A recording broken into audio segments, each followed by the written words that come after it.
Okay, everyone. Let's get the stream officially going. Welcome in. We're about to start the Meta Weekly very soon, and after that, hopefully, we'll get into some rank gameplay. Hopefully, to rank up into Diamond today. And yeah, stick around for the rest of the stream. So, welcome in, and for those that will be joining in later. So, yeah, let's get on to it. We're about to start any moment now. We do have our duel room ready for the tournament, so it's not the duel room for the viewers. This is for the tournament, so I advise not to join in as per the rules. So yeah, only after the tournament, then we'll see if we have time, then we'll do another duel room for the viewers specifically, but otherwise this is one for the tournament only for now. So yeah, wish me luck, and let's see how far we can go. Let's see what's happening here. Yugioh artist, welcome. Welcome. Let's see. Should be starting soon. Yeah, we have everything going. Yeah, we're in the table. And yeah, we should be good to go.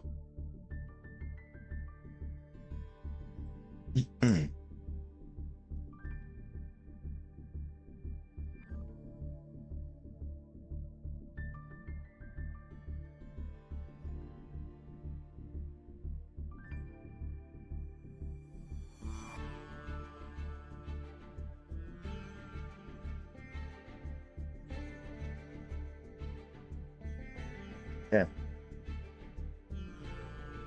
We are waiting for our opponent to start.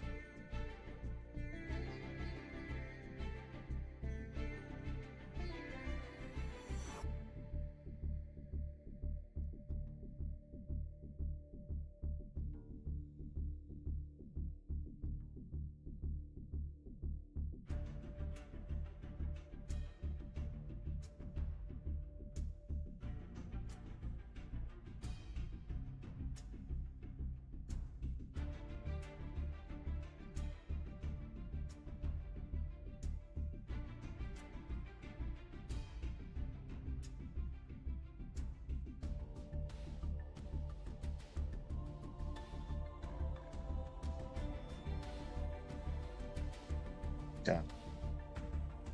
Hope everyone's having a good Sunday, and happy Easter to those who are celebrating it. And yeah, hope it's a good Easter for all of you. And yeah, otherwise, if you're not celebrating it, having a good Sunday. And yeah, that's it. Let's hope our opponent joins so that we can move on to other things. And let's just see. Okay, he's just joined. He's gonna join in shortly now.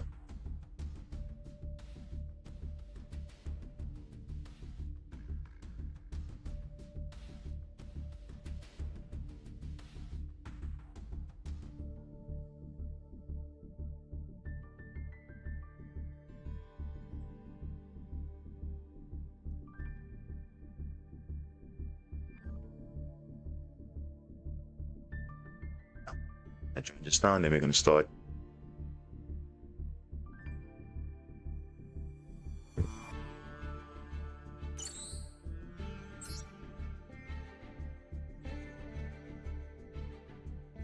Yeah, let's go, guys. Let's do it.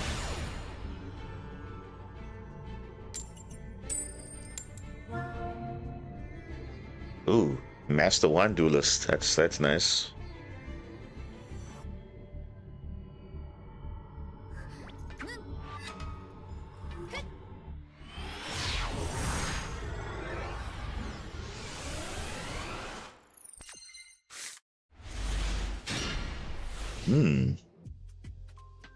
Okay.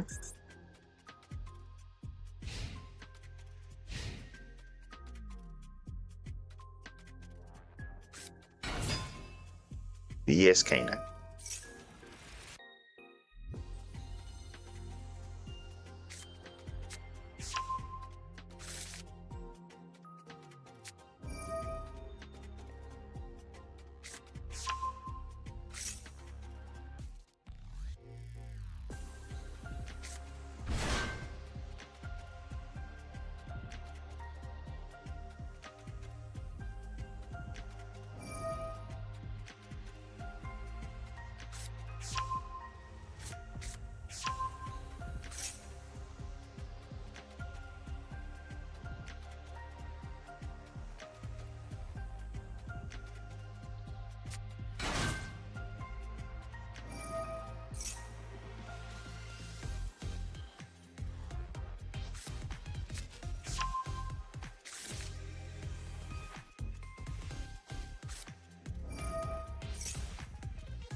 Randall.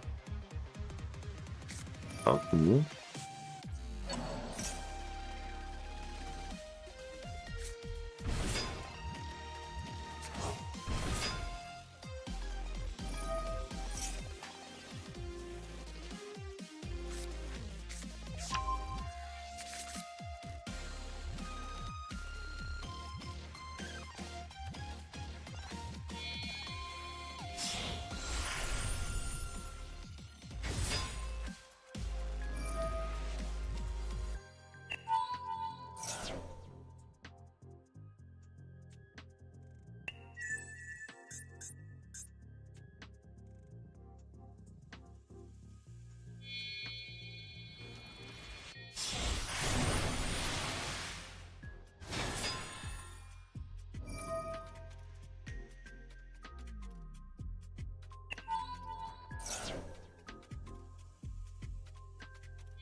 He's on now.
Yeah, he's got the attributes, so yeah, we kind of messed up here. Yeah, he just had the correct attributes, so yeah, it's gonna be a bit rough because now if you summon this, you can still pop it and all that, so don't really have any other play. Even though we still have our normal summon, he obviously discarded the normal summon that we have, and he also has Solusu as well.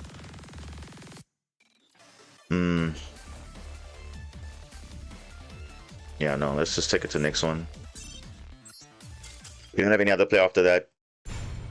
We don't have a play after that. Because, yeah, just the attributes.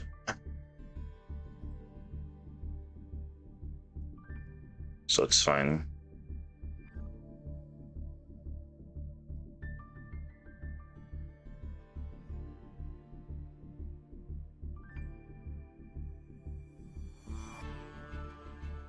Okay.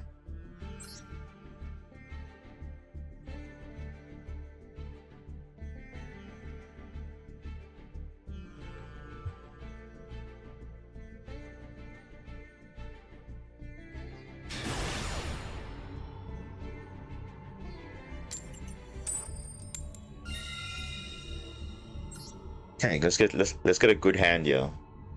Because they had a pretty cracked hand, not gonna lie. And yes, I could have activated my K9 stuff, but obviously it's triggering their bonus stuff, so yeah, let's get a good hand here. Not the best hand, but we can make it work. Can make it work.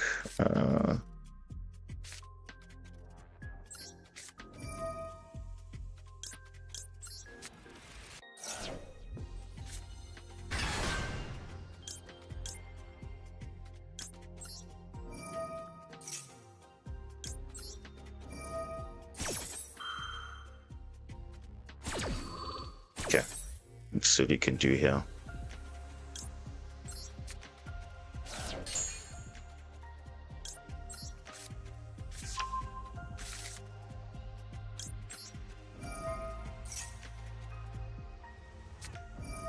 Oh, he has draw. Okay. All right, that's not bad. Okay.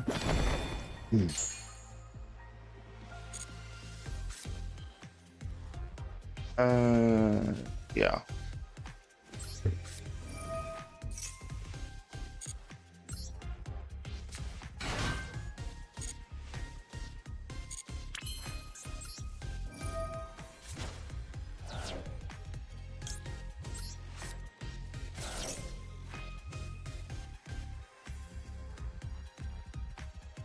Oh, does he have Ash?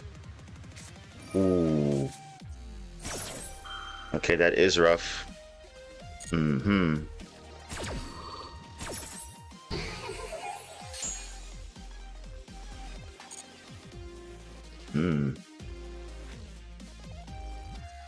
Okay, what is plan B now? Could summon back those Zayton, but I already used the effect. Okay.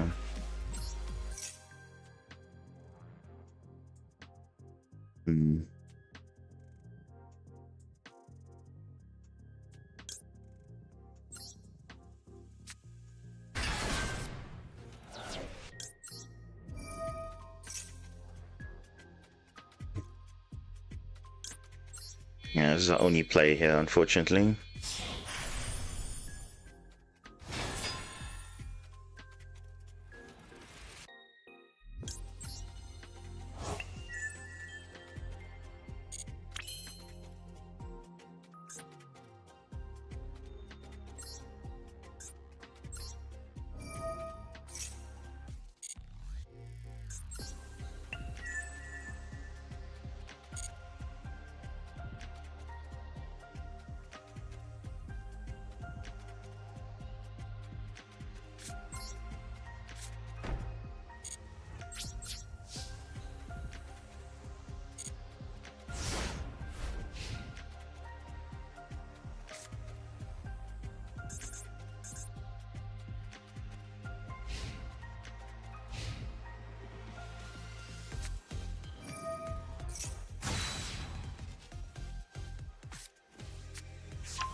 Of course, he's got the tag out. Of course he has, bro.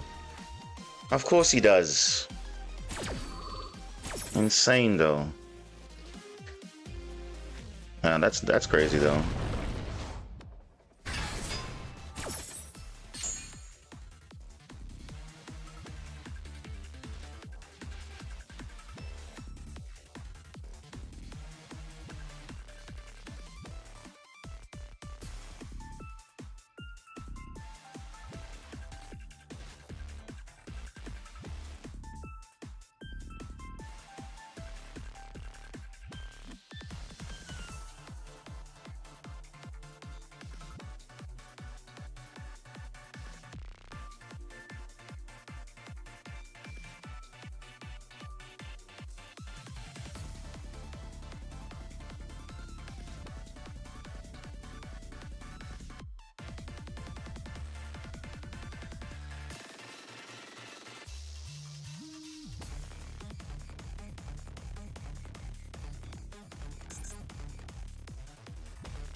Hang on, is the connection okay? What is happening here?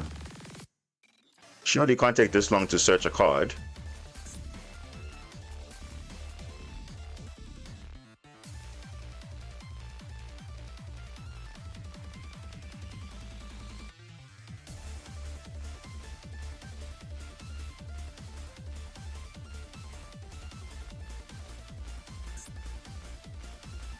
Something's not right here. This shouldn't take that long to search a card though.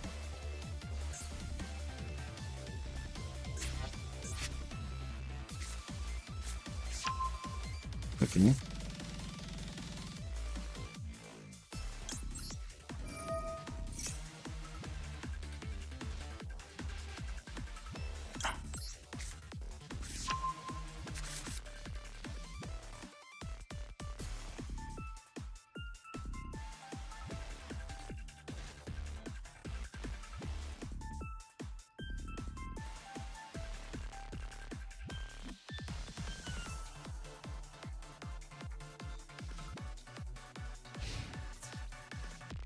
Full phase.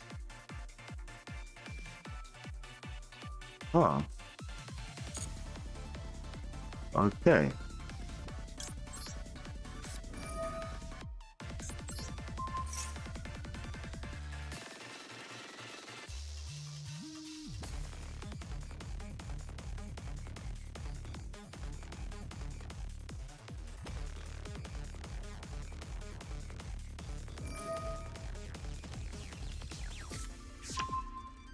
It's Earth, okay. So he doesn't have a dog then.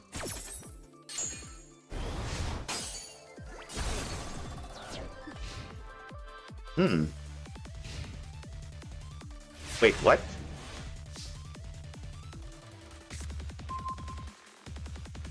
He doesn't have a dog then. Interesting. Fine. All right.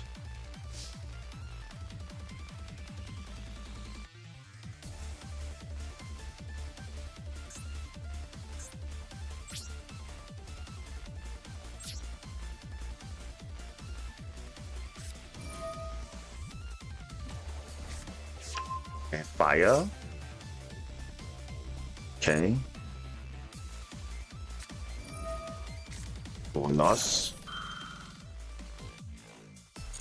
Okay, so what's the other card then? If it's a fire, what is this? Is this a dark or an earth? Huh.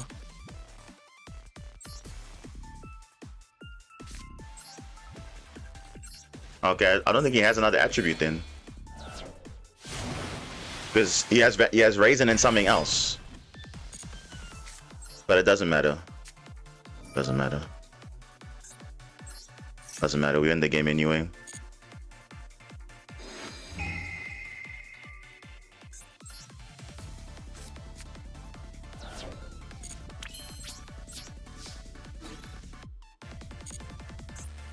Hmm.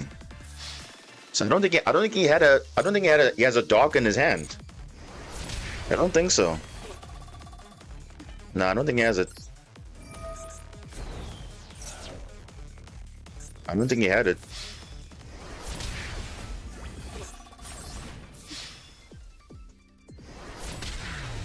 Okay. Somehow that worked out. I guess they gained the raise and put pressure on him, and then he ended up not having enough to do his other effects because he didn't have the Earth, Fire, and Dark to destroy a card. And I don't know what the other card was, but it's okay. I guess we gotta win there, I guess. So we go to game 3. Okay, that's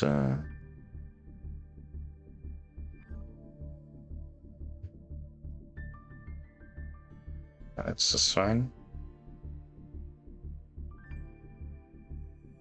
Yeah, let's hope for the best in game 3.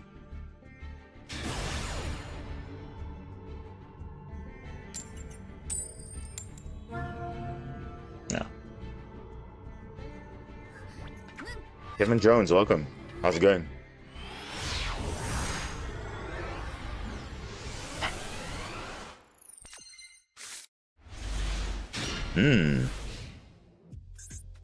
Okay, we got not a decent hand, but you got Droplet and Kaiju, but I don't know if that's going to be enough. Good, can't complain. We're just in a meta weekly tournament. We're in game 3 now, so hopefully we can get through the next round, but otherwise it is what it is. We have to get a good hand next draw, otherwise it's going to be a bit of an issue.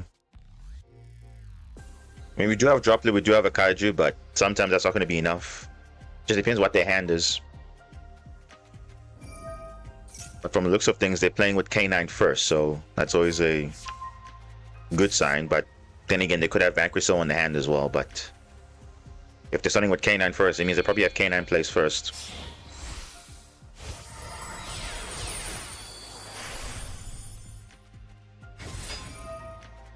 Yeah.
Sending Force Release. Why not search it with Lantern or with Ripper? Oh, they're going Sayuja draw 4. Okay.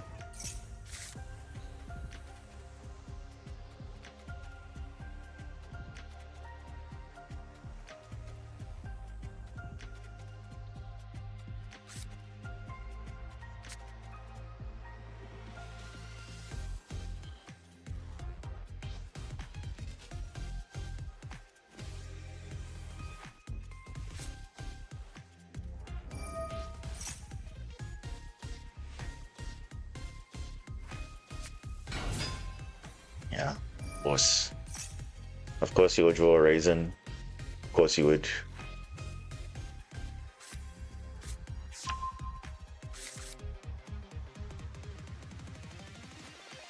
But he gave up on force release though. That is quite interesting.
Hmm.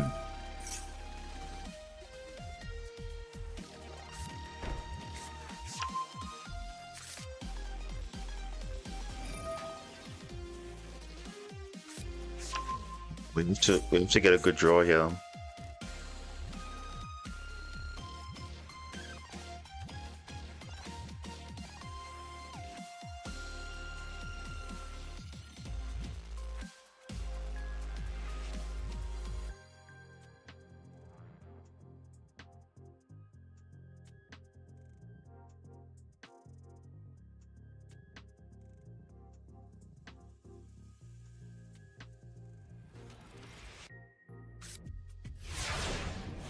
It's got lupus. That's...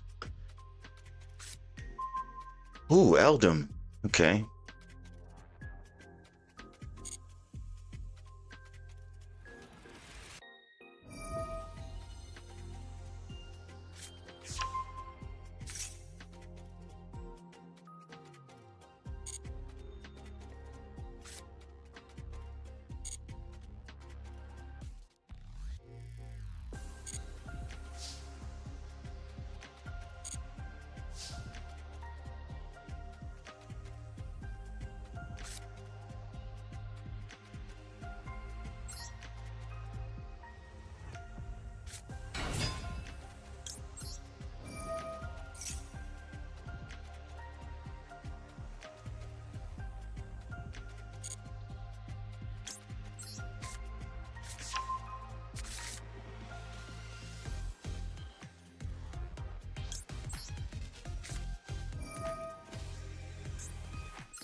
These are Caesar also.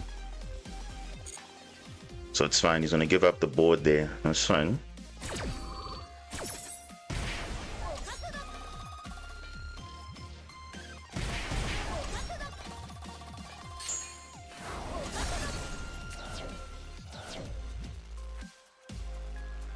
Oh, he's not gonna summon?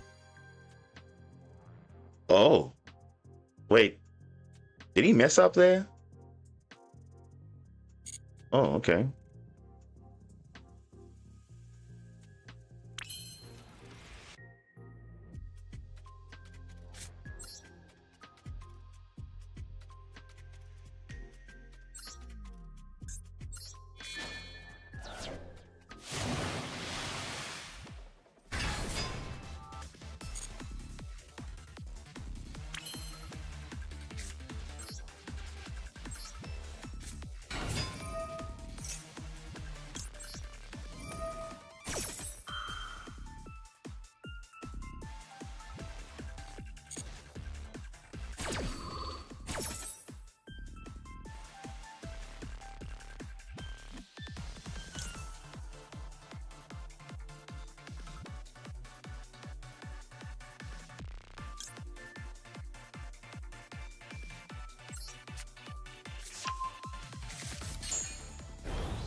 Okay.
Is it the highest attack monster on the field for attacks, right?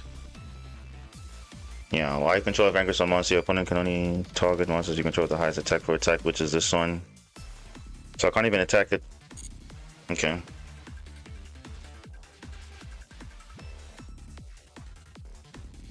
Yeah, oh, you can attack that. Okay.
This guy way too much card advantage, bro. Like he drew like 7 cards. So obviously he's gonna have like resources to deal with stuff. Yeah, it's fine.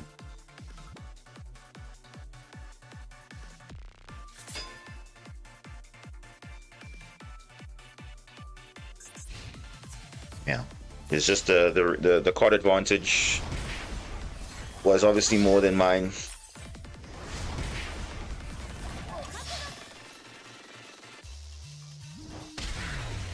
GG.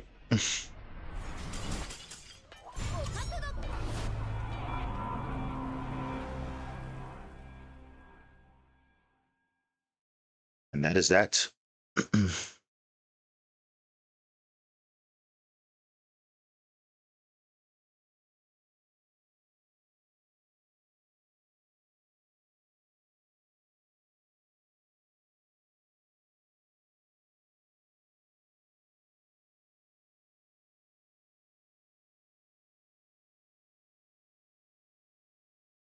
Yeah, that's it. Yeah, there were pretty close ones, but I mean, just came down to literally in both game 1 and 3 having more attributes and more card advantage. Obviously, that is obviously going to outweigh anything because I have to use a lot of resources just to deal with the problem cards like the Snow Devil twice, back-to-back games, and also the quick effects. So you can't really do anything about that. So yeah, if I had a bit of a better hand, would have been okay, but yeah, unfortunately, didn't have the hand to deal with it. Unfortunately, but yeah, it's okay. It was literally fine.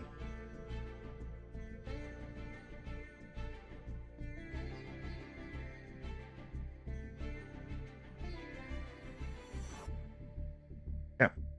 So that is that. So yeah, it was a good run, but I mean, obviously, you can't do anything if your opponent has like drawing like a billion cards. So of course they're getting all the perfect attributes they needed, and they have enough disruption to deal with your board. So can't really do anything about that, but it's fine. That's just how Vanquish Soul is, and that's just how it is. That's why it's a meta deck for a reason, because of that.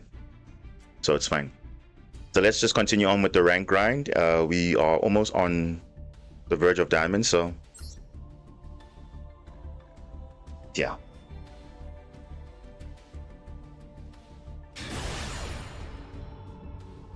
So how far we can go.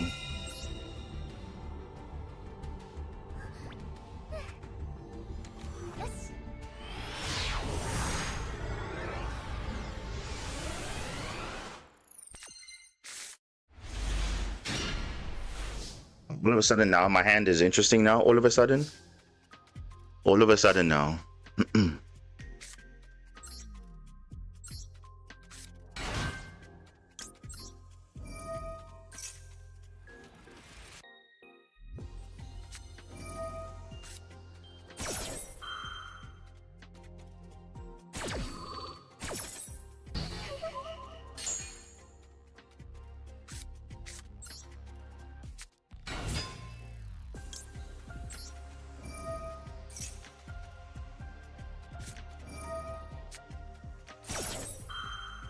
Earlier. Huh. Okay.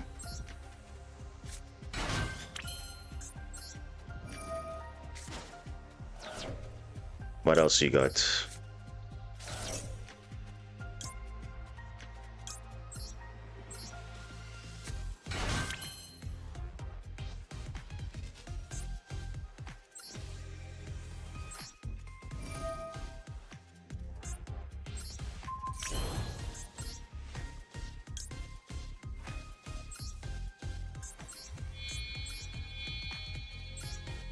Let's see if you got nib or something.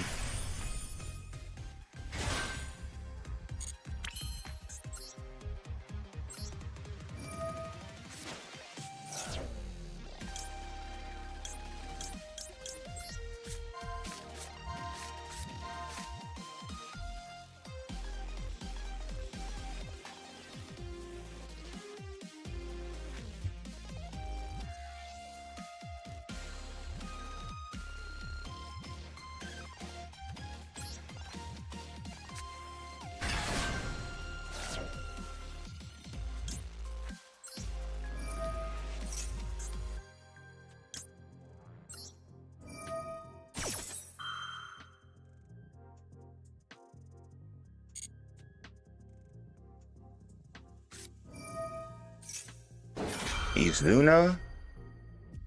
Oh, that's fine. I got the mech piece, so it's fine. That's literally fine with me. Yeah, it's fine.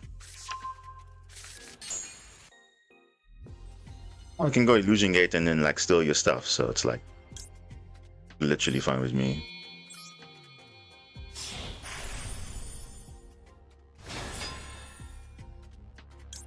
Yeah, I think this is I've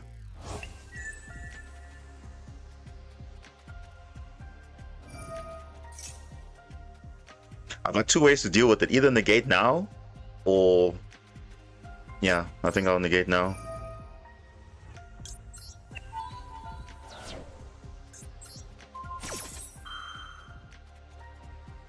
I literally had two ways.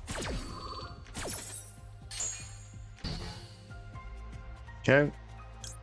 This is basically what I was going to do anyway. Like, I mean, search for that, get the layer 19.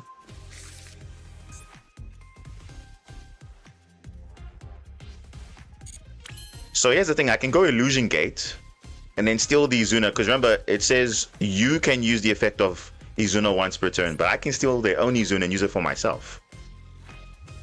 So that also is an option too. That also is an option.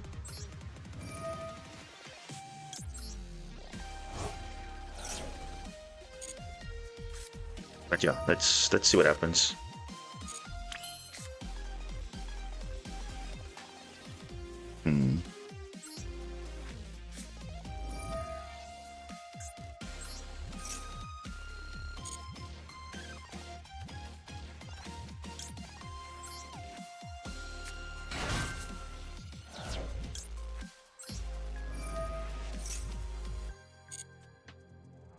Let's get some follow-up here. Actually, already do have follow-up already in Alphen. So let's get another attribute here. Let's just get the Magnus Layer, it's fine. I just want to see. if this will work out.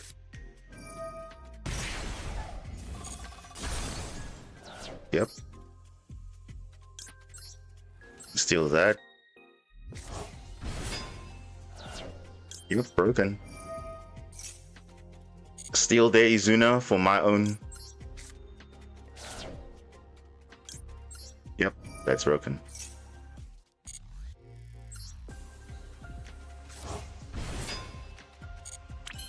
Yeah, that's kind of broken though. But I did have two ways to stop it, either Negate or Book of Moon, so it's the same. But this works out too.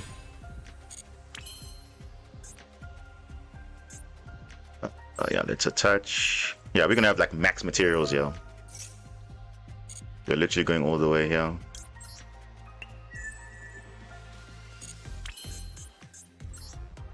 Obviously, we're gonna detach this. We're gonna get our own. Yeah, we're gonna get that. Insert a card. Yeah, there we go.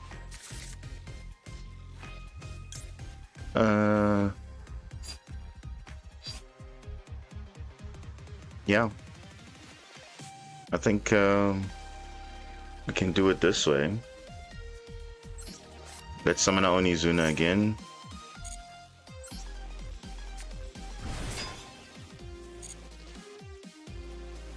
Yeah, it's fine. If he has Nib, it's fine. Maxi.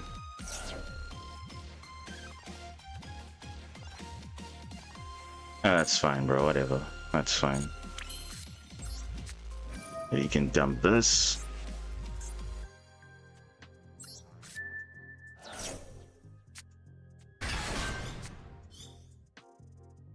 Should be literally fine. Literally should be fine. Like, no. Oh my gosh. What do you mean? What? No. Oh my goodness. Brother, the game. Oh my goodness, dude. I was about to just. Oh. Dude. What even is that? Oh, there's no way the game just closed on me, bro. There's no way. I was in such a winning position. Oh no. Oh, that's so annoying. I was literally in the winning position. Oh my goodness. Oh, that's messed up though. Bro, how? Oh, now the game's looting. Oh, dude, what is going on here? So yesterday we had a disconnect loss for no reason. Now the game just crashed on me now. Oh, that is literally like annoying, bro. Wow. That's insane actually. I'm not gonna lie, that's actually insane. Oh, are you kidding me, bro? Seriously? Oh, that was such a good match though, but oh, gosh. Seriously though? Oh, that was unfortunate. Damn, bro. And that was such a good play too, but damn. Ah, the game clearly doesn't like me, clearly. There's no way, bro. Okay. This one is Oh,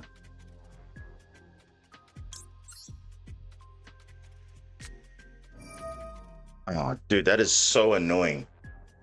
I was literally in the winning position, then the game just crashes. Like, what even is that? Power G, welcome. Damn, bro. That is crazy, man. No. Nah, bro, that is insane.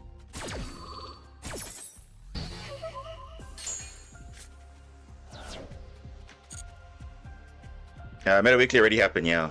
It did. We lost 2-1 to Vanquish K9. Damn, bro. Would have literally been fine in that matchup.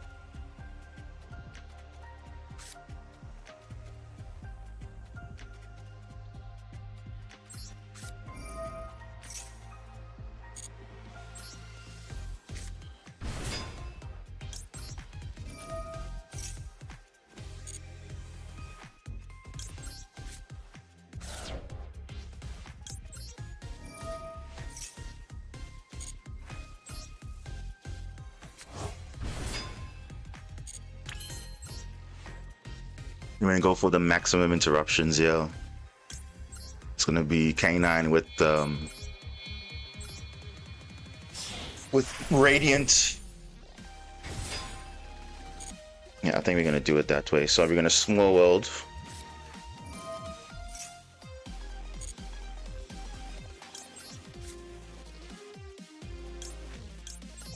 And then don't need draw. And we're gonna get a Wind Monster. Yeah, we're gonna do that.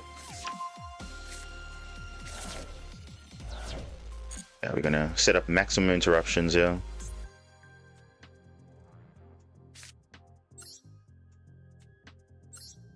Yeah, we're gonna do that.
Yeah, I think yeah,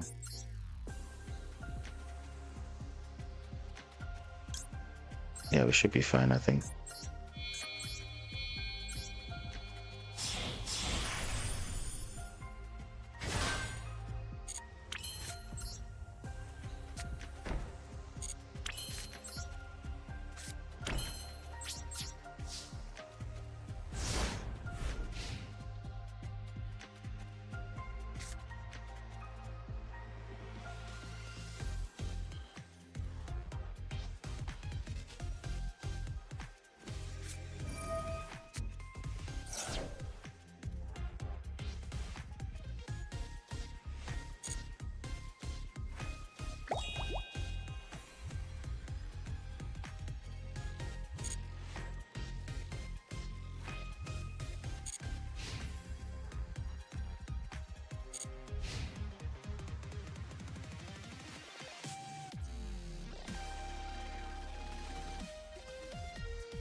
Okay, it's fine.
Main.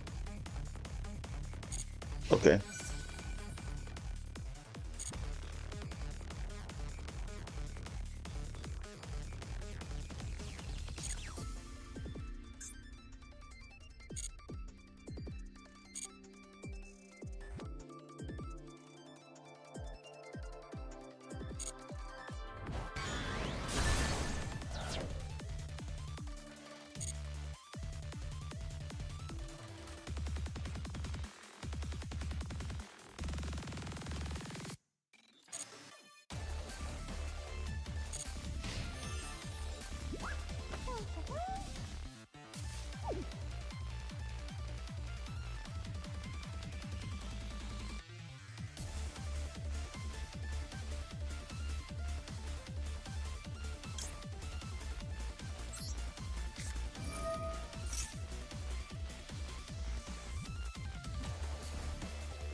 Nice.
What am I seeing? What kind of hand is this? What the? Okay, let's bet out with the draw 2 first. Oh, okay. There we go. Bro, what is his hand though? Like, just crazy, man. Only one play, Italy, and then if the vision wasn't there, that was it. That's not good enough. Yeah, that wasn't. You see, we could have had one win now to diamond already. Like, that's just insane though. Oh my god, look at this. No hand traps, only draw.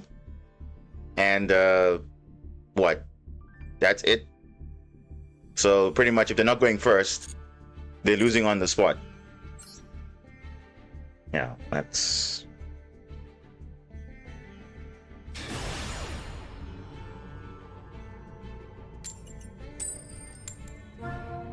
Lord of Blue.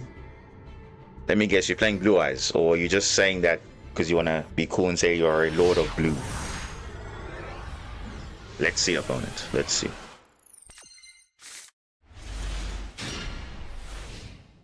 What is this hand? This hand is not good. This hand is not amazing.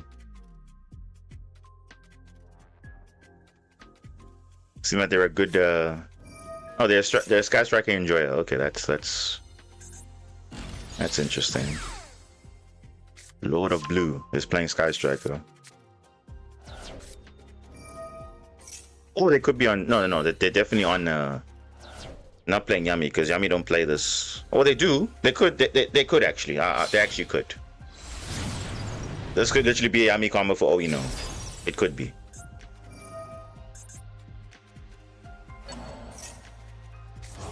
Yeah, this could be Yami combo, guys.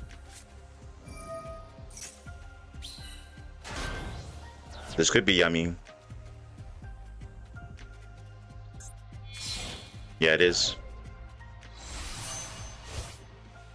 It is...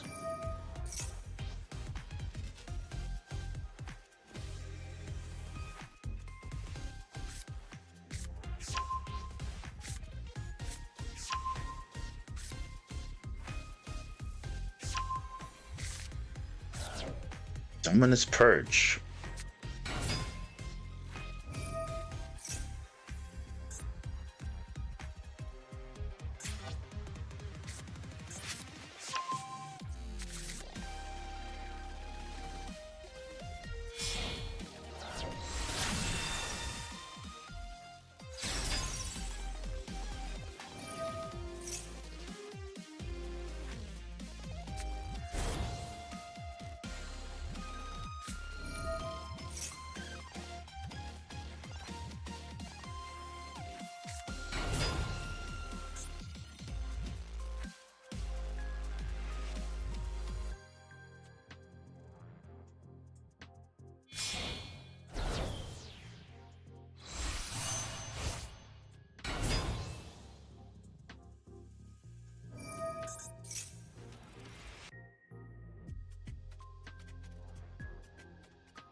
Oh, bro, what do you have? Come on.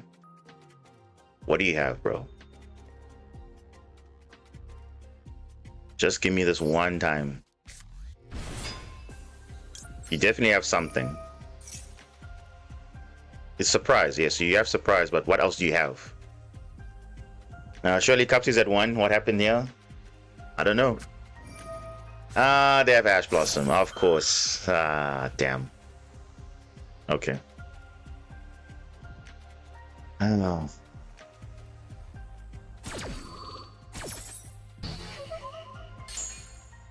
Well.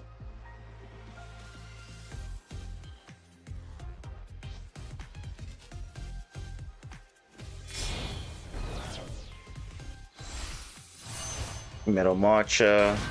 Ooh. So here's the thing, right? if I stop the reborn, they still have a level 3 tuner and a level 1, so they can't still go into plays, right? But and they still have the minion, which hasn't even summoned the Link 1 yet, so it's like, I mean, is it really worth it though? Because they still have plays regardless. Because they still have the Link 1, they still have the minion not activated, so it's like Ghost Spell isn't really being useful here. Like, I don't see Ghost Spell being used here. Unless we're forcing it to put it on make an early Herald. But then they can't go into a maybe Sprite Elf. But the thing is, they can just have Surprise to reborn the Synchro 2. So either way, it's like, what are you even trying to do? That's the problem with decision making now, because it's like whatever you do, it's not really going to work out because they'll push right through it anyway. But let's just do it now. I mean, we don't really have a good option at this point, so might as well. Because our hand is not good also. So honestly, it doesn't really matter at this point. No matter how many hand traps we throw at them, our hand is not even good to even play through it anyway. I mean, they can make a Herald, they can use Yami Surprise to reborn a Synchro 2, and then they keep going from there. So it's the same.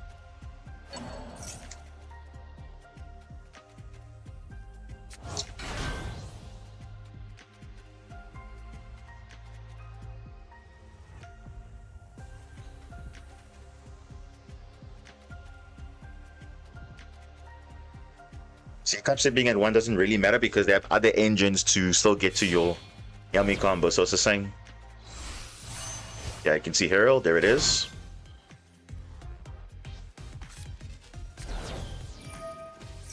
Bro, he has the... Dude, what kind of hand did this guy have? My goodness.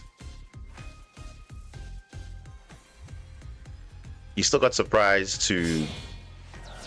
Say what? Cookie Yami way. Yeah. We're literally screwed though. Because Herald can just negate our droplet and we literally have no viable play here.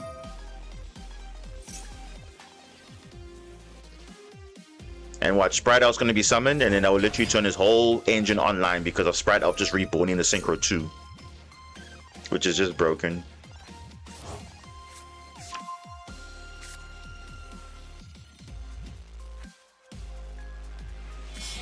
Yeah, this is just like this card is just ridiculous though. Like, he's giving them so much follow-up and just like more resilience to things because they can just reborn their stuff. Like you see, like now here, they would use Surprise to reborn the Synchro 2, but they just have Sprite Elf. So it's like, what even is the point? What even is the point? Yeah, our hand is not good at all. Even if we were going first, our hand wasn't good.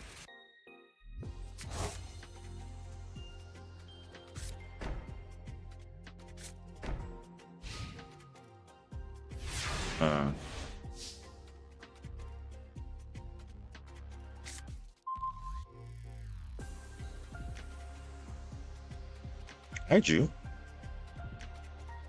A bit late for that though, because you can't even use it. Anything that's stopping is Herald, but I mean, it's not going to fix the board though. It's not. Like, we literally have a really bad hand, yo. Even if I give him the card, it doesn't do anything. Yeah. The Ghost Spell didn't really have a difference in this match. They still had push anyway. And we're drawing a card that's not going to benefit us at all, so it's fine. Damn. Bit unfortunate, hey?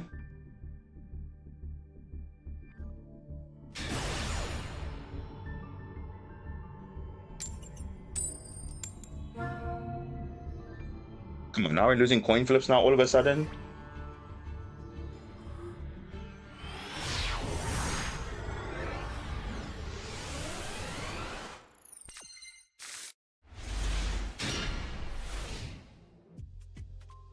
Kind of slightly better, but depends what they're playing though.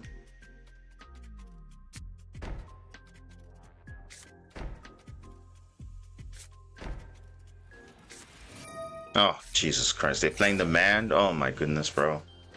What is that set 3? What is that? Like, I don't understand, bro. Like, what even is this? And I'm pretty sure that they're drawing all the good stuff.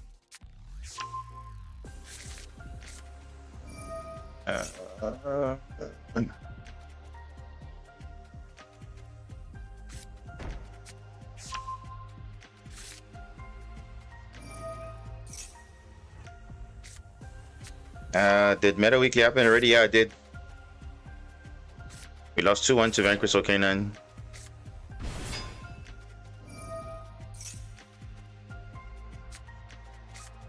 We used to don't have to worry about 3 solemn strikes, but still, I mean, even if you don't have solemn strikes, I mean, they literally had set 3 and then still had full combo. That's just like, it's always scary.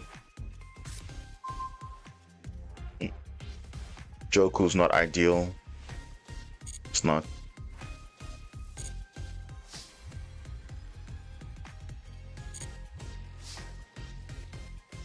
I mean, they did field spell to 2, but that literally does nothing. Literally does nothing.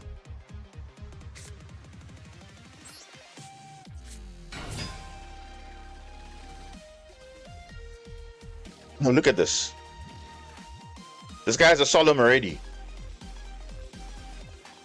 Nah, bro. This guy has solemn already hard drawn. Like, look at that. Like, how do you interact with that? You can't. Oh, dude, that's so stupid. This guy said 3 and then did his man combo. So he literally has solemn ready to go, which is just ridiculous now at this point. That is just ridiculous now. That's actually insane though. Let's see, does he have Dominus? Okay, actually, hold on. Hold on. Let me see if he has it. If he has Dominus, if he has Solemn Warning or something, let's see what he has. This is insane though.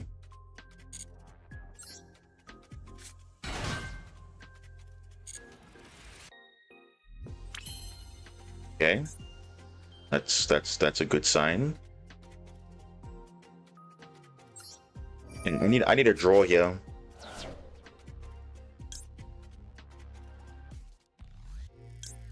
No. Because I don't think I'm making Magnus, guys. He's gonna literally just Solemn Judgment that card. Even though it's unaffected, it hasn't made the field yet, so he can still like negate the summon. So I feel like I should rather draw instead.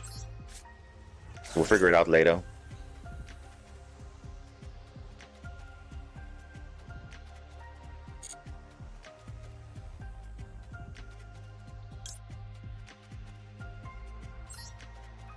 I can force out some stuff, but I mean, I don't know.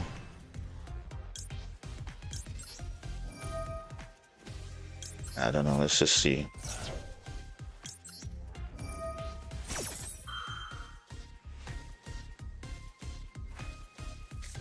Yeah, that is whatever.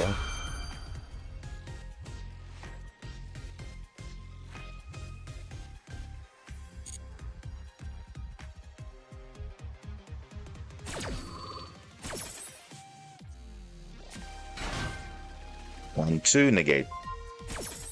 Oh. Aldum, okay. Yeah, the problem is he has a solemn card, so whatever we summon in an Xyz monster, he's gonna just negate it. So it's like we have to do it some like other way, but at this point now he kind of negated that, so it's kind of like we just screwed now at this point.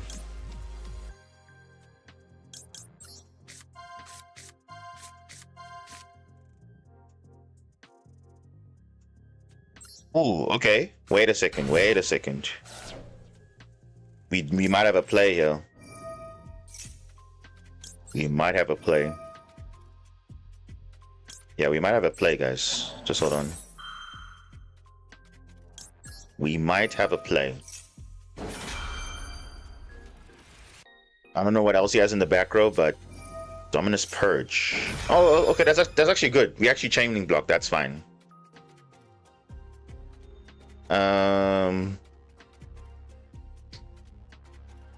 You know what? You know what, guys? We actually have to do this. Just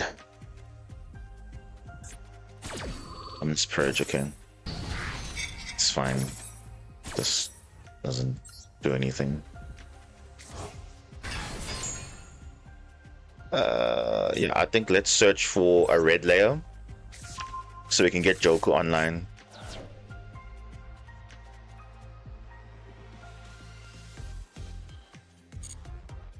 Because that solemn is there. I just don't know where it is, but it's there.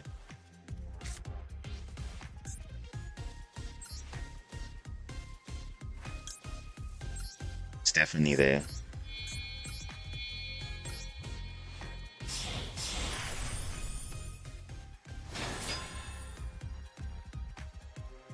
I know he has a solemn, it's there. Reveal that solemn, we know it's there. Yeah, there it is. You see that? There it is. Okay.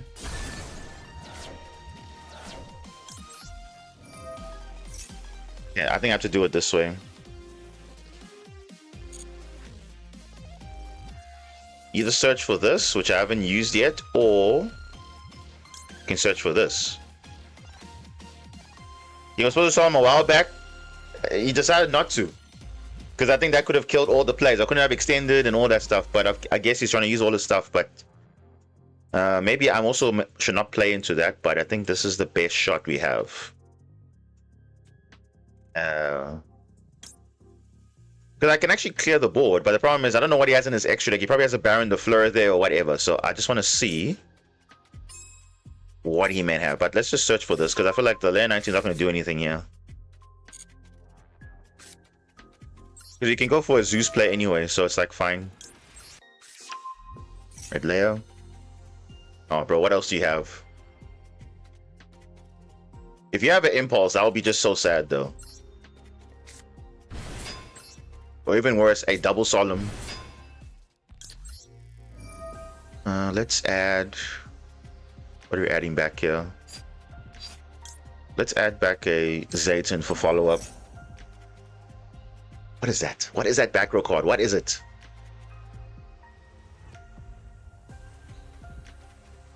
If it's another solemn, I'll be very like shocked though. Yeah, this is the only thing we can do. Go into a Zeus and we hope for the best. Jokul. I'm actually gonna search for Lantern. I don't know. He's used Purge already. Has to be Imperm or something. I don't know. Oh, okay, okay. This is fine. Or I can trick him. Oh, hold up, guys, hold up. Hold up. I can do this. Wait a second, guys, wait a second. I can trick him. Because Jokul's not dead. So I can still summon Lantern, reborn it again, and it's still fine. Let me just check. What does this card do? During damage calculation, if this card battles a monster. Okay, but we want to deal with this one. Yeah, it's fine. You can negate Droplet. That's fine. I've already used Droplet, so it's okay. Doesn't matter. I can get Lantern, and it's fine. Yeah. Okay. Let's get Lantern, and let's reborn Jokul again. Wow, this is actually game, guys. Wait a second. This is game. Wow. Look at that.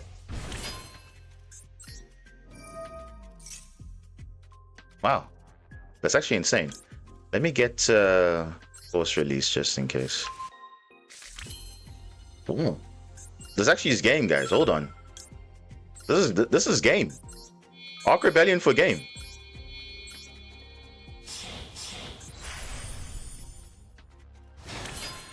Wow, look at that. There we go. Ooh, nice one. Yeah, take that. Boom. I won't lie though. That was actually quite insane though. But I think he was nervous. I think it was just shotgunning everything. But imagine the first summon, Solemn Judgment. You could have stopped that. You could have stopped it long time ago. But I decided not to. But damn, bro.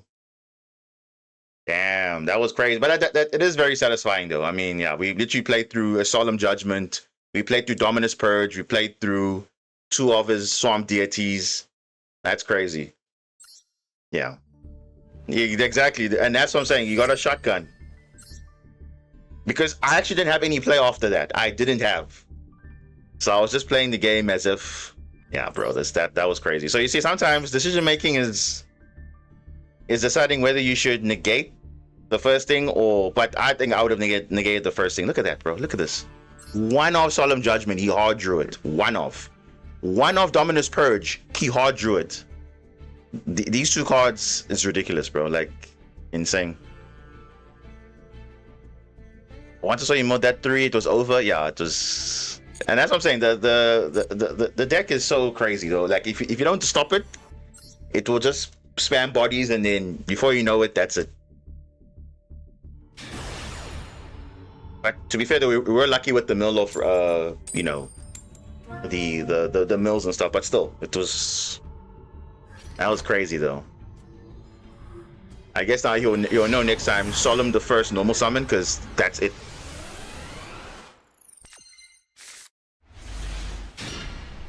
Okay. Okay, we have a red layer and black layer. That's not bad. And we also have a Zuna. So we have turn 0 plays here. Let's go.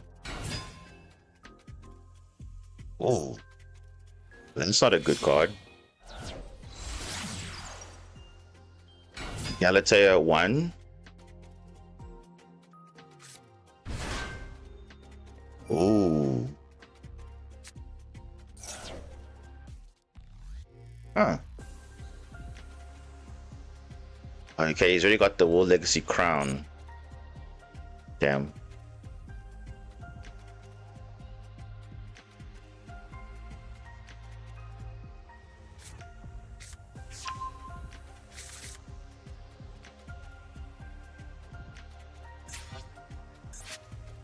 But the thing is, there's a sign. He already drew Symbol Skeleton, which is not ideal. Normally you want to open, like, you know, a Phoenix. Ooh, okay. We actually could have stopped that though. Looking at it now, we could have stopped it. I think I'm gonna do this now. Oh, bro, is that some Max C? That'll be kind of annoying though, because you just don't have the extenders now. Yeah, let's do that. Then in worst case, we have K9 for backup, so it's like fine. Let's just see what he summons though.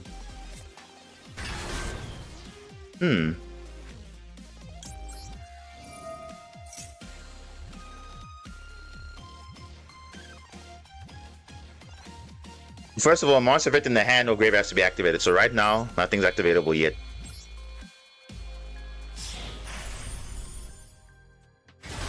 I actually could have stopped this a long time ago, actually.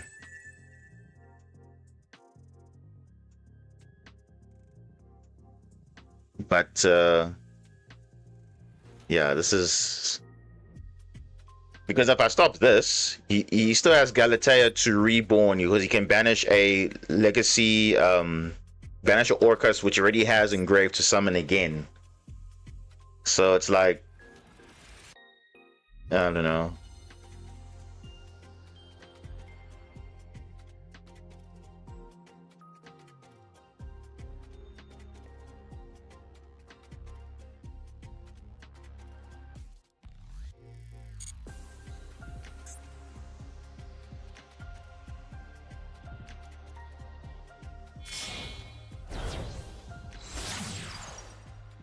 Oh, hell no. No, no, no, no, no. Not today. No, no, no, no, no. That's not gonna happen. So now if he uses Galatea, we'll flip down, and then I think we should be good. But I don't know what he has something though. He has something. Let's get a layer 19. Yeah, we have Izuna, so we should be, if he activates the Galatea in the grave, we'll definitely Izuna. We can actually pop it. Actually, we're not even gonna. Oh. Wait, what?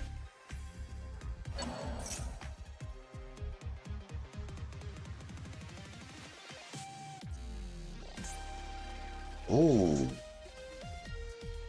Okay.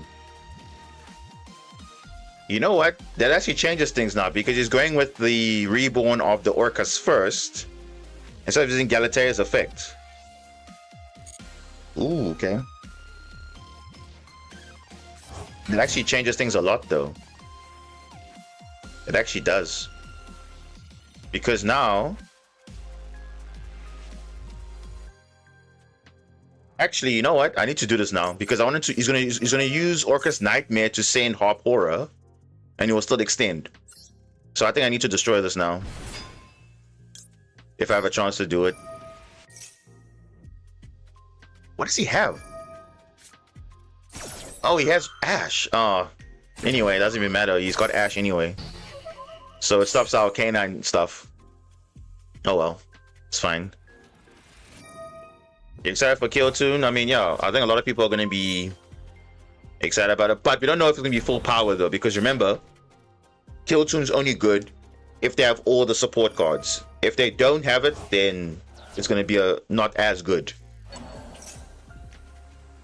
Because the new support actually made it like one of the best decks in the OCG, so we expect, hopefully we get all the support, but it depends what they want to do.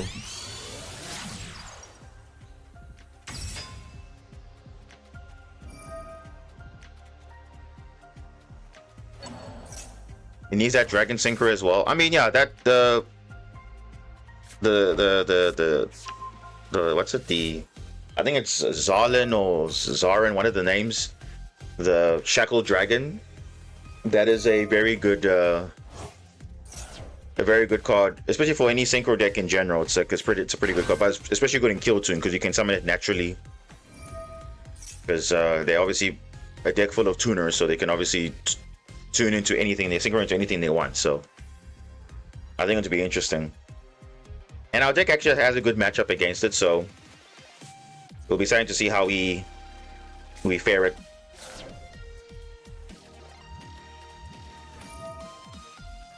But also they could surprise it with other stuff. We'll see what they also release in there. Because you know for sure RB is coming, Rose Dragon, and then obviously the Kill Tune, and I think Millennium support, and I think two Draco Slayer. This guy had the field spell already? This is crazy. This guy had the field spell already.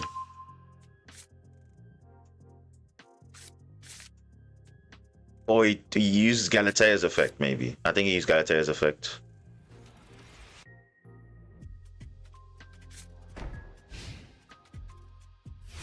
Bro, if that's the counter trap, that's just like crazy.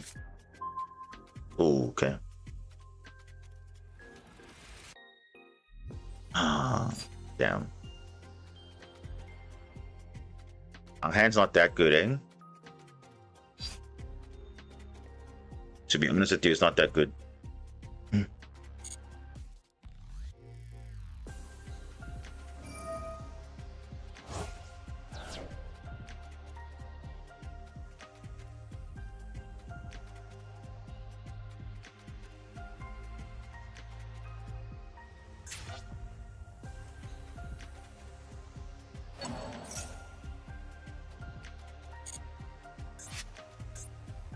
This thing of making everything quick effect is like, what even is this?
was trying to bait him to do that, but I guess he did it already.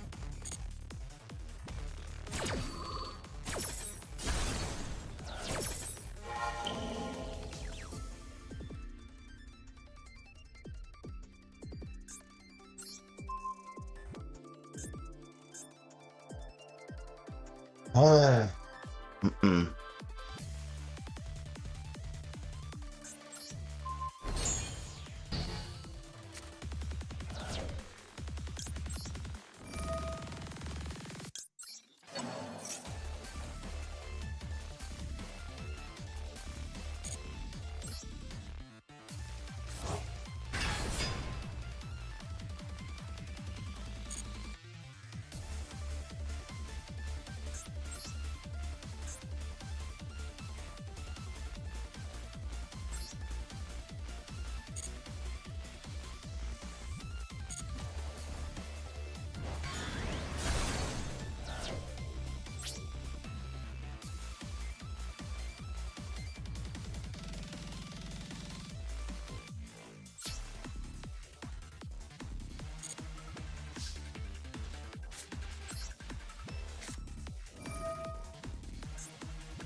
Oh, it was cross out.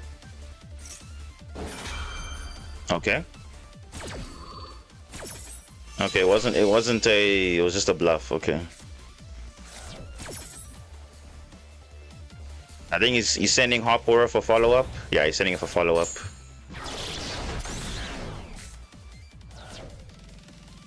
Okay. We have follow-up of our own, so it's fine.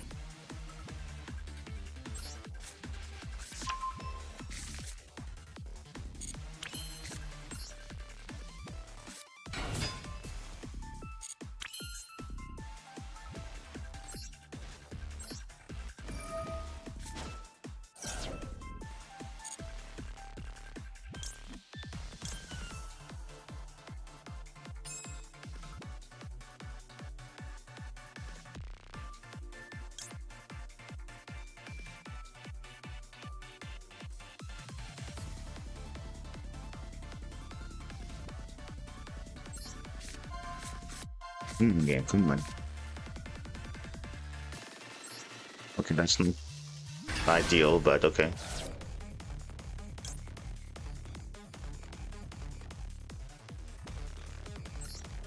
Oh, actually, that's actually good though. Actually, it's not.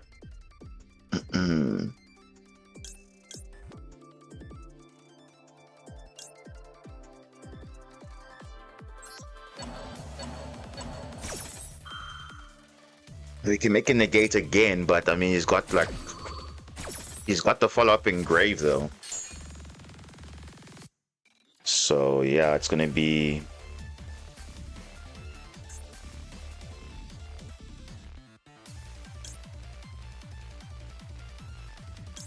A monster negate or the pop? I don't know what's better.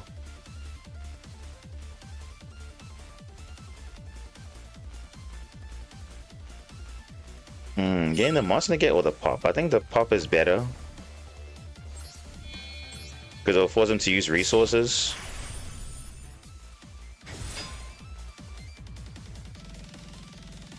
Yeah, let's just do that.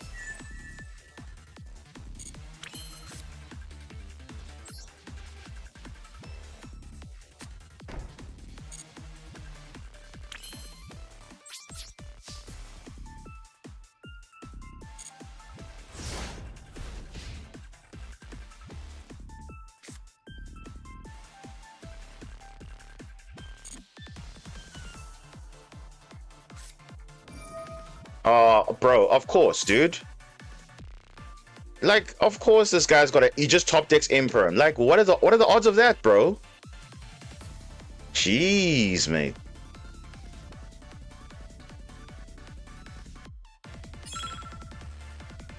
Oh, dude, that is just so whatever, bro.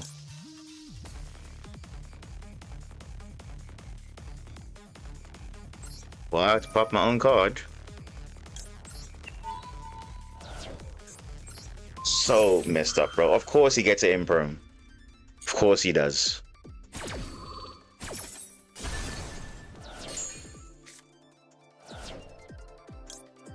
That's so messed up, bro.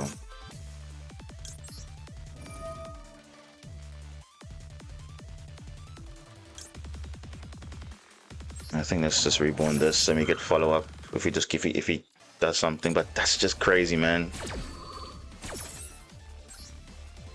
I mean, I know the crosser was a bluff, but I mean, you don't want to be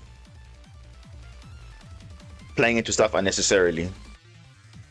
Build spell? Yeah, let's just get it. I mean, don't have anything else right now. And he's got Hop Aura just literally right there. He's also got the Galatea also for follow-up. He's got 2 lines of follow-up.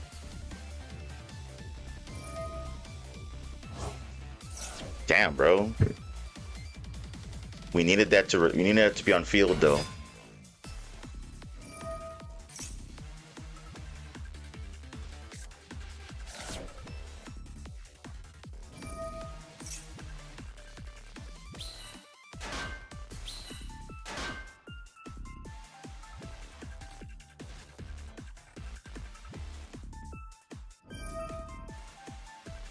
Damn, bro, we're just unlucky there.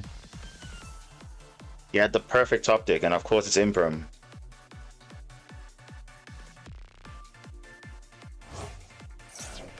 Wow. And the heart of the cards is not with you, Kaylee, but it's with the opponent.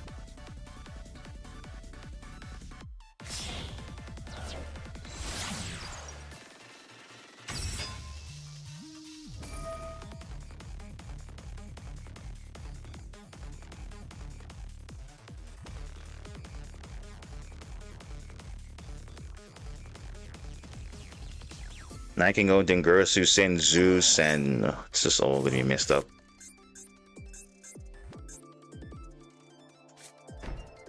Yeah, now he's got the Crescendo now.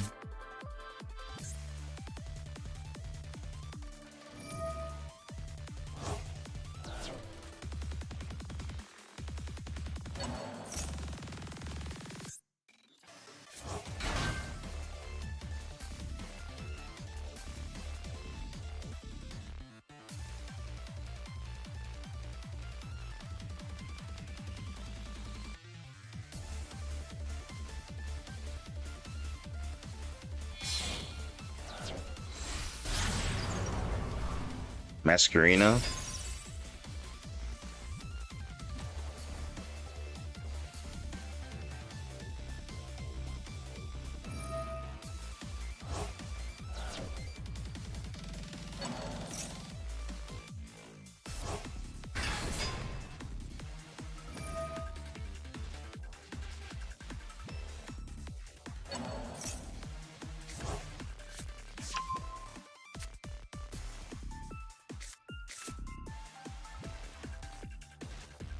It's gonna steal my Zeus now.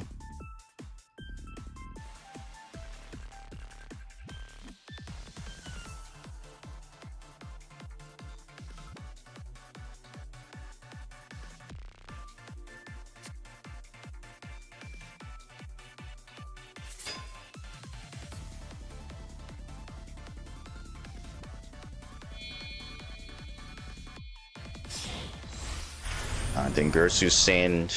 Oof.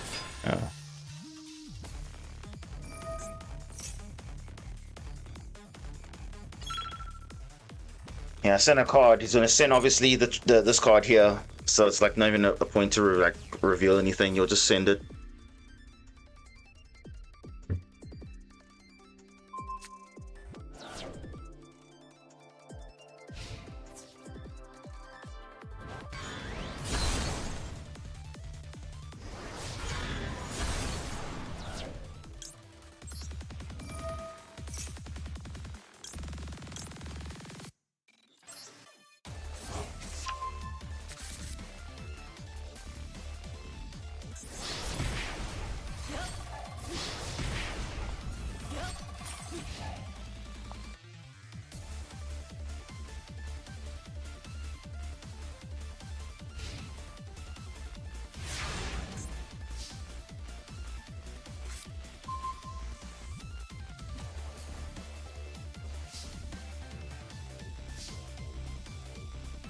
Problem is this is not ideal because this is a normal summon.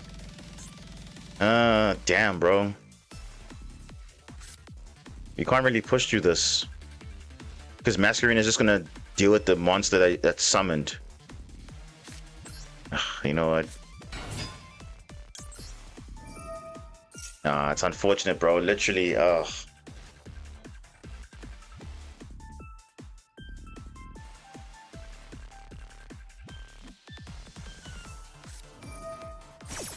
yeah, that's it. That's it, man. Unfortunately, that's it.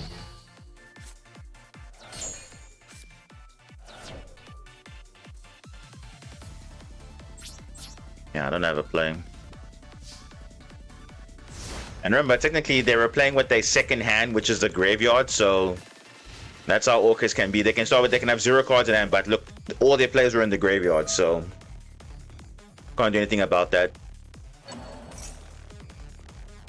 Because we can't really play with our graveyard in a way, because it's like, it's just already activated already, but yeah, it is what it is. It's fine, though.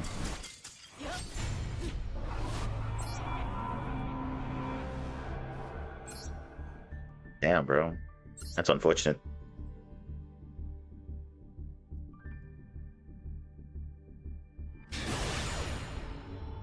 Yeah, man, Orcas, yeah, that's how they be like that.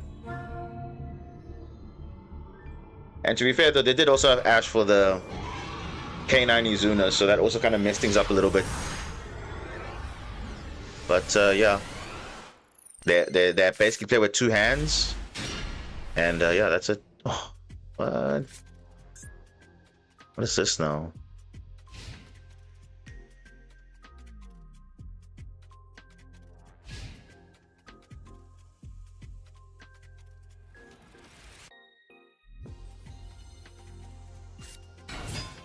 Blue eyes.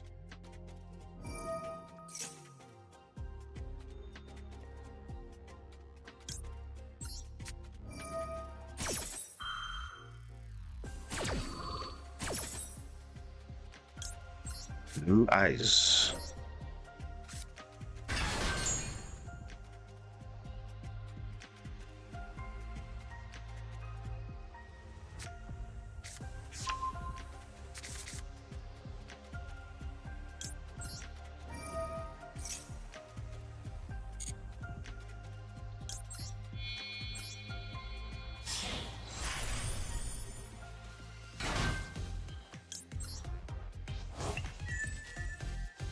I don't like the green layer, but this is will do. Oh my goodness, bro! This guy has wishes already. Brother, what? What is your hand looking like? Jeez, why is it custom? Ah, damn, bro. Majesty and what? Another Sage? Okay.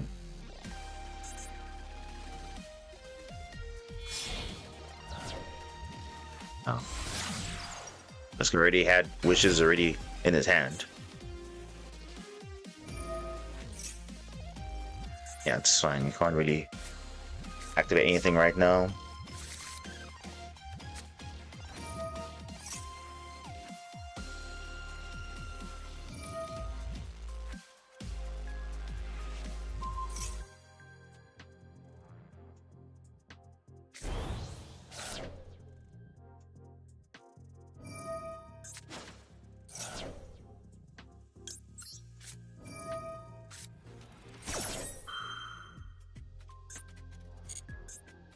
Yeah, I'm definitely stopping that. He has to extra normal if he wants to make a play. Yeah.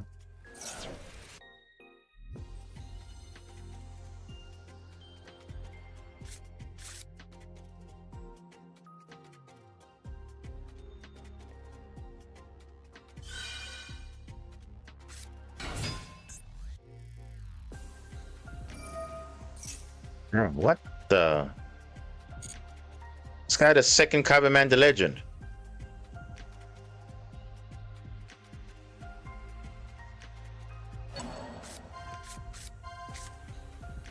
Damn, bro.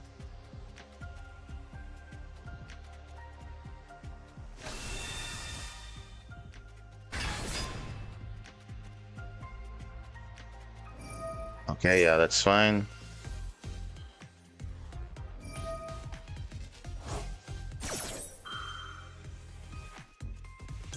Yeah, let me do this now.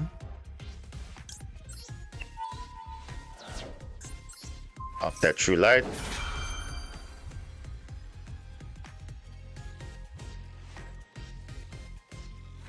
What do you have?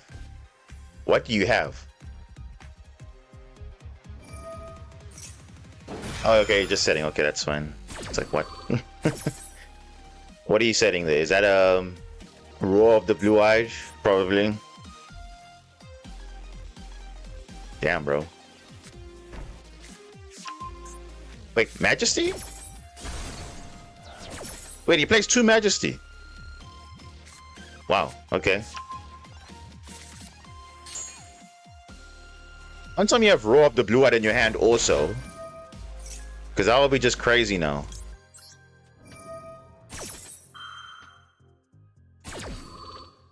Alright, let's see. Surely. What else do you have now?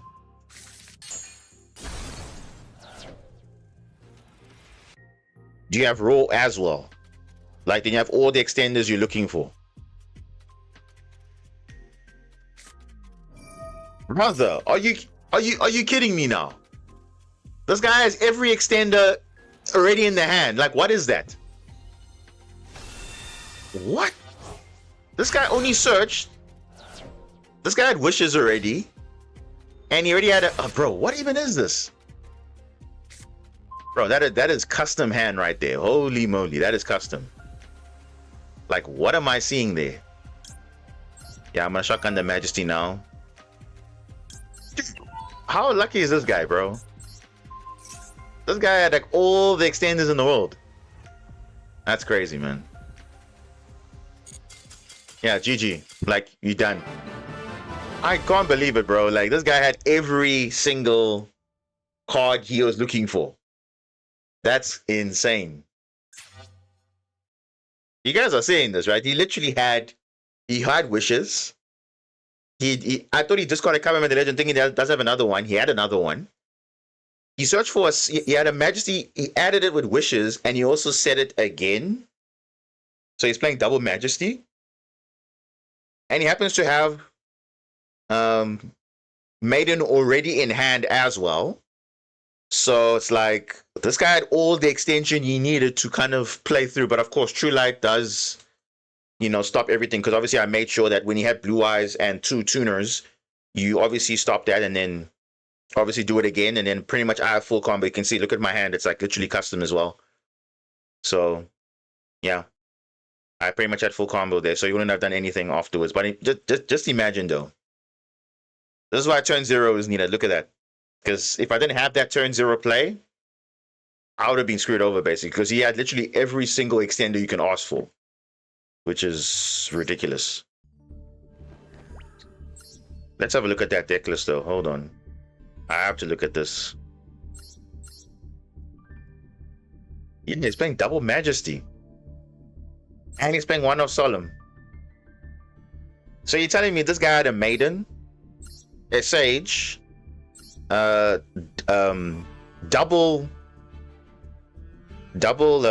Cyberman, because he discarded 1, and he already had Roar and Wishes already hard open. That is like literally a custom hand.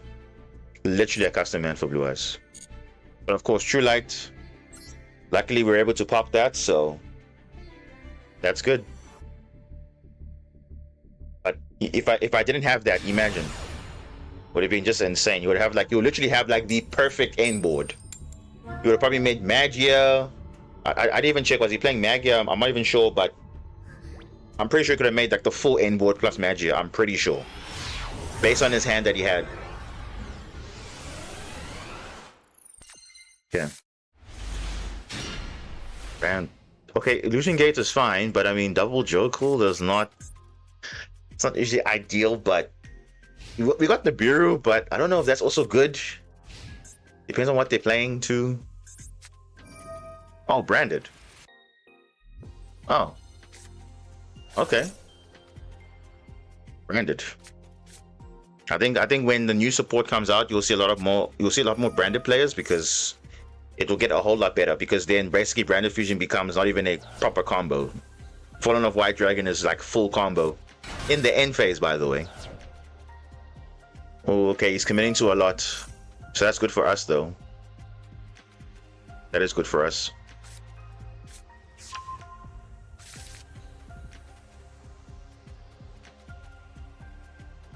Okay.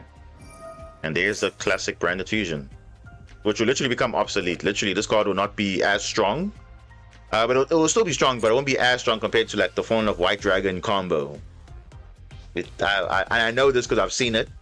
It is literally disgusting. In main phase 3, they'll do something. Oh, it's Red Draco Tail.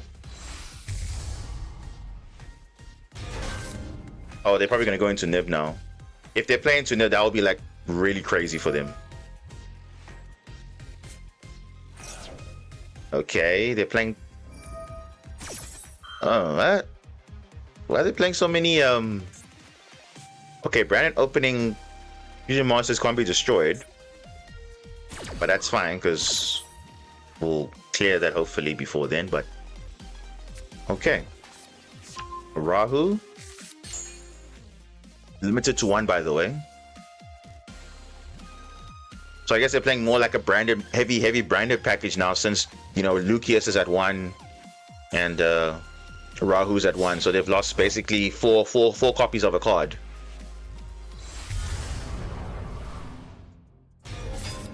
Wolf Mirage Age.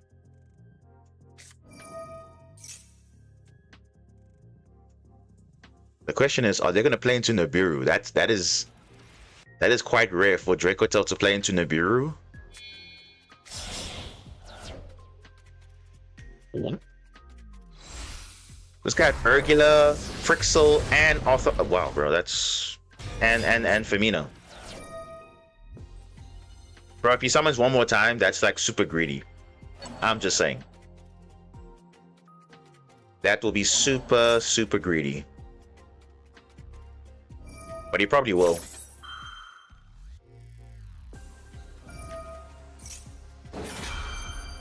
Yeah.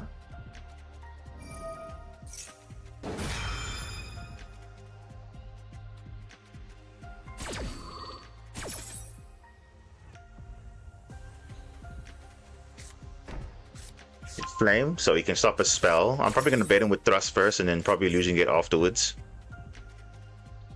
because he can obviously trigger Jokel, but if he does do 5 summons, then he's literally under pressure for no reason, because he's just throwing the game away basically. Jikato Horn. Okay.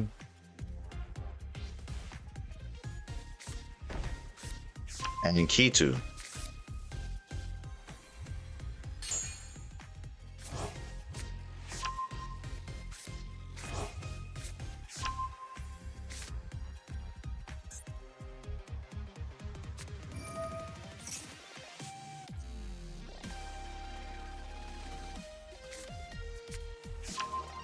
Okay, Lucius, okay. Bro, he's playing to Nib. How's that even possible, bro? He's literally playing to Nib now. He just summoned 5 times.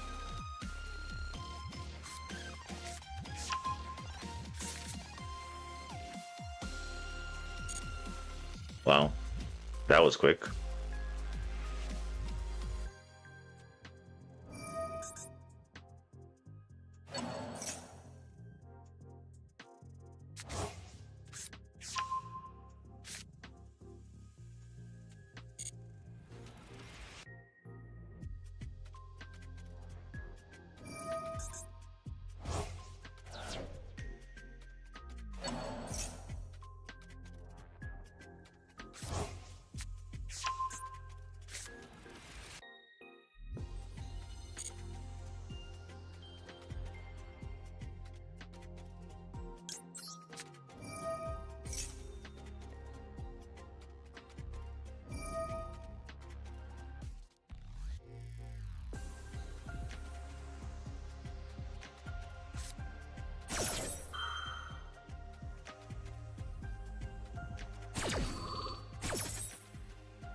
Very elfin.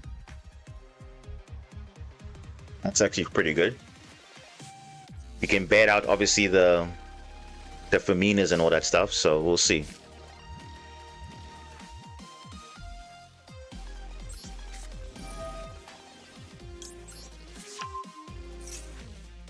That's it for me like right now.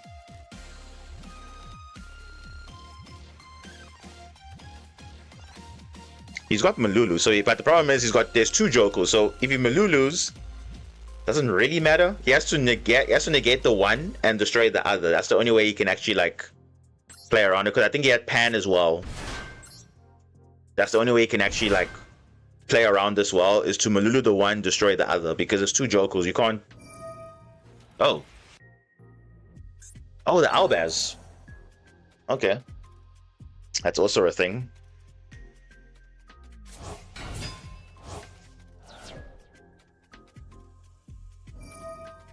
Yeah, this guy literally had like a perfect hand though, to be fair.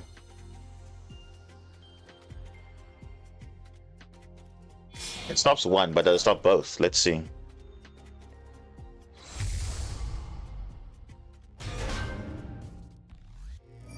Make you Mirror Jade again.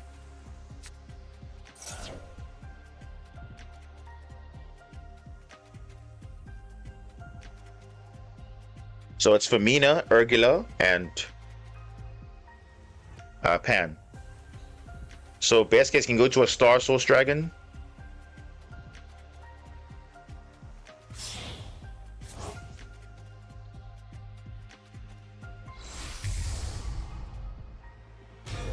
Check us to Pelia. Oh. Oh. Okay.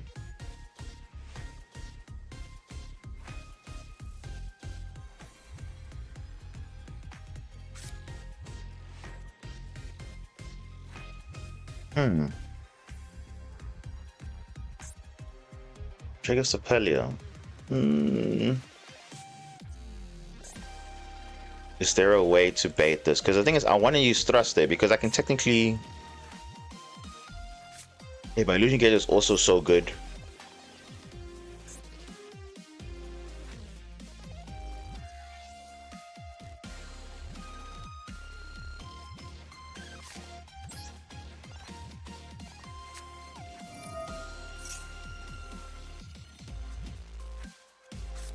No.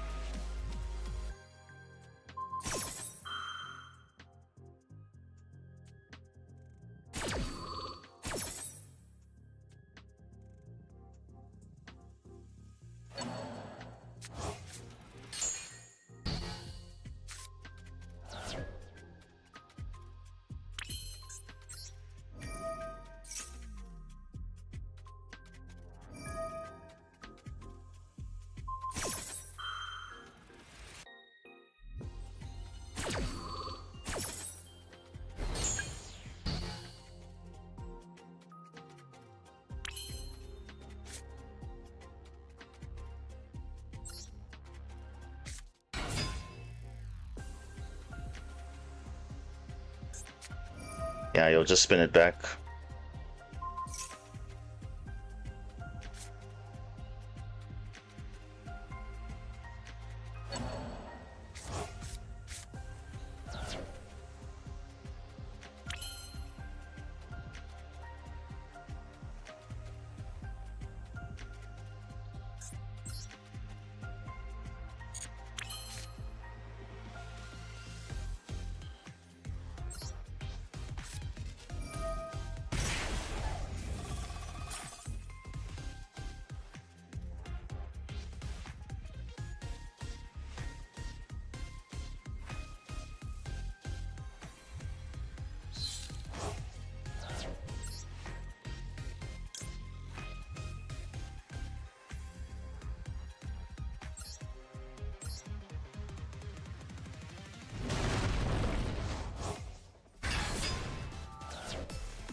Yeah, this guy had just the perfect hand there, I guess.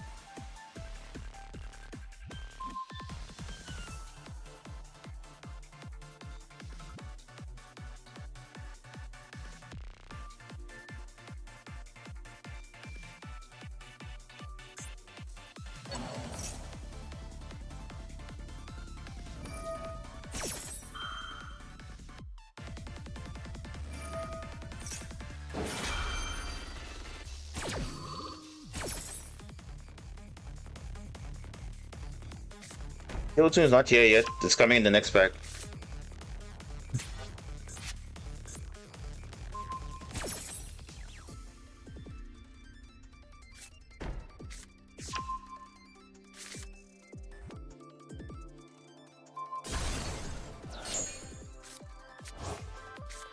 Yeah, you just had more stuff. Yeah, I was saying having double Joku wasn't ideal. We needed another attribute of sorts.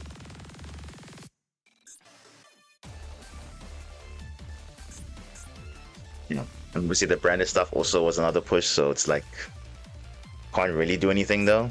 That's fine. We needed like an E-Telly or something, then we could have played around the horn. Because unfortunately the normal summon was gonna get spun back. So we needed like another push to do something. So it's fine.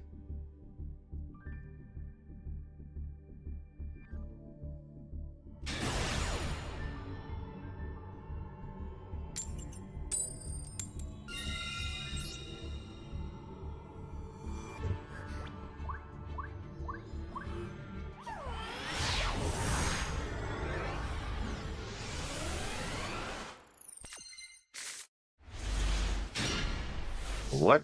What is this ham, bro? Sand is not good, eh? It's not.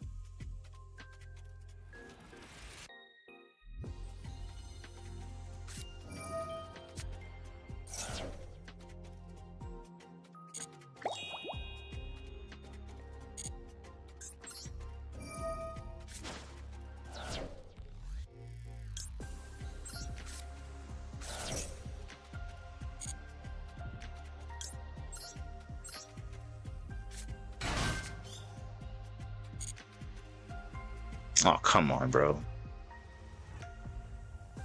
What else you got?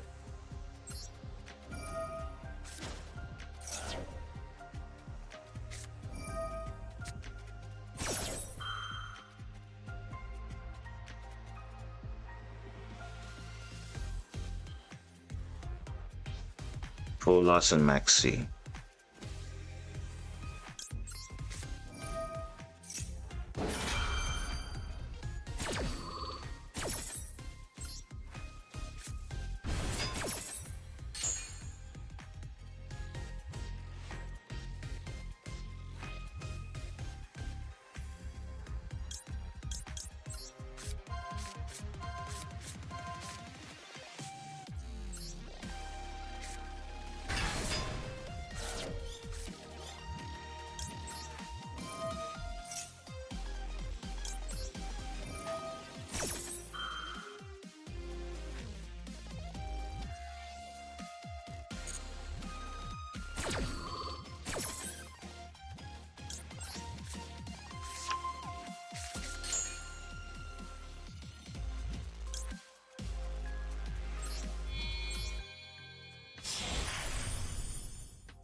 really can go into right now, actually. I don't know.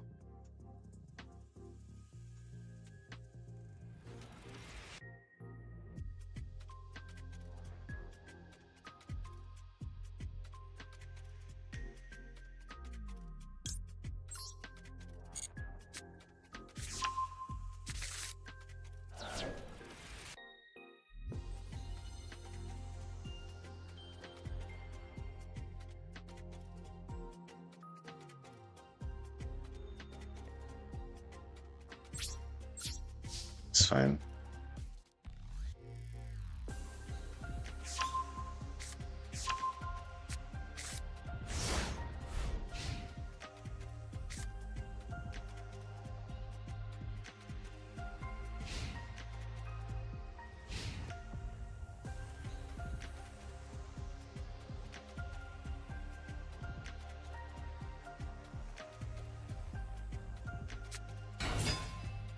Oh, it's so for cold yummy. Damn, bro. Yeah, we're not winning that. No. Not winning this. Silver Code Yami, they're gonna OTK me. Nope. No, no, no, no, no. They're gonna have a lot of extenders and all of that, so. But imagine, we're literally about to rank up and now we're going all the way back down. I don't understand. Oh, I don't know. That hand wasn't a good hand because we had all the cards that we were supposed to be searching. We had it in the hand already, so it wasn't ideal. We needed other cards to kind of like give us that layer of, you know, playing around stuff, but we didn't have it. Like again, like what, bro? This one card hand is not ideal.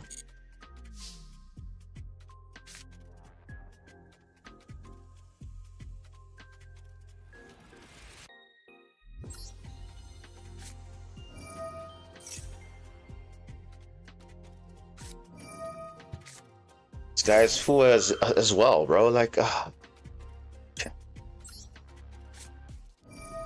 I'm pretty sure he has Maxi as well. I'm pretty sure. Oh no.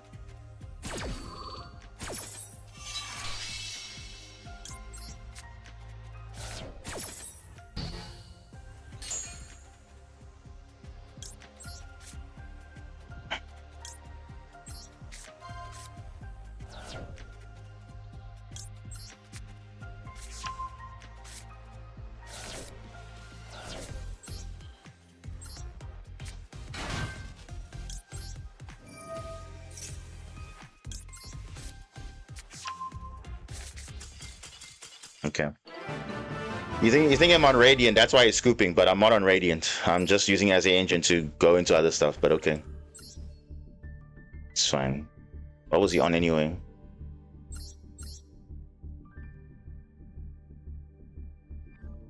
One forest making me go second. Why is that? Oh, making me go first. That's a bit interesting. Alright.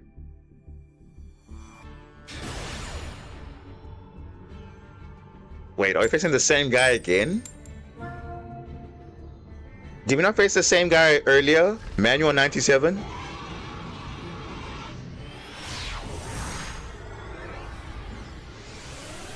This is the same guy.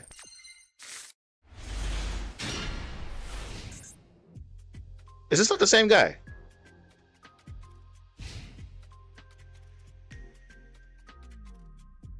It is. Someone just confirmed that, but I think it's the same guy. Yeah, it's the same Blue Eyes player. We literally played this guy like a few duels ago. Literally, like... Wow. Okay. We're going second again. Yeah, it's literally the same guy.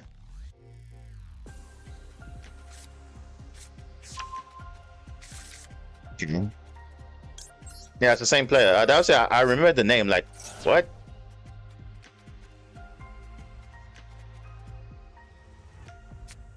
Oh, of course he's got Ash, bro. Like, this time around he's got something.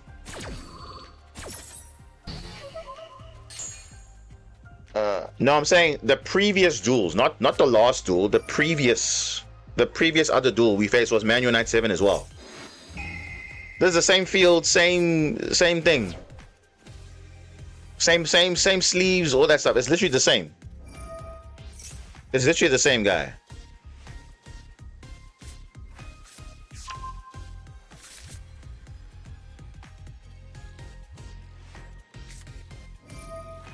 This guy wishes again, bro. What?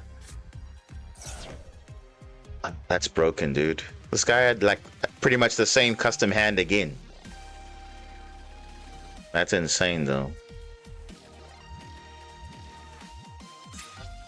Somebody's got Primite now.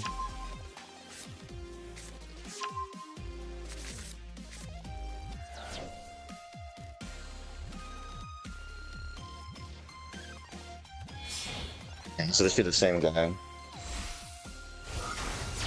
And the thing is, I don't know if I can play through this board because he's gonna make a crazy end board now. And I think Droplet again is gonna kind of like not really be worth it, but yeah. Yeah, it was before the Draco Tail player. Yeah, it's just literally the same guy. So I'm like, oh, how is it possible we're matching up against the same person again, like within a few games? That's very interesting. I'm surprised this guy hasn't ranked up also.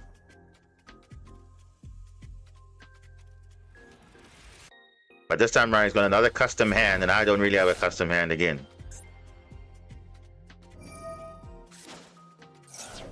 No turn 0 this time.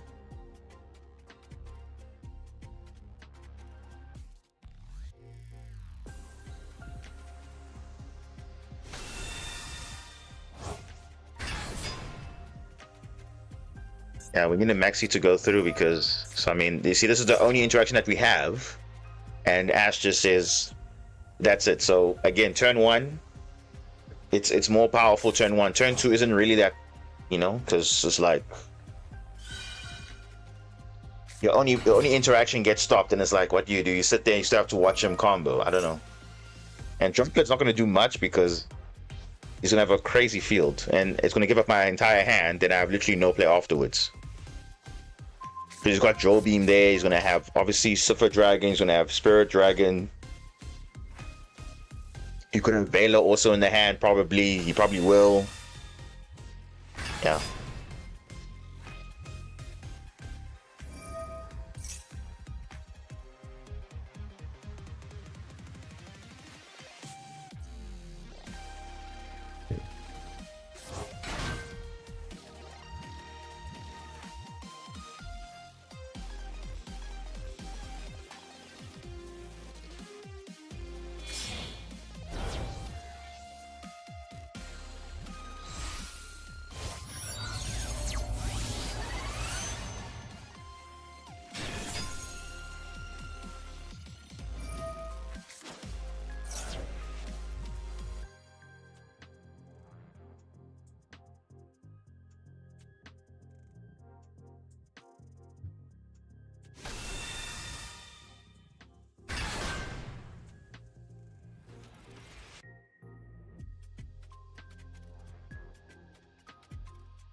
Hmm.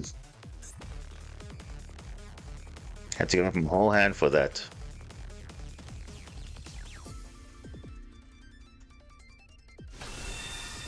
Yeah. Doesn't matter. Still gonna lose to a Joe Beam.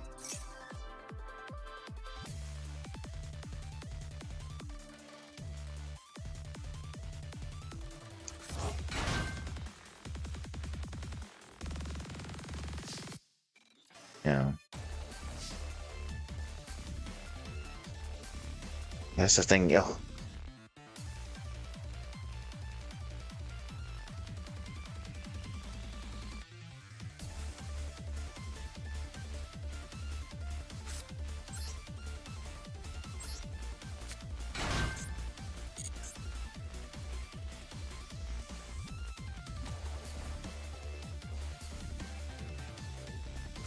Yeah, doesn't matter. It's literally over because that's the thing with droplet. Like it does give away your your entire hand. So unfortunately, you can't really do much with it even after you've cleared the field because it's like, what choice do you have there? Yeah, there's nothing I could have done there because that's it. If I had not sent a monster, you could have obviously negated it. And obviously, Joe Beam wasn't live until Blue Eyes was on the field, so I had to stop True Light before then. If I had double True Light, would have been different. Then obviously would have done 2 for 1, but obviously now that's the issue because the Joe Beam. That's it. If Joe Beam wasn't the thing, I would have been fine. Literally, I would have made Zeus. You would have literally no follow up, and then that's it. Oh wow, look at that. Speaking of follow up, this guy has another loady load for some reason. This guy's just getting custom hands all the time. Yeah. And it's a shame. I'm actually got negated. It would have actually made a difference because then at least if we had a few cards in hand, then we could have given up, most of our stuff. But that's kind of the risk and take with droplets, so it's fine. Is this friendly duel? No, it's ranked. We're actually facing the same guy twice because we faced him earlier, and he lost because we were able to stop the True Light, which popped his field, and he had no follow up, and we were going second because of the Grand Pulse on turn 0. But this time around, he didn't have that. So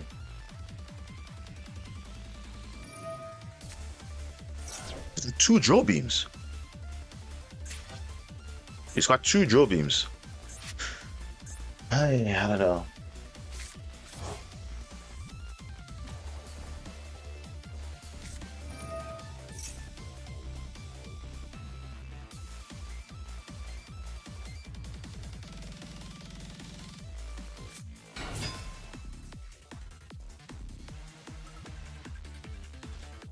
At this point now, Blue Eyes will just be carried by that.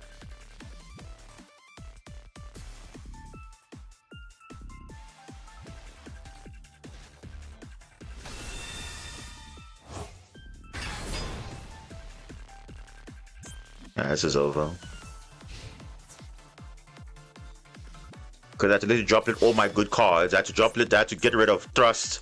I had to get rid of a Joker potentially. I could have literally just added a, if it was at least Super Quan cards, I could have at least got some follow up. But unfortunately, I didn't get any, any Super Quan cards, so I couldn't even get any value of droplet. But that's just how it is. But at least if I had at least a play with that, but there wasn't any, so the hand wasn't that great.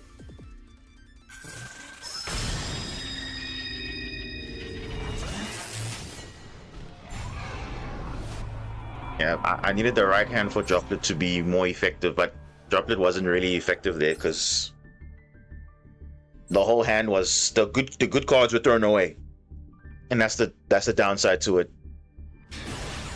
Obviously, well, I wouldn't throw away Thrust, but I had to, because I had to get rid of that. So, because if it was at least Super Quan cards, at least I would have getting benefit. They go to graveyard, they add their effects, it's all good. I get cards back, but unfortunately, I didn't get any cards back. playing with one card where literally I know he has Joe Beam there. No point even bother activating because it's like, you know.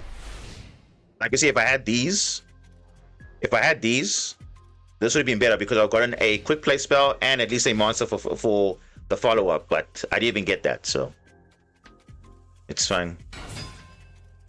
Radiant.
Nib is not going to be.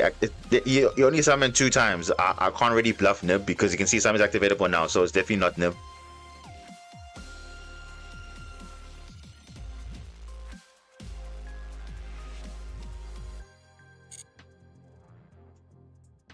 I'd rather wait because I want to get some bonus effects in my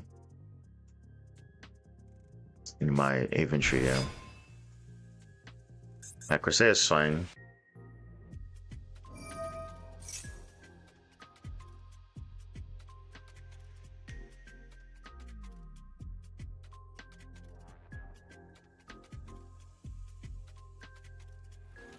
Because it's so here's the thing. If I had negated this, right, you can still search a Radiant Typhoon monster with Eldum and then just tribute summon. So either way, it's the same thing. Yeah, it's the same thing. So even if I had negated earlier, you still would have got access to Corsair no matter what. So it's rather just wait.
Okay, so there's maybe 2 MSTs in this in the back row.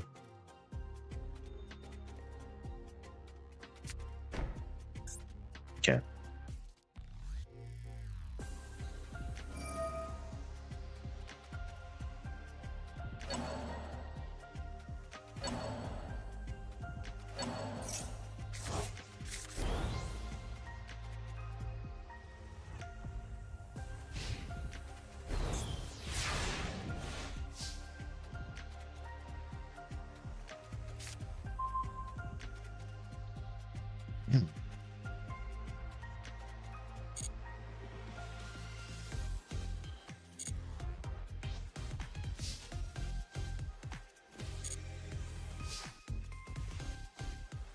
Now the problem is he can negate because he has an MST engraved, so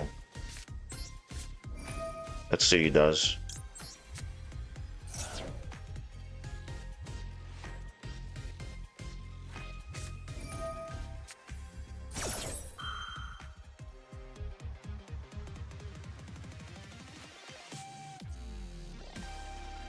It's fine. If he has maxi, it's fine.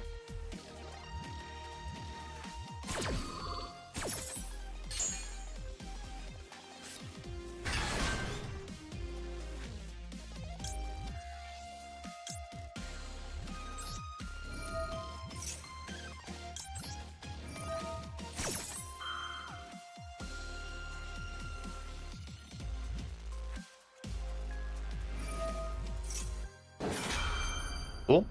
It's fine.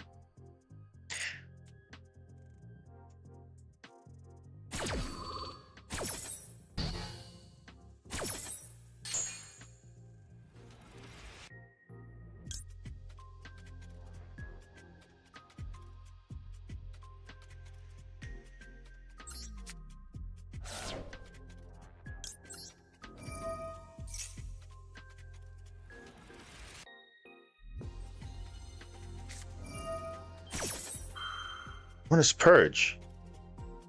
Oh, okay. So 2 MSCs and what else? What else is there? Okay. It's fine. We have 2 options here. We either go thrust or we can go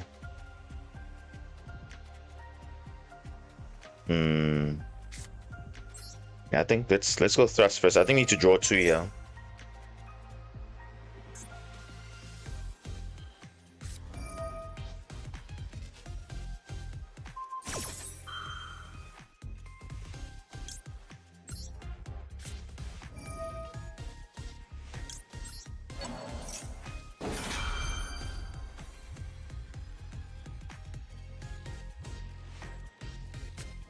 He's being greedy now. He's being way too greedy. He's literally being greedy. I can literally just let it resolve and then that's it. He does have Phonics in the hand though. Let me just double check. Yeah, he does have oh no, he doesn't. Maybe he does. That's a bit too selfish though. I mean, just let it resolve. Why are you trying to force it out?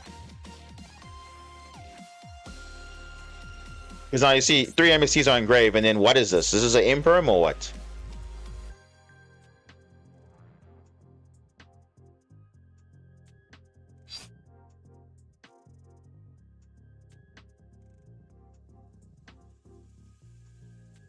Yeah, let it go.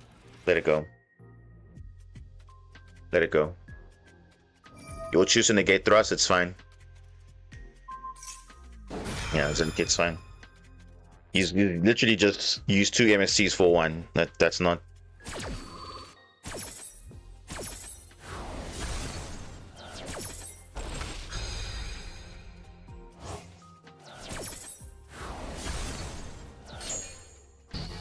That's fine.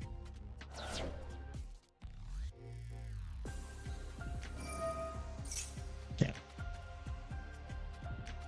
He's gonna trigger this to summon the Phonics. Okay, no, it's fine. You know what you're gonna do? We haven't used our normal summon yet, so worst case, We still have a play.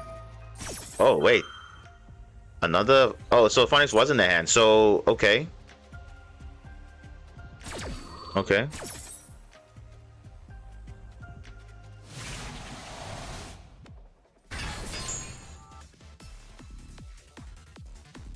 So this is manifestation.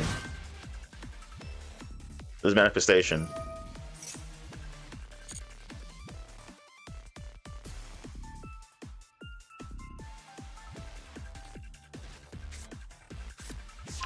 Yeah. That's fine. I mean, into Max C, yes, but I mean... This is manifestation. If he uses Phonics early, you still have a chance.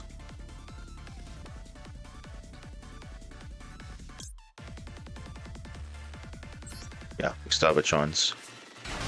Only thing we lose to is obviously an Ash Blossom, but we'll see.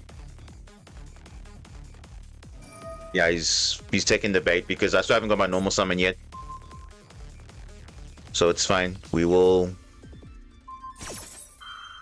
play it out as we should play it out, but we'll see. I don't know what else he could have in the hand, of course, but it's obviously could be Nibiru, could be Sheena.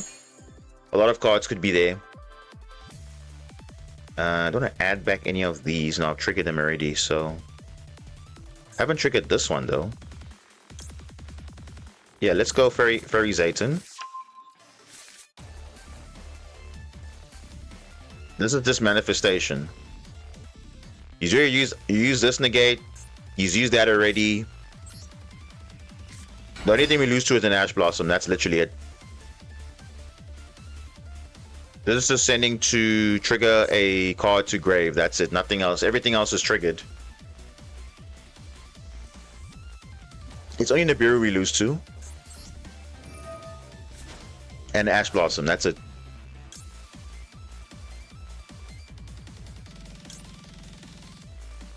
And just to play around it, do I send red layer?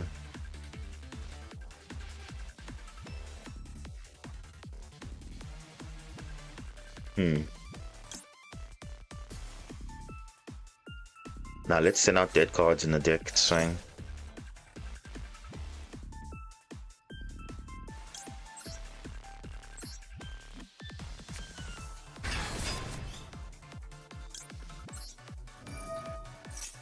When he has Sheena, we lose to. But even then, does he even have space to summon Sheena? No, he doesn't even have space.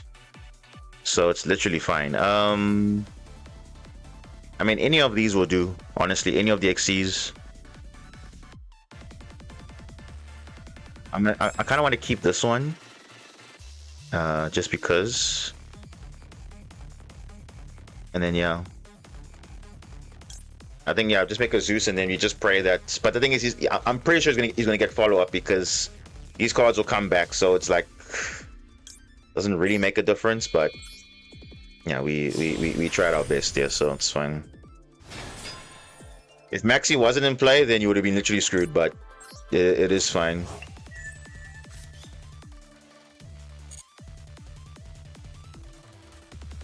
You can't get over Zeus. Well, if he has the mandate. You could obviously get it back with the Link monster if he does play another copy, so that is definitely there. Let's see what I can attack anything, right? Let me see. Yeah, sure.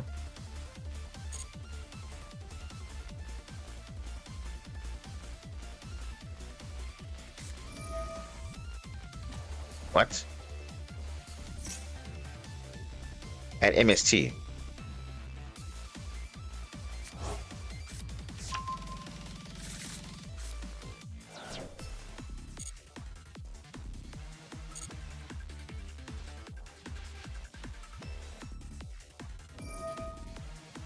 That's not doing anything.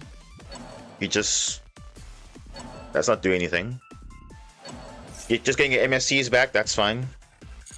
That's literally fine. And then you've used all the effects already, so...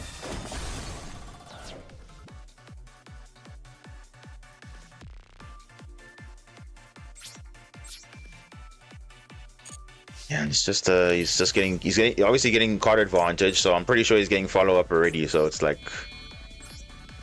what can we do? And he also messed up because he actually doesn't have a MSC engrave, so I can literally like, Zeus the field even on his turn actually, because he can't do anything right now. This is not even in the gate right now. I'm gonna set this. Yeah, there's not even point even MSCing because or Zeusing because he doesn't even have a way to stop it. So it's like, yeah, just hold, because there's right now no MSC engrave. He has to use it for him to have a negate. So right now there's no real threat here at all. There isn't. Because there's no MSC engrave, so there's no negate right now. There we go. And the thing is, I have to do it now because if it goes to grave on resolution, this can negate on the next chain. So I have to do it now. And I get some value here. Unless he has droplet, that's the only way he stops this. Yeah, I can't really chain the trap because I don't have a Radiant Typhoon card. So no point chaining the trap. It will be revealed anyway.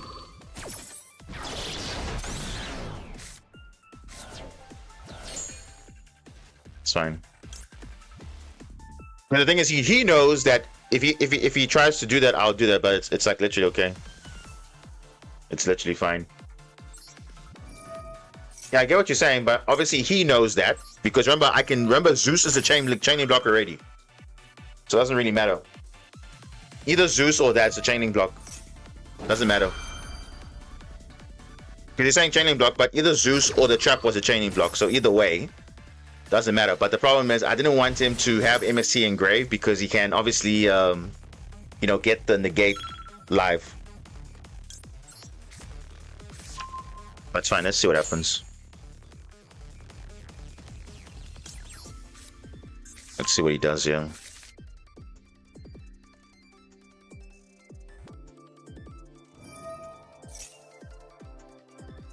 I had two chaining blocks anyway, so regardless what I did, I was still gonna Zeus the field anyway.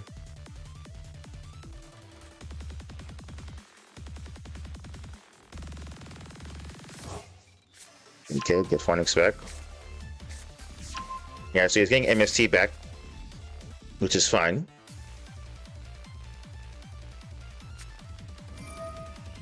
Yeah, he's getting he had card advantage because of Maxi, so he basically has follow up already, even no matter what I did. So it's like the same thing.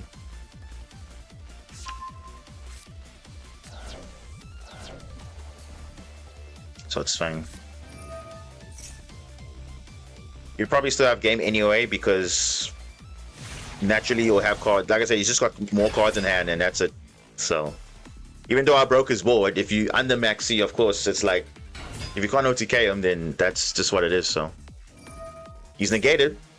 Eldum's negated. Yeah. Eldum is negated.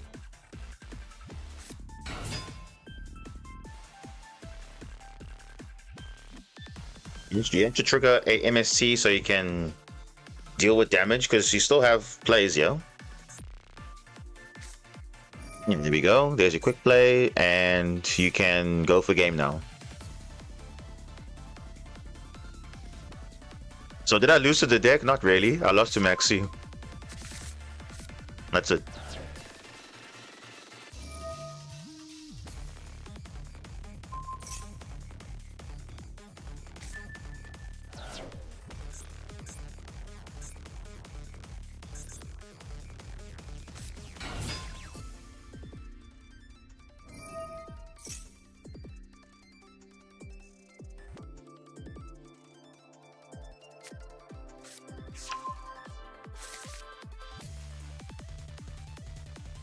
Yeah. So you notice for the first, so same thing. When they're going first, their Maxi doesn't really get stopped. Wait, what? What is he doing? Is that a bit extra though? That's a bit extra. Okay, I think he's a bit too greedy now, I think. Yeah, he's becoming a bit greedy now because he's only winning because of Max C. So yeah, he's having all these cards because of Max C. So he literally has game on field. What is he doing?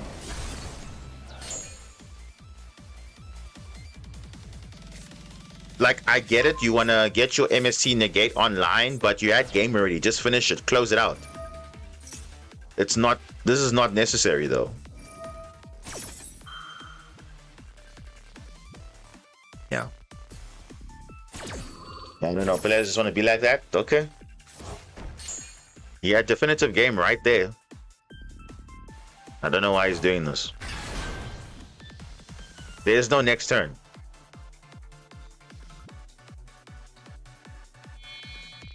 Brother, are you serious?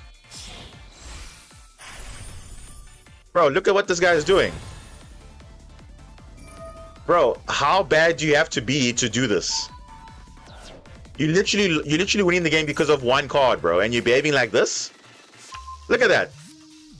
Look at that, bro. He's literally behaving. Look how he's playing. Look at how he's playing. Is this what we're doing now? Look at that. He's just BMing now at this point.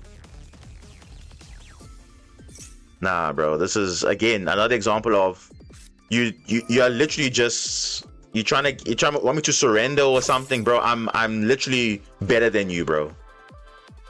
I'm literally better than you, bro. This is just unnecessary. Honestly, it is. This is nothing to flex about. Literally nothing to flex about, bro. You're only winning because of literally Maxi getting 10 cards in hand. You literally got outplayed. And you're flexing like this.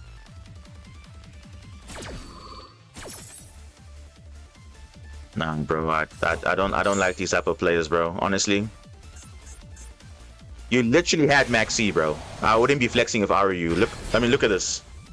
Completely unnecessary.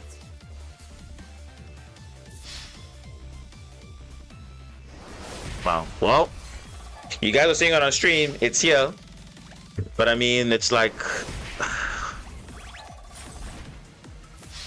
Yeah, again, I can't respect you for that because I mean, what are you doing just now? Literally flexing for no reason. You literally had game, bro. Just go to battle and that's it. But you deciding to be a little bit arrogant.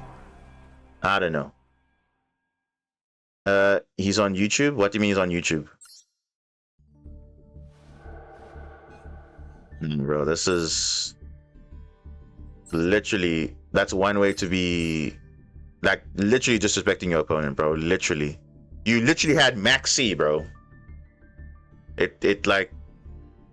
You can't really be acting like that, knowing very well you literally had card advantage, and you're doing it like that. That is highly disrespectful, bro. I don't care who you are, like, you don't have to do that. I know you got game, cool, that's fine, but... Even this guy that also had a crazy board, he didn't do BM or anything, he just, okay, had... definitive game, but I didn't do extra steps.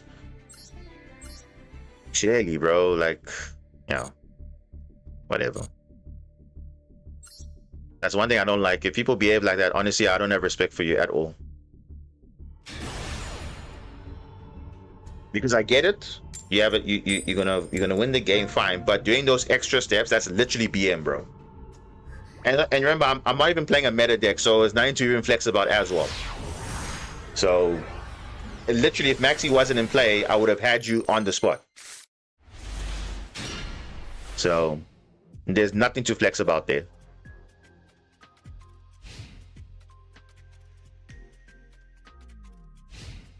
So yeah, I don't know why he did that, but it's not nothing to be proud about because it's literally you're doing that against a deck that's not even meta. So, I would even. I'd even try and do things like that because it doesn't give you any sense of like, oh my gosh, I'm like, it doesn't mean I'm better than you or he's better than me. It doesn't mean that. We all know what happened in that game. My guys on the chat here will verify that. So we all know who the better player was in that matchup. He decided to be too greedy, so now he's taking it out on I don't know what. So, but I can't deal with that.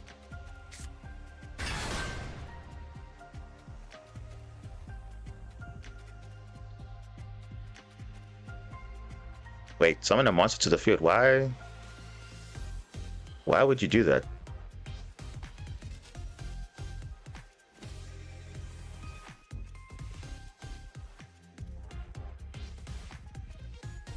Do I summon a monster here?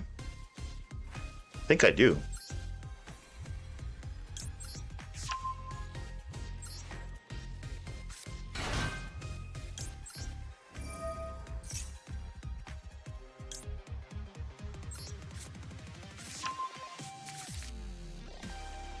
Be a silence, maybe.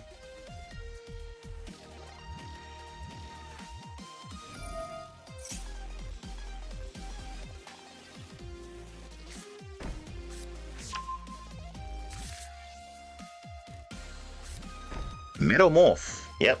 Morphing it up. Izuna.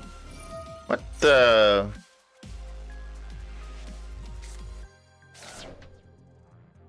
Yeah, that. I'm trying to think. What? He thought this was triggering Izuna from hand? No, it's like just keep it in hand, bro. It's like okay.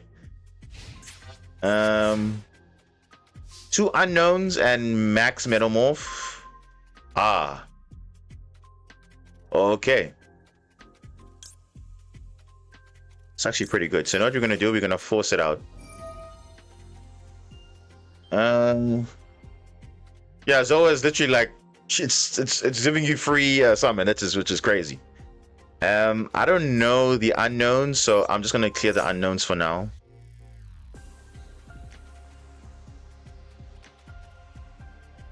I don't know what the back row is. No. This guy has two of them? This guy has two of them?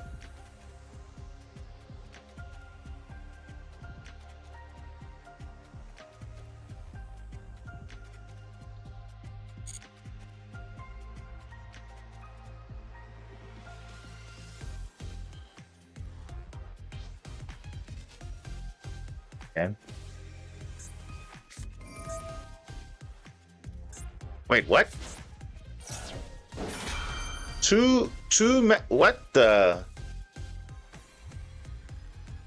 Oh, he's summoning the metamorph versions of. Oh, okay. Huh.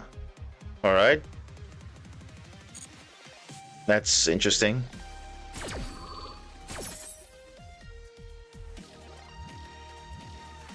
He'll use Izuna play, but I guess he's doing it for the. Oh, geez, this is a burn. Okay. I see now.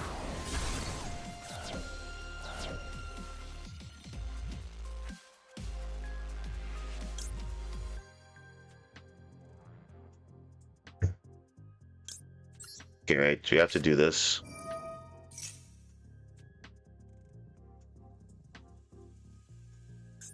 Yeah, it was super poly, imagine, right? That was crazy.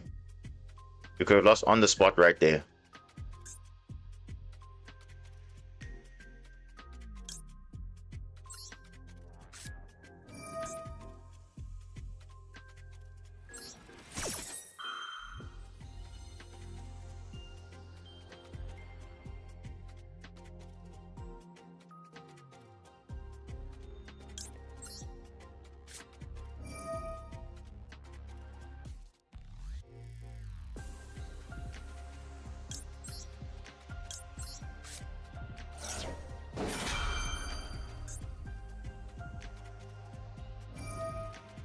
That's fine, bro.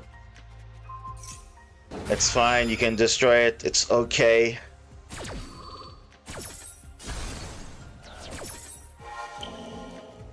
You couldn't send a monster because whatever, but it's fine.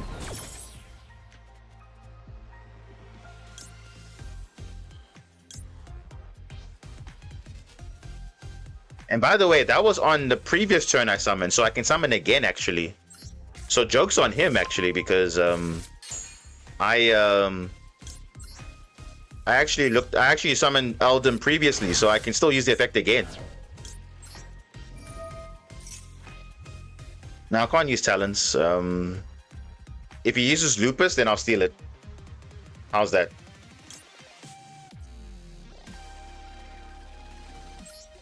Yeah, we're literally good, yo. We're literally good, yo. I don't know what's in the hand. I don't know if it's Maxi or whatever, but as you can see, I can still summon Eldum again.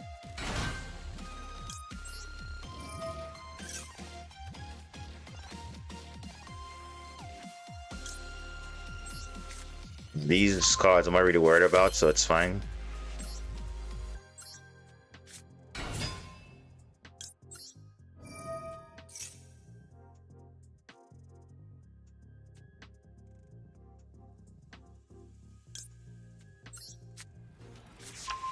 I can make Gossip Shadow in case he is holding on to Nib, but it's fine. We literally have play, so we're good.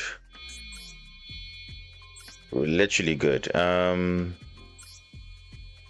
put in an attack position just because. So now you can't even Lupus if he wants to.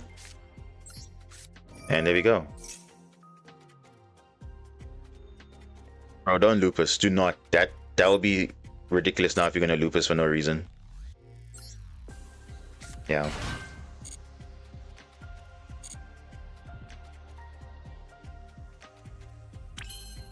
And also have talents also, so I can literally look at the last card of the hand, and that's it. So it's fine.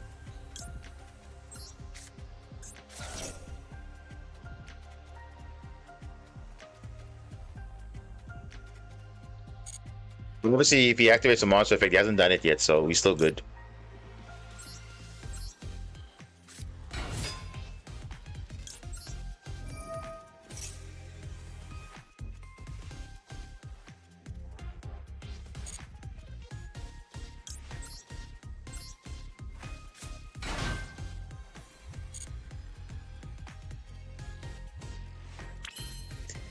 Yeah, he popped a monster, but remember, monster effect in the hand or graveyard. So, and remember, main phase only. This was in the draw phase, so it didn't work. Remember, talents only works in the main phase. Monster effect activated in the main phase. So yeah, I had to do it early because I didn't want him to have any other plays and whatever. So, and I wanted to play around also drawing Lockbird, so I did all my plays in the draw phase as well. So that's why I didn't want to do it in the main phase. So if he does do it, it's fine.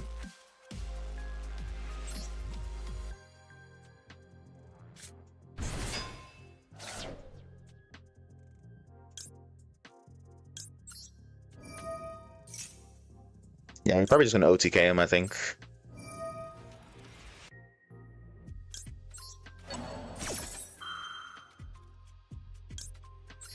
We're probably going to do that.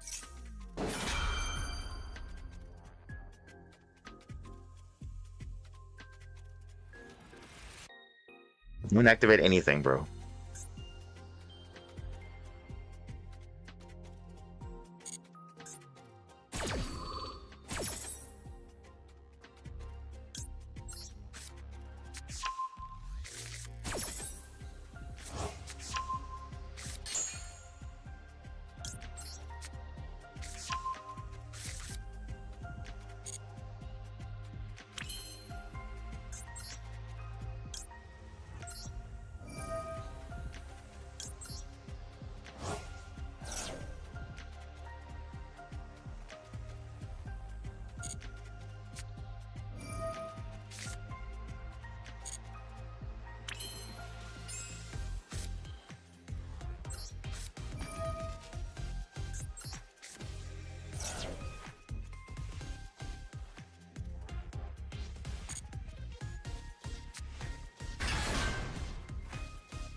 Honestly, I don't think I'm gonna use talents, guys. Honestly, don't think so.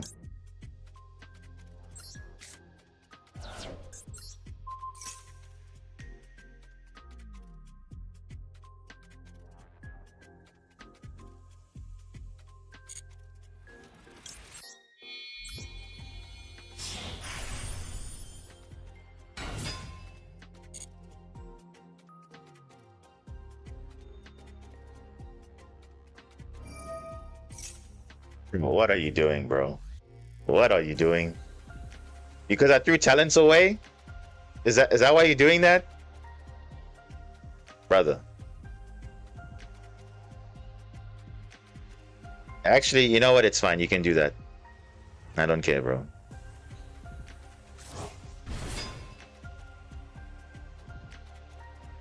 Maybe online. I don't know, because he would have nipped long time ago. I don't think he has it. And remember, he's forgetting that I can literally negate his lupus. He forgot about that. So I still have the nib protection.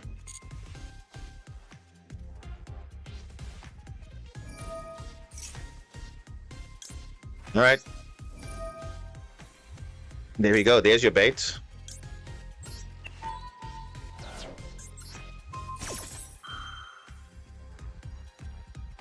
There's two ways. If he has Nibiru, he should use it now, but we have the answer there, so it's fine. Yeah, nice try. He's probably gonna scoop now because if he had Nib, he would have used it a long time ago. So no.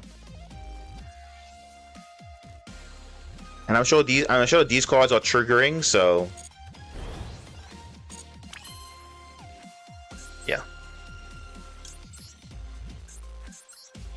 Okay, let's finish the game up. The time is almost up.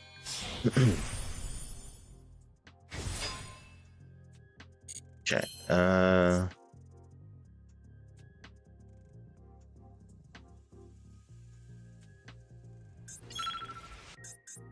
I need to clear this first. I know this is greedy, but I need to deal with this.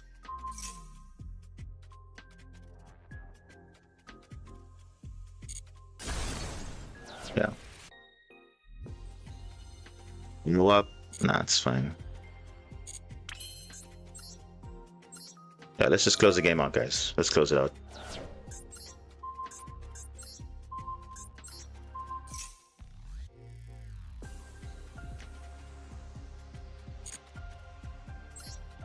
So now, if Nibiru wants to be used, this is the time to use it.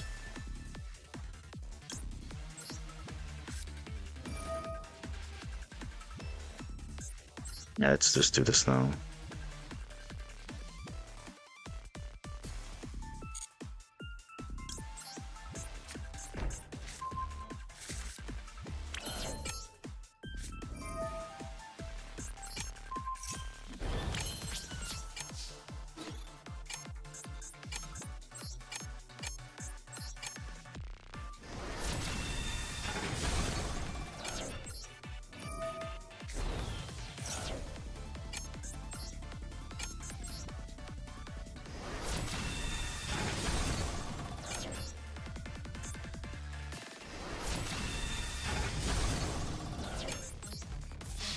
Yeah, I don't know. Timer just messed up, eh? It's fine though. It's fine. We got Magnus, so we're good. We don't care. We got Magnus. He's not going to do anything with one card in hand. It's fine. So I knew these cards were going to mess me up a little bit, so I had to get rid of it.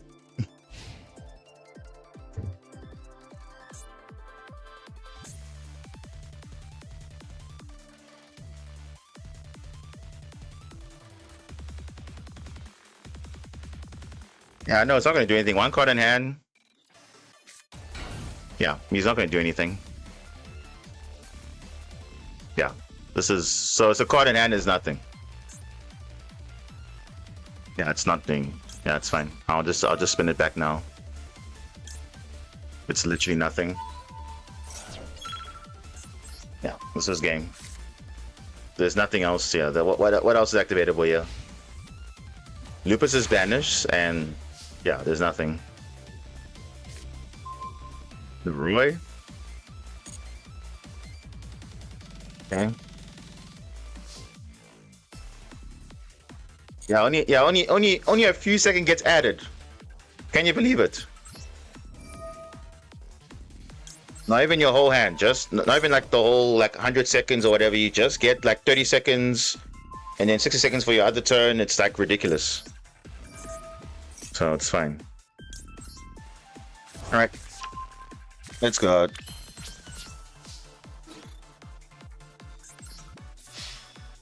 Yeah, it's fine. Doesn't matter.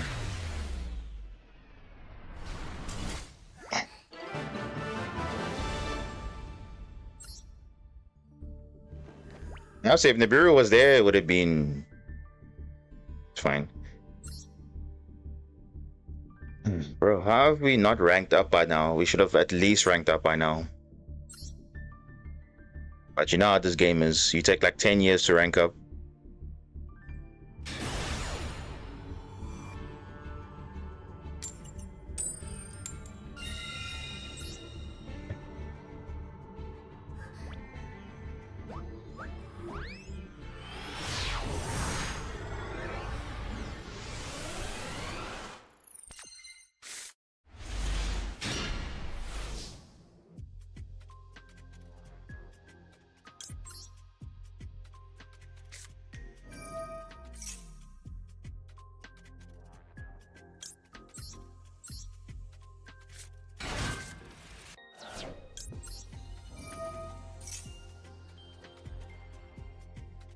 Okay, definitely has Ash. You see, that was an Ash right there. He didn't Ash. So he definitely has Ash.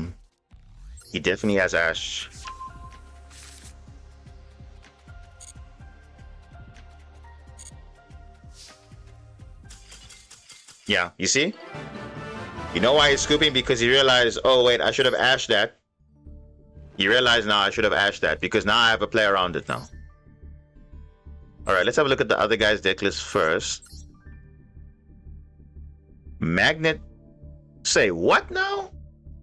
What is this? Magnet Warrior.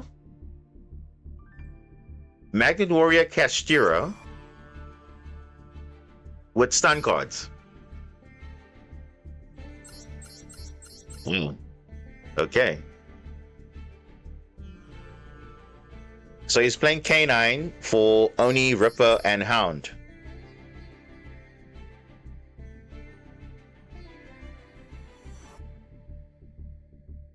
Yeah, I don't know what this deck is. You see, and this is an example of just a slop deck. I have no idea what this is, no identity. It's just mashup of stuff that has literally zero.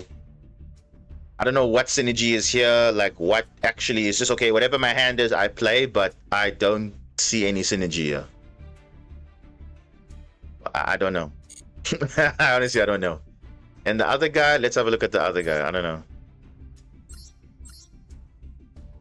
Blue Eyes. Okay. Yeah, Blue Eyes. They ain't doing much though. They ain't doing much. Yeah, even if you negated it, I had Zayton in hand, so I was pretty much good. 60 cards, interesting. Yeah, well, look at compared to his 60 cards versus mine. Mine doesn't look messy. It looks like okay, there's some order here. Like, oh, you're saying playing a bit of Radiant, bit of K9, bit of this. It bridges to that. It goes into this. But I don't know. That was just weird. But he definitely had Ash because you saw there after that, you didn't have anything. Depends who you ask, exactly. Oh, come on. Come on, game. You can't do me like this. What kind of hand is this? This is like probably the worst hand you could have asked for.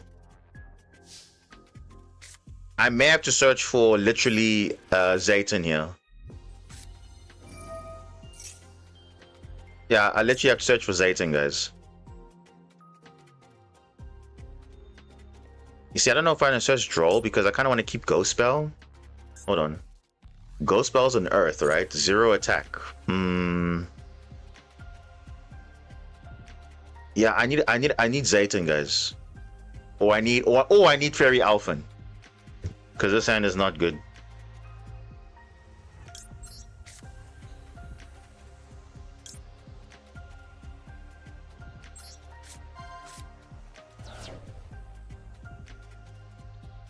I mean, blue layer works also, guys. I mean, it's not the end of the world, but I think Alphen is better in case I get drolled here.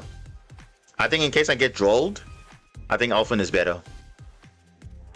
But I don't know, guys. Honestly, I don't know. I honestly don't know. I mean, also the Aldum is also good, but it's either this or this. If he has droll, then this will be better. Because if I search this and he has droll, then it's kind of stupid. Then I might as well just use this then. Yeah, let's go for this.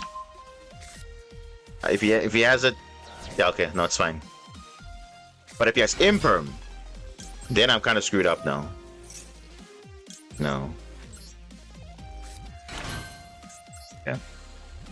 Yeah, I'd rather just take a gamble there and... Yeah, let me do this rather.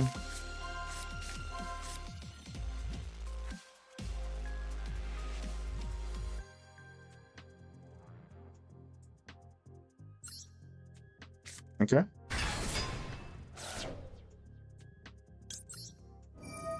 Let's get our main search with layer 19, then we're good. Yeah, we're not gonna chain block there, it's fine.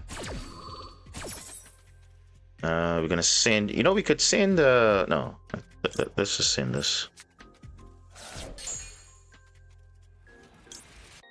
And I'm actually not gonna search for another Alphen, because this is where you could see, oh, there's something there, but because then I have to add this back, then it messes me up a little bit. Okay, nothing. Okay, that's good. So now we can search for blue layer.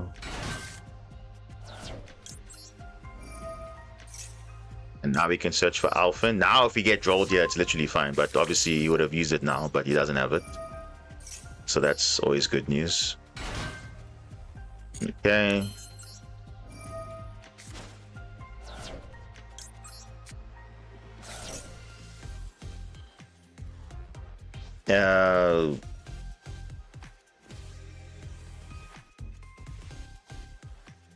I think we're gonna... I think we're gonna straight into black layer, guys. I think we're gonna do that.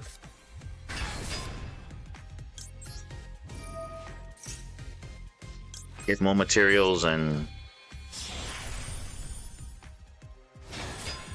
we could play Soran into Nibia, which is totally okay, but I think we're gonna take that risk.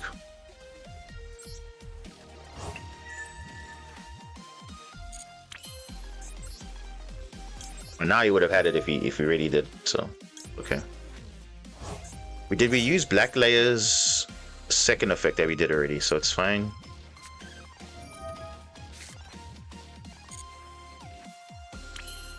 Yeah, I guess we just give up our hand, I guess. Yeah, it's okay. This is the one time you have to give up your hand, because this is your only like best end board here. So it's not like the worst thing in the world, but it's fine. Because if you're under droll, you'd have lost your hand anyway. So it's literally okay. I hope he nibs us now at this point. It'd be funny, but it wouldn't matter. Let's attach another white layer. Just for more materials, so we do have 8. I think we will have 8.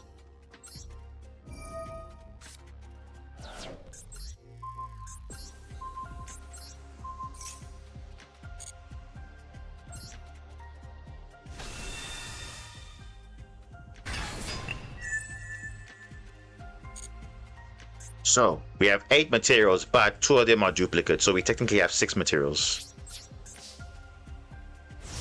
So we have to get rid of the duplicates, and then we're still good. So we can spend 2 times, and then we just pray that it's enough.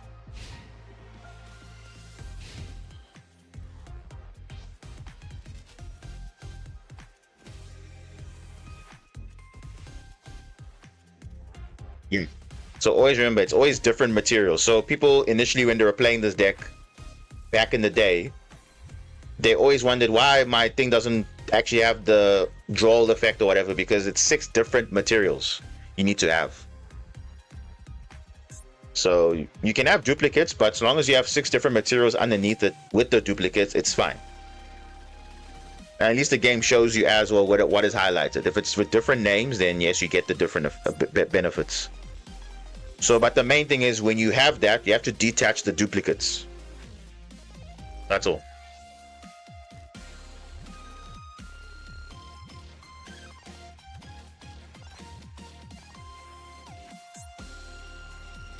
Do you have a kaiju? Do you have something?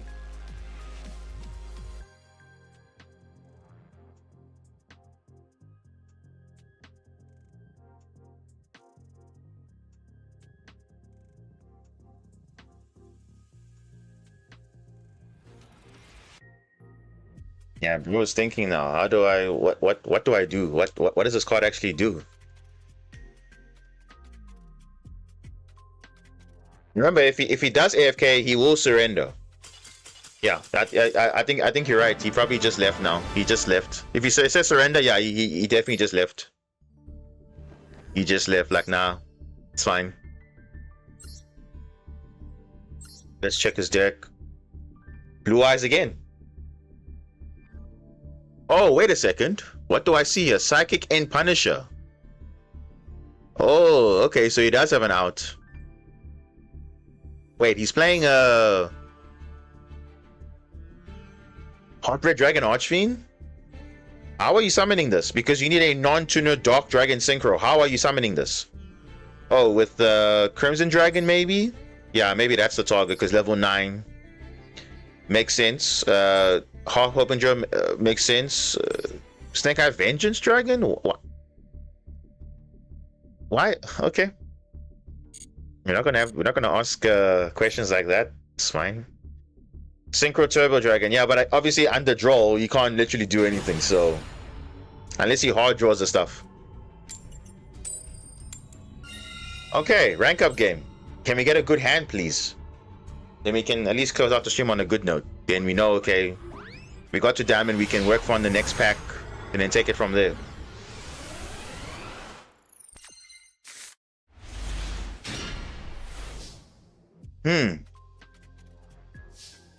Okay. Not the worst hand, but it's not really ideal, but it's okay. We got Noroi finally in our hand, but we could lose to an Imperm. So that always is a thing. Oh, an Ash Blossom. Full loss. Okay. We can work around it. Full loss, we can work around. This is fine. We can work around it.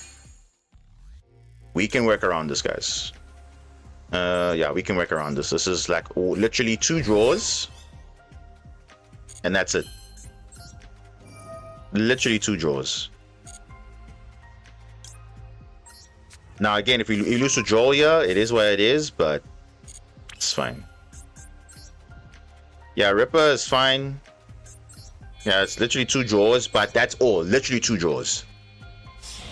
And then obviously we can set up for the next turn, of course.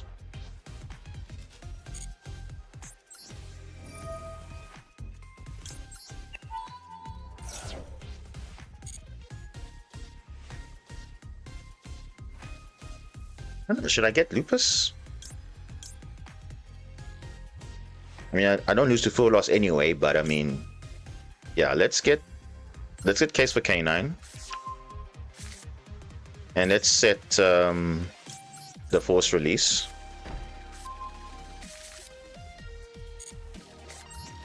And we can see what his hand is, and we know what we're gonna go into. Add a card, yeah, I guess so. Yeah, we can add Lupus, why not? Well, let's look at the hand, of course. Let's look at the hand. Because now the thing is, now we have bodies on field, so we have to like be smart here. So we're probably gonna make a Valon with this, and we'll see. But let's look at the hand first. Then we know what we're dealing with here.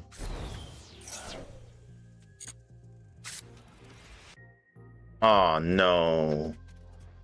Seriously? Striker? Sky Striker? Oh no. This is not good though. Not good one bit.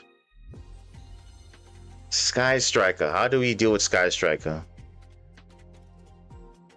Yeah, and the thing is, they got all the draw power. They got mobilize. They got this card. This card is disgusting though. We can't literally respond to anything.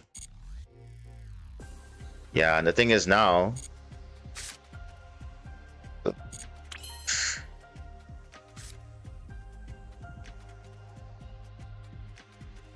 You know what? I'm gonna summon Lupus only. The next turn we'll assess what we're gonna go into. Because I don't want to give him too many draws now. Yeah, if we had layer 19, this would have been game over a long time ago. Literally game over, but it's fine.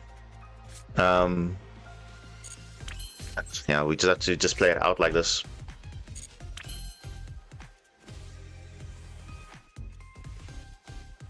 I think this is fine. We'll leave it like this.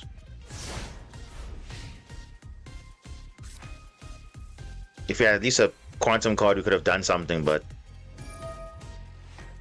yeah, this is what I was trying to avoid. He's gonna draw more cards and probably get more board breakers.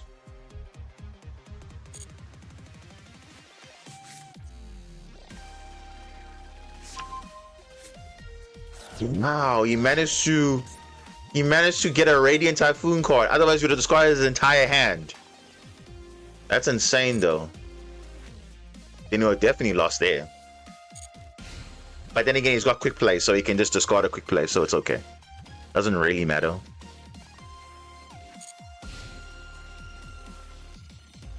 Yeah, he has quick play as well, so I'm saying either way, he's got something. Oh, okay, I don't want to hold on. I want to hold on to Force Release because that multi-roll is going to be a problem, so I'm going to wait. Right now, there's no threat yet. Yes, he's drawing his cards, getting benefit, but I can't do anything right now, unfortunately. I have to hold. Yeah, this is a card I have to use Force Release on. I have to.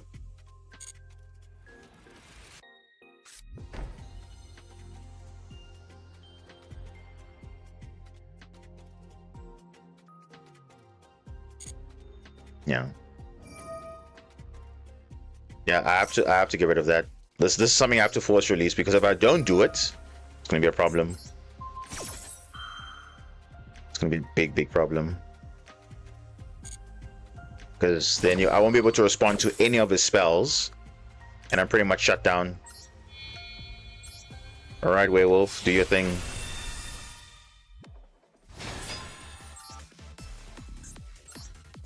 Yeah, this has to go. That has to go.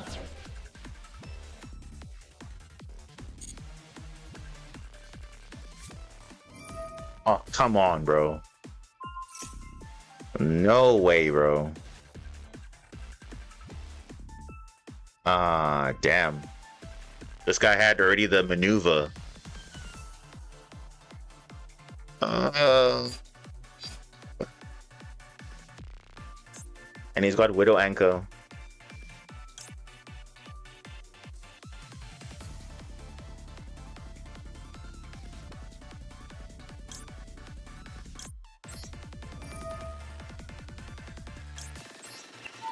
Yeah, we're just screwed anyway, because you see, when you're playing with a lot of board breakers and stuff like that, of course you're going to use it. Of course you're going to use it. He has to use Widow Anchor here, because remember, there's also Lupus, so maybe he's thinking, okay, if I negate this, but then Lupus resolves... Ah, Droplet. I may have to use Mandate here. I may have to use Mandate.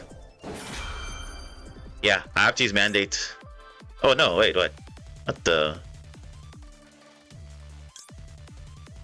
Wait, why did not send okay, it doesn't have a trap, so I can respond, but I mean,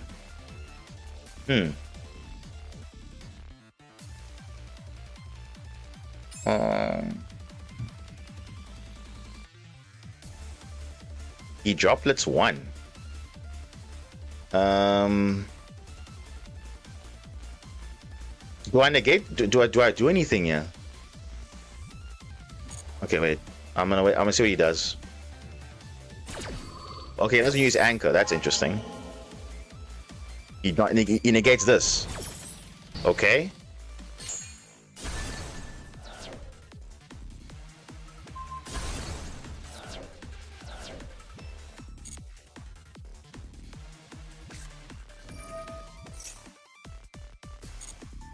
So he's saving the Widow Anchor for Lupus.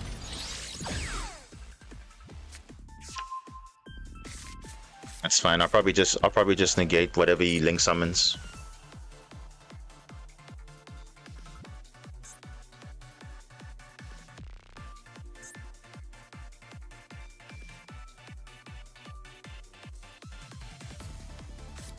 Bro.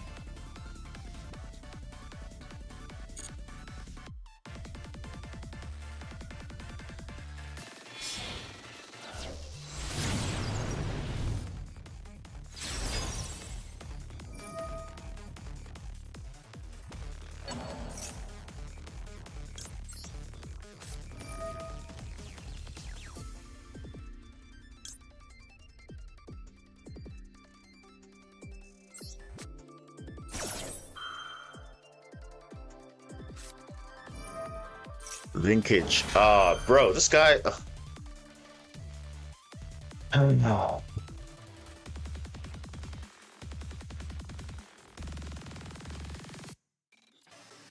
The thing is, damn it. This guy obviously had full loss, so it's like, just whatever, bro. If I had Super Quantum plays, I would have literally been fine. He could have drawn all the board breakers he wanted. It wouldn't have mattered at all. But yeah. He's holding for Widow Anchor to negate Lupus. Why? I don't know why, though. Ah, it's fine, man.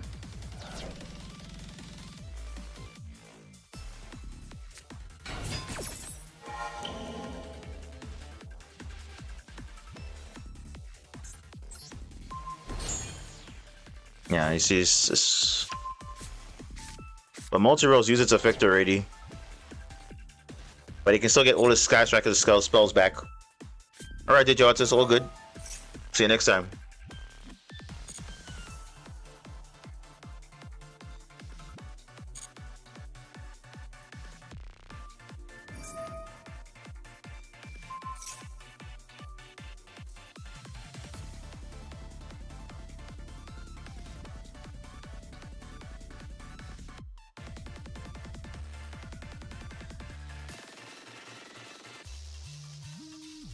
And he can use this again?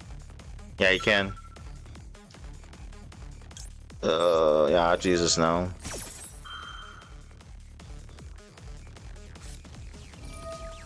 He's holding on Widow Anchor the whole time just for Lupus. That's crazy, though. I don't understand why he did that.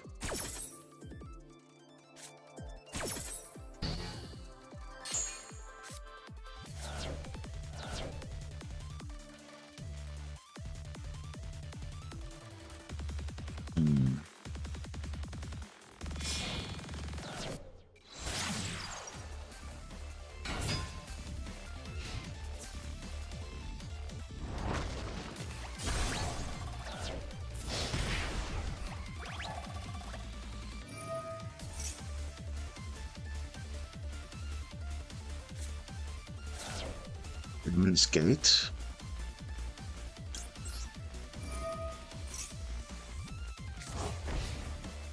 Okay, we still have a turn, guys. We still have a turn, but his resources are gonna come back because of this card here.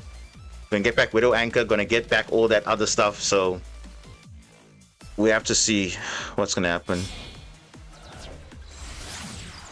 Emilio. He's got like a billion spells.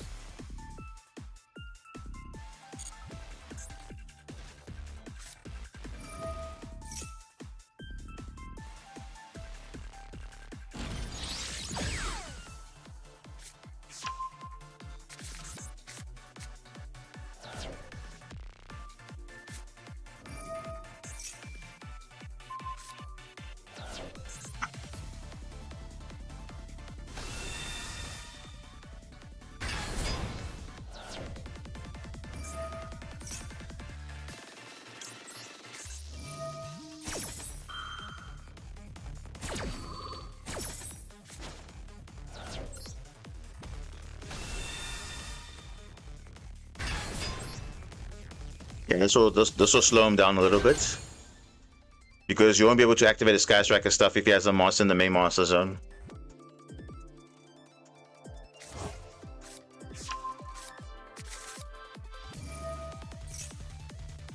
Yeah, you still can't.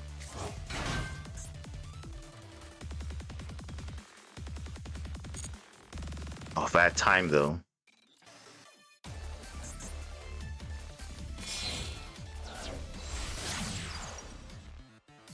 Azalea.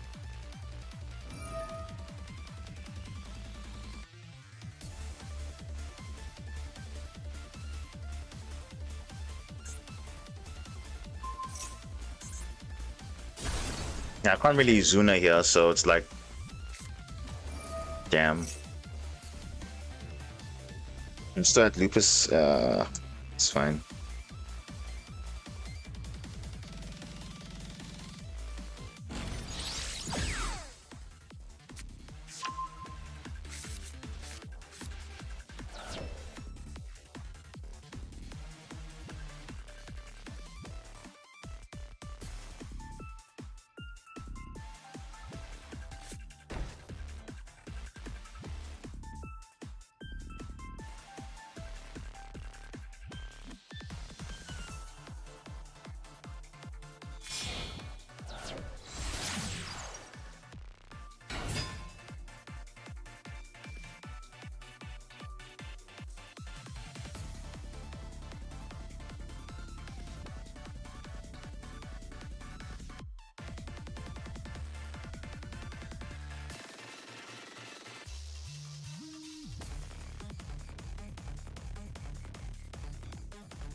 Multi-row, switch it around. I think they switch it around. Let me see. I think they switch it around.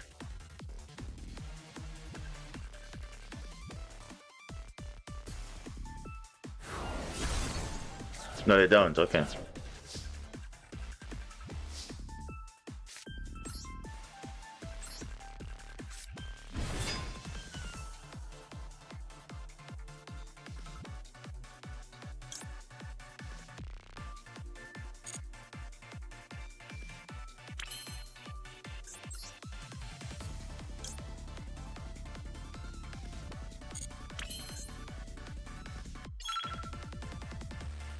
Mm-hmm.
Yeah, we're probably gonna OTK now.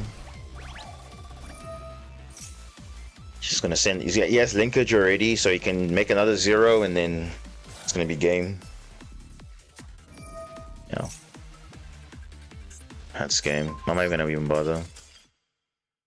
And that was the rank up too. Unfortunate, but what can we do?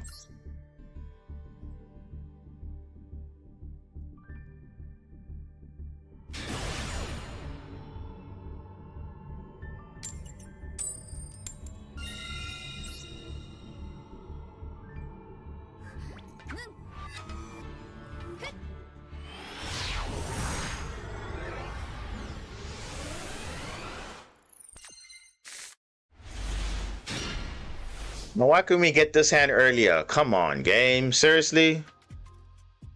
We could have gotten this hand earlier. Would have been literally fine. Like, literally fine.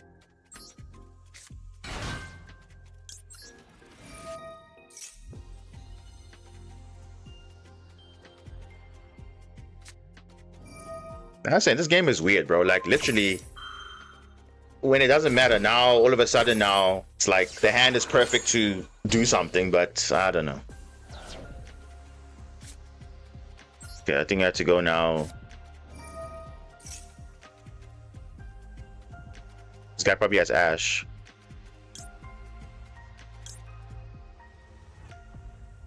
I think I'm gonna go Joku for Joku, yeah. If he jolts me, it's fine. I think if he I don't know what he has.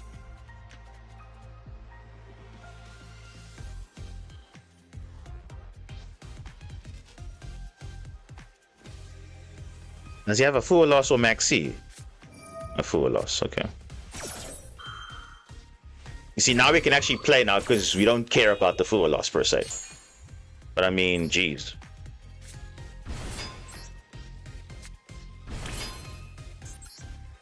Pretty sure he has Ash also. Okay, no. I think to play around Duel, I'm gonna do this. But he doesn't have it, so it's fine.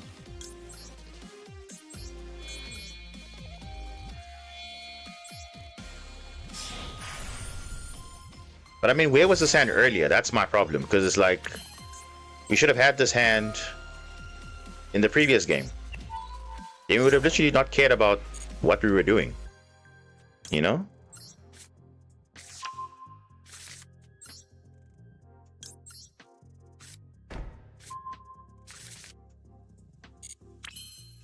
Because now this hand is playable.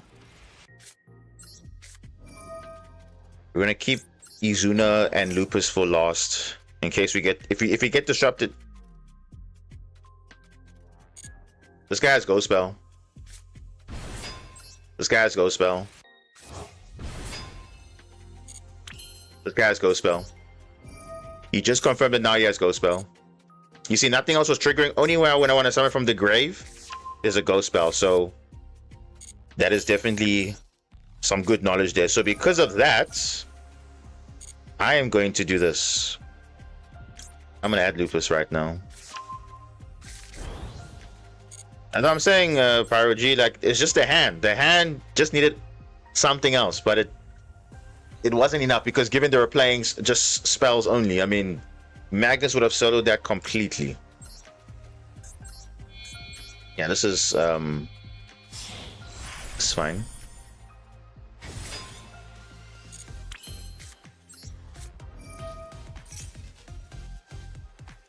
What? It's not Ghost Spell, then what is it? Okay, it's definitely Nibiru. No, it's not Nibiru because it's nothing's prompting him. So what is it then?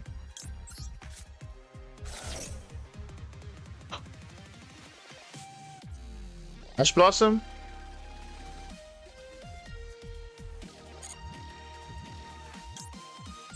Okay, let's do it this way.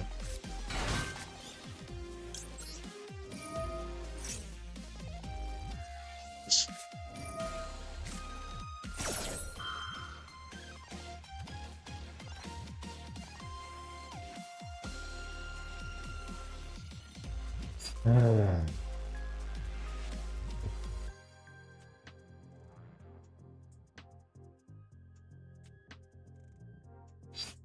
guy might have nib.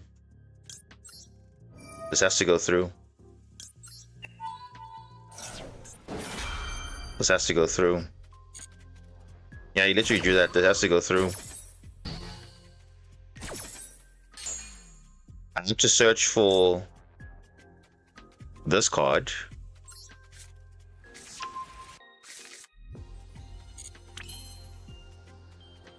So here's the thing now. We can either go into Gossip Shadow and then we pray that we have more extension.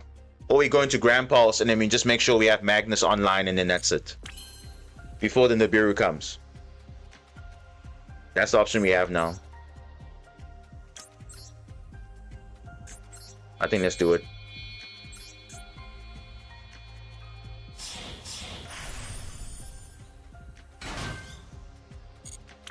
I think let's rather just have that extra layer of protection at least, so that's fine. We'll just have to just do it like this.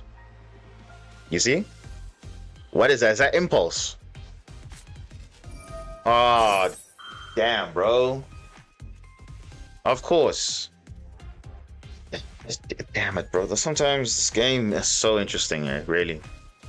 This guy has a ranked up game. He gets all the nice hand traps, bro. I literally get nothing. Oh.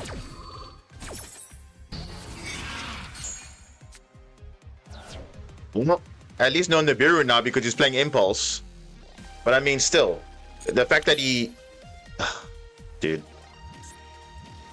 That's crazy, man. And I'm pretty sure he drew it now. I'm pretty sure he drew it like after all these draws that he's been getting. So now definitely Nibiru is not in play anymore because obviously Impulse says you can't activate Light, Earth, and Wind. So no Maxi, no more Droll, no more Nibiru. But the thing is, damn, bro, we needed that.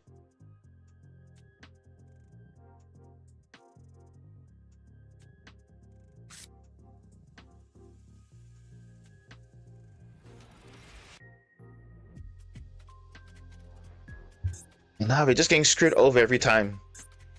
Because when these guys have rank up games, they're having god tier hands. When I'm going rank up game, the hand is not amazing. Or they have something. Okay. Let's just do this. You see, he just had Impulse. At least I know Nibiru's not going to be a thing. But I mean, still. Yeah, they're going second, but the thing is, why is it that they are getting all the god tier, like, look at that thing, Imperm, Ash, Full Loss. Like, what even is that? I think I'm just gonna go for the Valon.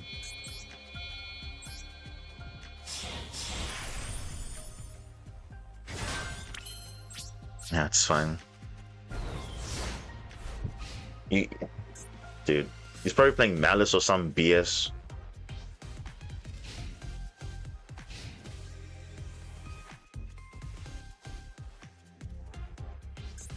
But I told you guys this before, it's not the deck, bro. The deck is designed in such a way that it's able to... Look at that. Another Imperm.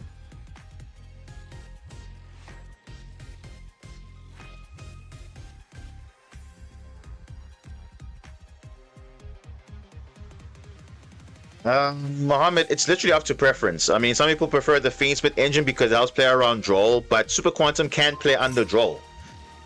So... what did he target? Magna Liger.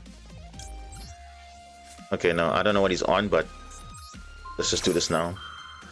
There's not even a disruption. There's not a disruption. There's not a disruption at all. It's not even a quick effect. So it's really up to...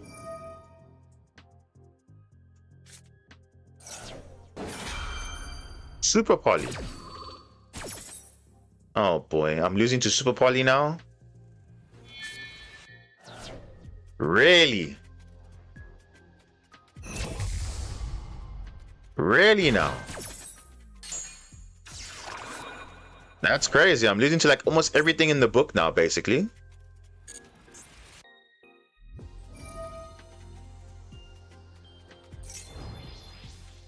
Dark.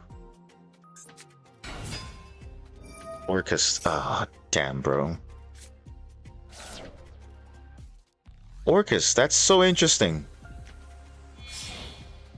Ah, damn. And now I can't even use Ghost Murder because he's got Mood Dragon on field. Yeah, perfect going second hand, clearly. And he had Super Poly on top of that too.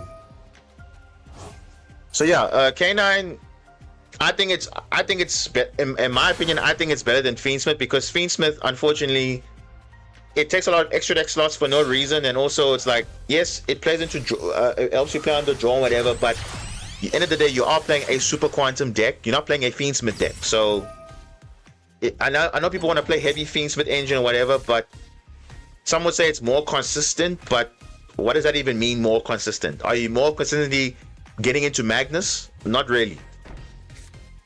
Whereas K9 at least gives you a bit of push. You can make K9 plays and Super Quantum plays at the same time. So I think, from my experience, I think K9 is better. But it's up to preference. It's literally up to preference. You have to do it for yourself, and try out the versions yourself, because some people prefer the Fiendsmith engine better because they want to make Caesar and everything. But if you want to make Caesar, then you might as well. Then why do we have a card like Ripper? Then it's the same thing.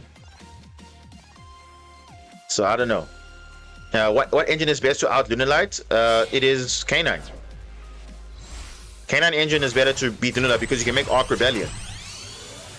Fiendsmith engine, you can't make Arc Rebellion. You can search for a Kaiju in the form of or Kaiju like a version of the Santa Claus, but that's it. But I mean, in terms of like, if you have a matchup against Lunalight, Fiendsmith can't do anything against if you're playing it in Super Quant, that is. Obviously, in pure Fiendsmith, yes, you can play Rextreme Day, but you're not playing Rextreme Day in Super Quantum. You're not. So I think K9 is more flexible because K9 doesn't even take a lot of extra deck slots anyway. So I think it's just all around better. I mean, yes, Fiendsmith has the benefit of being recyclable every time, but it doesn't add to your combos per se. And I think it makes the combos weaker. I think.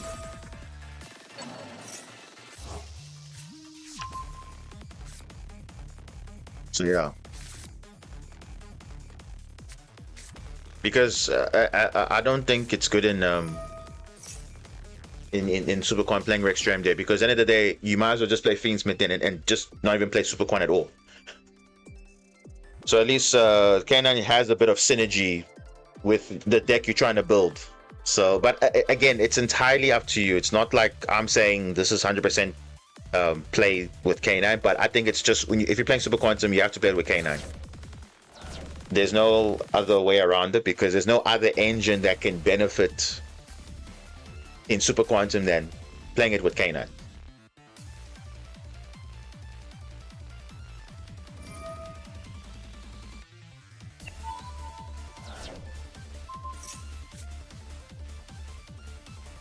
This guy had Super Poly, Impulse, double Imperm,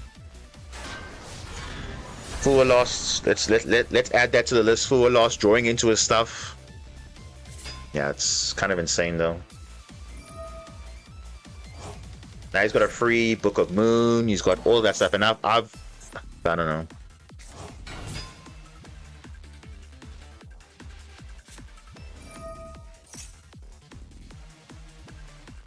Yeah, this is a very difficult situation now. How do we recover from this?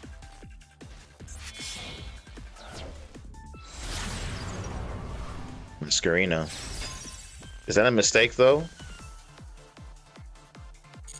Yeah, it's fine. Doesn't really matter. Yeah, this is a rank up game, by the way.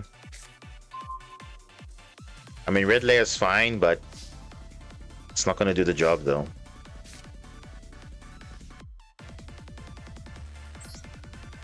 It really isn't. But let's see what happens. Did he set the crescendo's trap? I think he did. I think he did.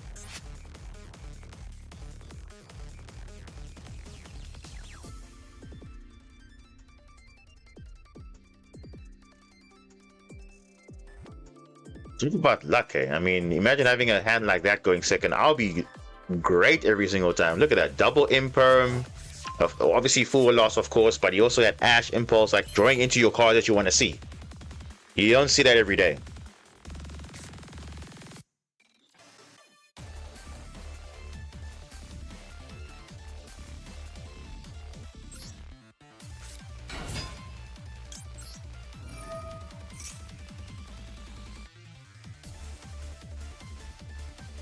So yeah, I hope it answers your question on whether you should be playing K9 or Fiendsmith. I think it's just it's a matter of preference, but I found that K9 is just better.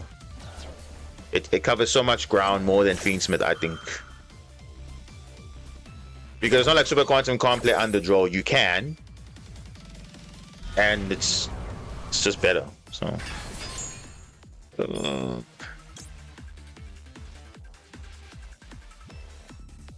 Let's see. He's gonna send a card to the grave.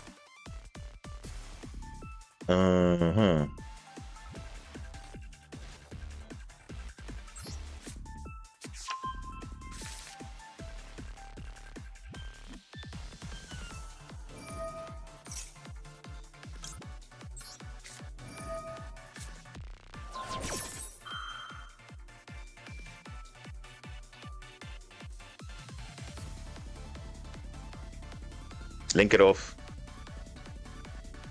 That's the only way to do to dodge that. You must link it off. Exactly. You have to link it off.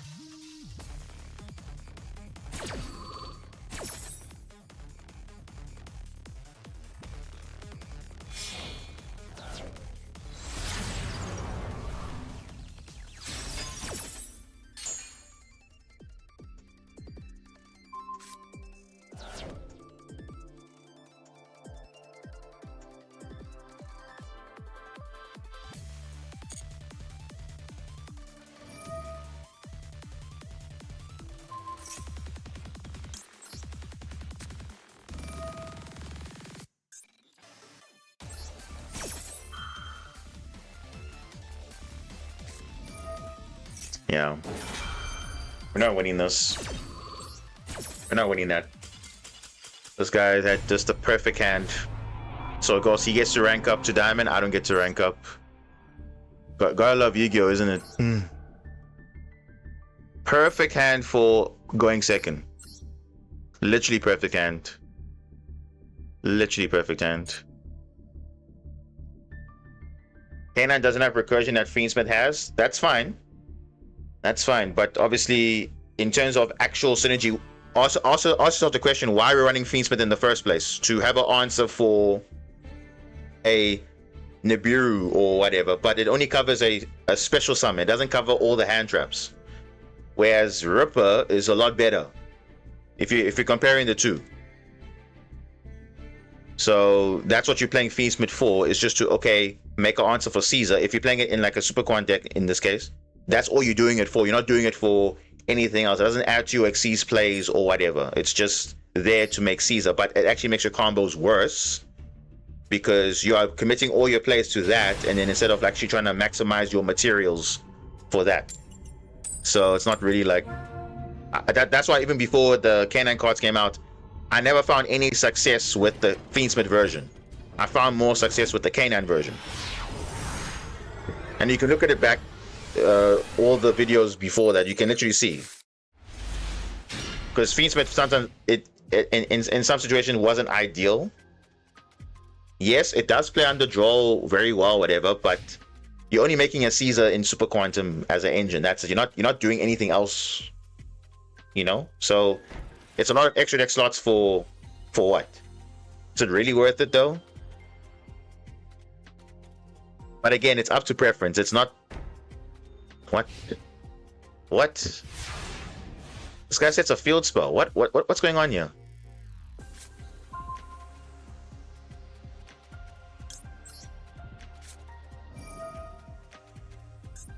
What? What am I seeing here? Oh, ghost spell. Whatever, bro. Ah. Okay. Let's trigger this now. I don't know what this is, but okay.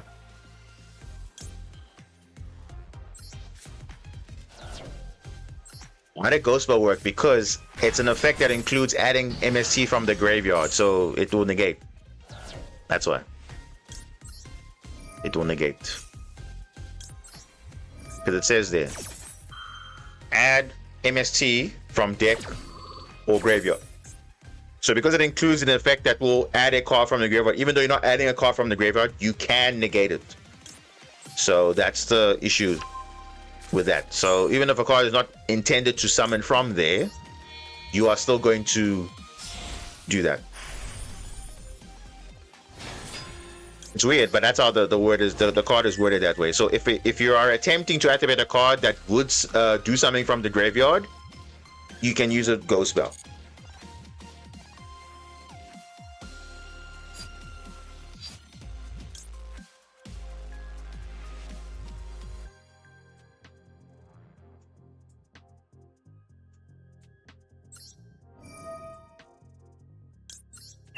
I feel like this guy has like something that I'm not even aware of.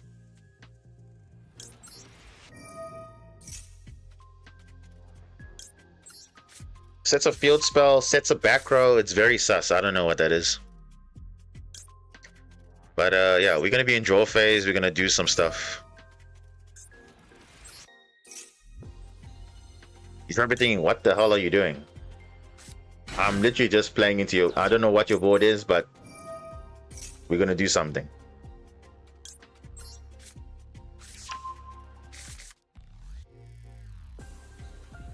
You see that? There's something there.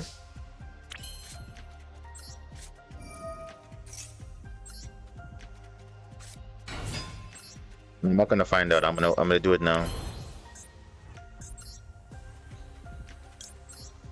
Don't know what that back row is. We're gonna figure it out right now.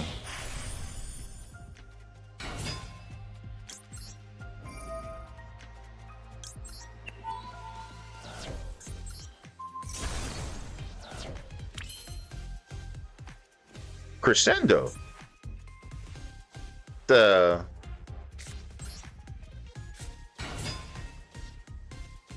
Nibiru.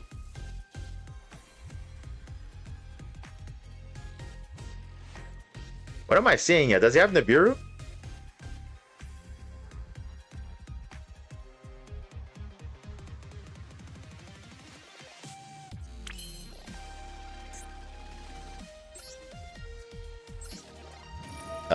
What?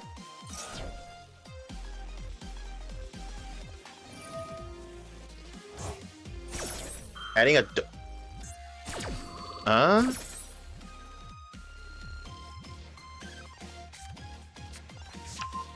What? I'm trying to see where the synergy is though. I'm really trying to see it. But I don't see it.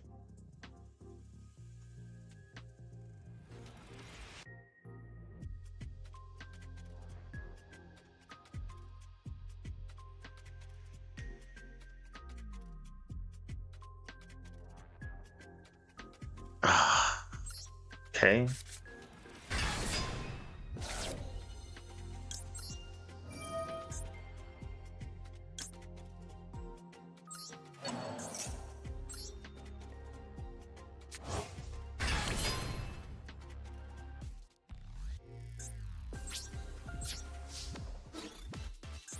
Say what now?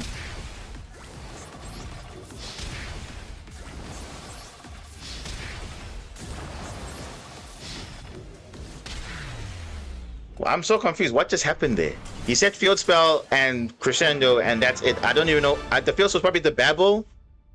It can only be that, but I mean, what else was there? Huh? It can only be the Babel, guys. There's no other field spell here. It's the Babel and Crescendo, and he passed turn, and he's playing multiple ghost spells. So you can see that it says when a card or effect is activated that includes any of these effects, you can discard this card, negate the activation. So add a card from the grave, from the hand, deck, or extra deck. So obviously MST can add from the graveyard to the hand, so that's why you can negate there. Summon a monster from the grave, yes, you can do that. And then you can obviously, if you're banishing a card from the grave, like Call by the Grave or whatever, you can stop it. So that's what. Maybe you thought you're using Harpy Featherstorm? Nah. Okay, but we still got the job done, so I'm not complaining. We take those. Yeah, he probably direct, definitely, but I mean, I don't know.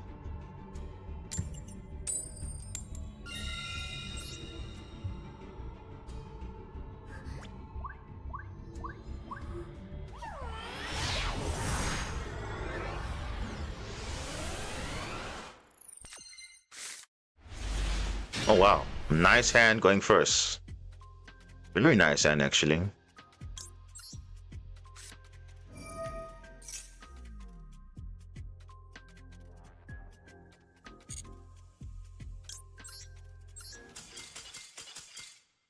Okay. What's happening here? The same guy did the same thing. The Italy doesn't resolves and then he scoops. I don't know what's going on. Am I missing something here?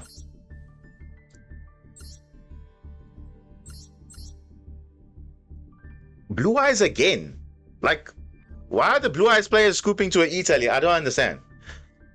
I mean, he's playing a lot of weird cards, but okay. Power Sink Stone and whatever, but Super Quant's not brick. But the thing is, that's the problem. Before the rank up games, the hands are fine, but then when you come to the rank up game, the hands are weird. So I don't know why it's not as consistent. Now look, rank up game, probably gonna lose coin flip and get bad hand. Watch. Okay, you want coin flip, or we're gonna get a good hand though. Yeah, I played Super Coins, activated Perilia, and they drew a useless card while breaking. Well, there you go. You see, look at that.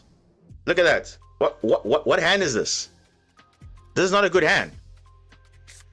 This is not a good hand at all. Obviously, he doesn't have hand traps. That's good, but if he has hand traps, I'm kind of screwed, basically. Okay, what is this? Oh, okay. Oh, okay. So he had no hand traps, but I mean, this hand. But just look at that. Look at comparison to the hand that we had earlier versus this hand here. This hand loses very bad to hand traps because this dies to a imperm or ash. This also, obviously, if they're ash, we still have a normal summon of lantern. But if they have double imperm or something like droll or whatever, then that kind of messes our play. White layer isn't ideal because you want to have a super coin to discard and it can't be itself. So it's not the best hand, but this can lose easily to hand traps. Easily. The best we could have done there was make a Gossip Shadow maybe and pass. Or go for the MST line because we had MST already in here. So we could have probably gone for the Varun or whatever. But this is not the optimal hand though. It's not. But compared to the other two duels now, we had good hands. But okay. We should have been here already. So I'm already excited about this because we should have been here already. If the game just works properly. Let's see what let's see what you're on. Radiant Typhoon. So you know what he thought? Okay, this guy is playing the mirror match. Oh flip, I'm gonna lose. Let me scoop.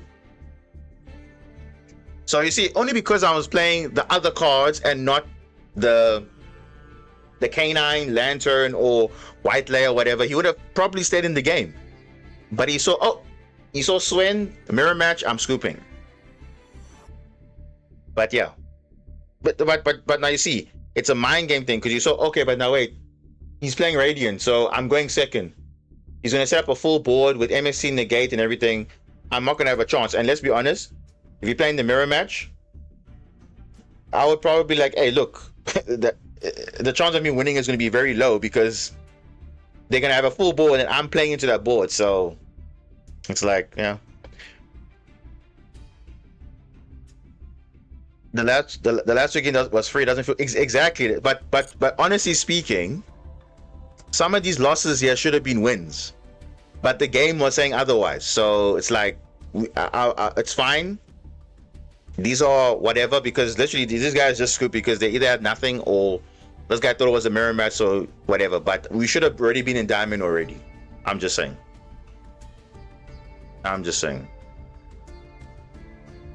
MST so poorly designed, the mirror is hell. Well, that's the thing.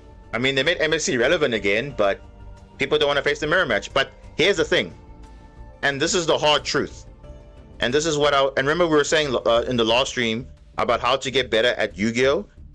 Playing the mirror match is also a good indication of how to get better at Yu-Gi-Oh! Because you shouldn't be fearing the mirror matches. You should rather be embracing the mirror matches. Like I told you guys, my mirror match basically, according to the meta, is Vanquish Soul Canine.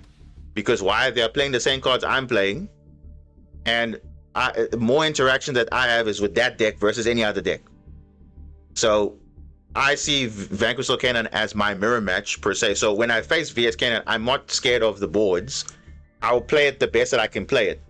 But you should not be afraid of, oh, it's a Radiant Typhoon mirror match, I'm probably going to lose. Yes, your chance of winning might be obviously higher because you're going second, but you have to play it out because you have to see what your opponent does. Because we've seen now, it's not about what the deck you're playing, it's about what the opponent does, what decisions they are making. And that's it. So you can't say, oh, because now this guy is playing, it's the mirror match I'm facing, I need to scoop because I'm going second. But you don't know what's going to happen. I might make mistakes or whatever. It's really just, embracing the fact, okay, look, for me to get better at the game, in order for me to make better decisions,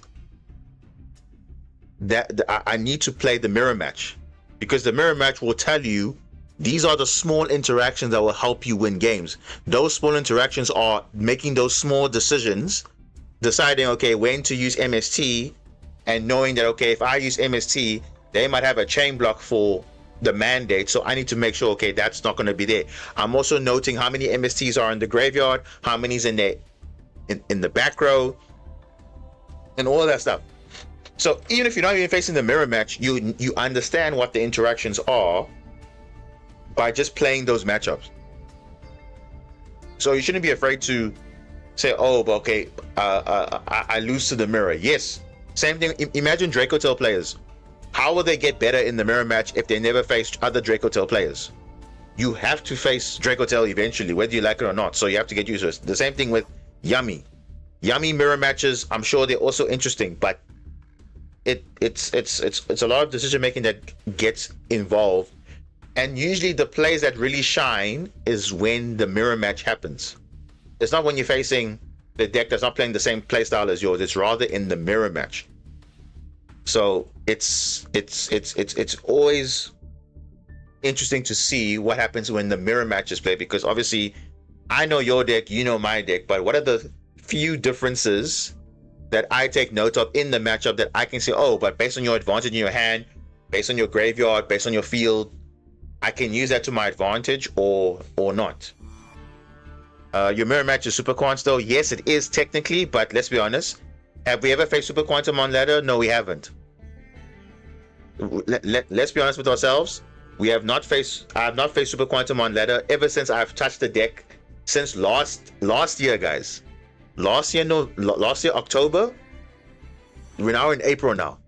Have you ever seen me play a Super Quantum mirror match? No. Yes, there are Super Quantum players out there, but I've never faced them. The same thing with Marincius.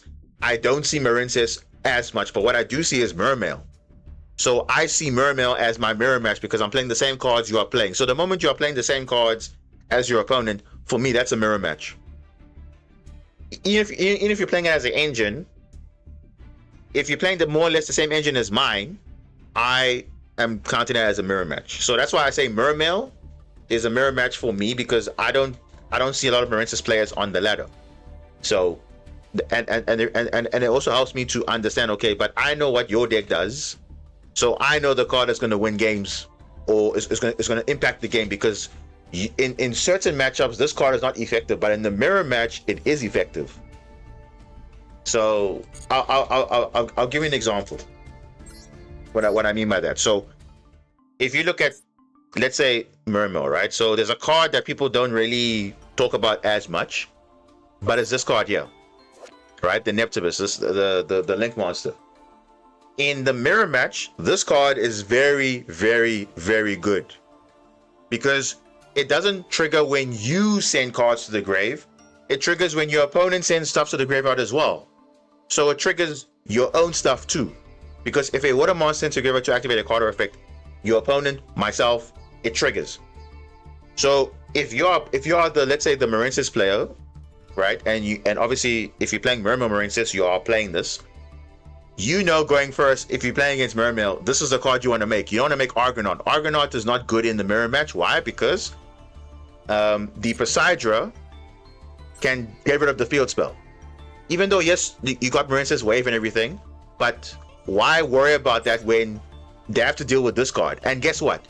Marincess makes your monsters unaffected. So this card to be unaffected, it's very difficult to deal with this card. And then they can't do anything. I can literally show you the games where even the Mirror Mill player hand ripped me for 5. Yes, they did. They literally hand ripped me for 5. And I drew into a Neptibus, a single Neptibus only. And I still won the game. Because why? They were focusing more on triggering their Abyss Shrine and all the other things. My focus was, can I clear the board? Yes, that was the priority. And obviously I got a card back from the Minstrel or whatever, but they literally put me at a disadvantage. They even had Mullen Glacier and everything, and they still lost the game because the mirror match. The same thing. If I play against Super Quantum, which I haven't faced, I know what is the main interaction with Supercon, because what are they trying to do? Obviously they're trying to make into a Magnus, right? So you have to prevent them. The same thing with Lunalight. You're trying to prevent them from getting into their bosses. You have to play mirror matches. So to say you don't want to play mirror matches, then you're not going to get better at the game. And it's the hard truth, guys. You have to actually embrace, okay, look, if people are playing the same cards as you do, it is effectively your mirror match. So you have to know what those cards are and how they interact. That's why I say VS K9 is my mirror match, because, for example, if they're using Izuna against me, and based on the cards I have in my hand, I have to be a bit smart. So, okay, hey, but if they want to rank up, what they're going to rank up into?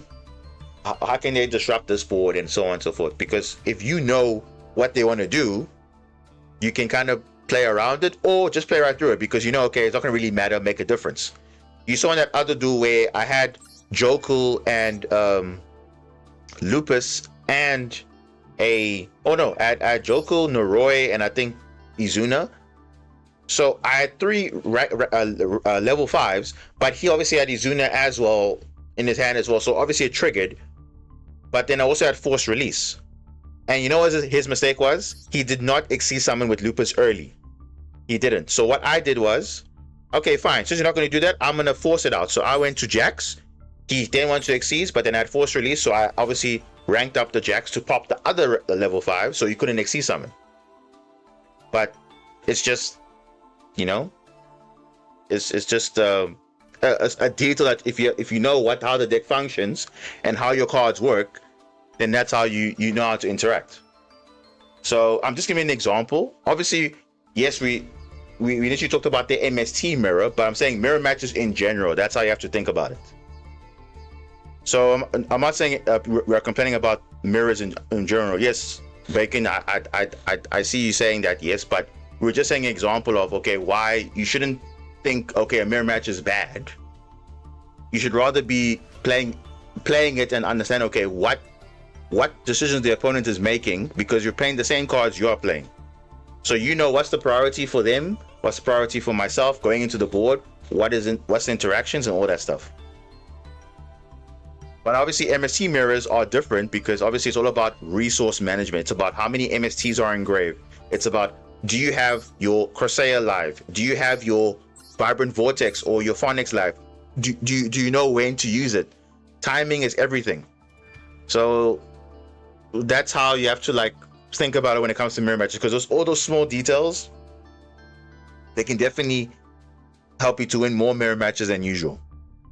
So yeah, I don't need most of the mirror matches of Mirror, but it depends on what got ripped in my hand and whether I needed that card or not. Yeah, exactly. So of course you have to assess what happens in the match, of course, but most of the time, let's be honest, if your hand's not good enough, it's not good enough. I mean, you guys have seen it also today. It's not like I can't play the. It's not like I can't play the game. It's the problem is the board state that is currently on like there. There's too much to deal with. So of course my hand is not good enough to play through that board. Especially when I use a card like Droplet. Droplet, yes, is a very powerful card, but remember, you are giving up a lot of cards in your hand. So that's kind of the trade-off. So at least if I was like I said in that Blue Eyes game, for example, I could have broken that board easily. But the problem is he had. I didn't have any other cards for follow-up once I used Droplet. If I had Super Quantum cards, I would have literally been fine, because why? They're all reborn or they add a card back. So I get follow-up even after I use Droplet. So Droplet is also like a 50-50 card, because yes, you're giving up your hand, but at least if you're going first and you have Droplet, it's okay, because you just give up a card in your hand that you don't want to use.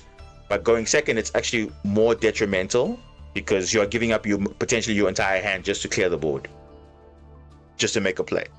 And unfortunately that play might be disrupted still. So it's like, that's it. Like the last match I had in Duelist Cup against Mermail, I stayed in one just because they took too long to set up the combo. That is true.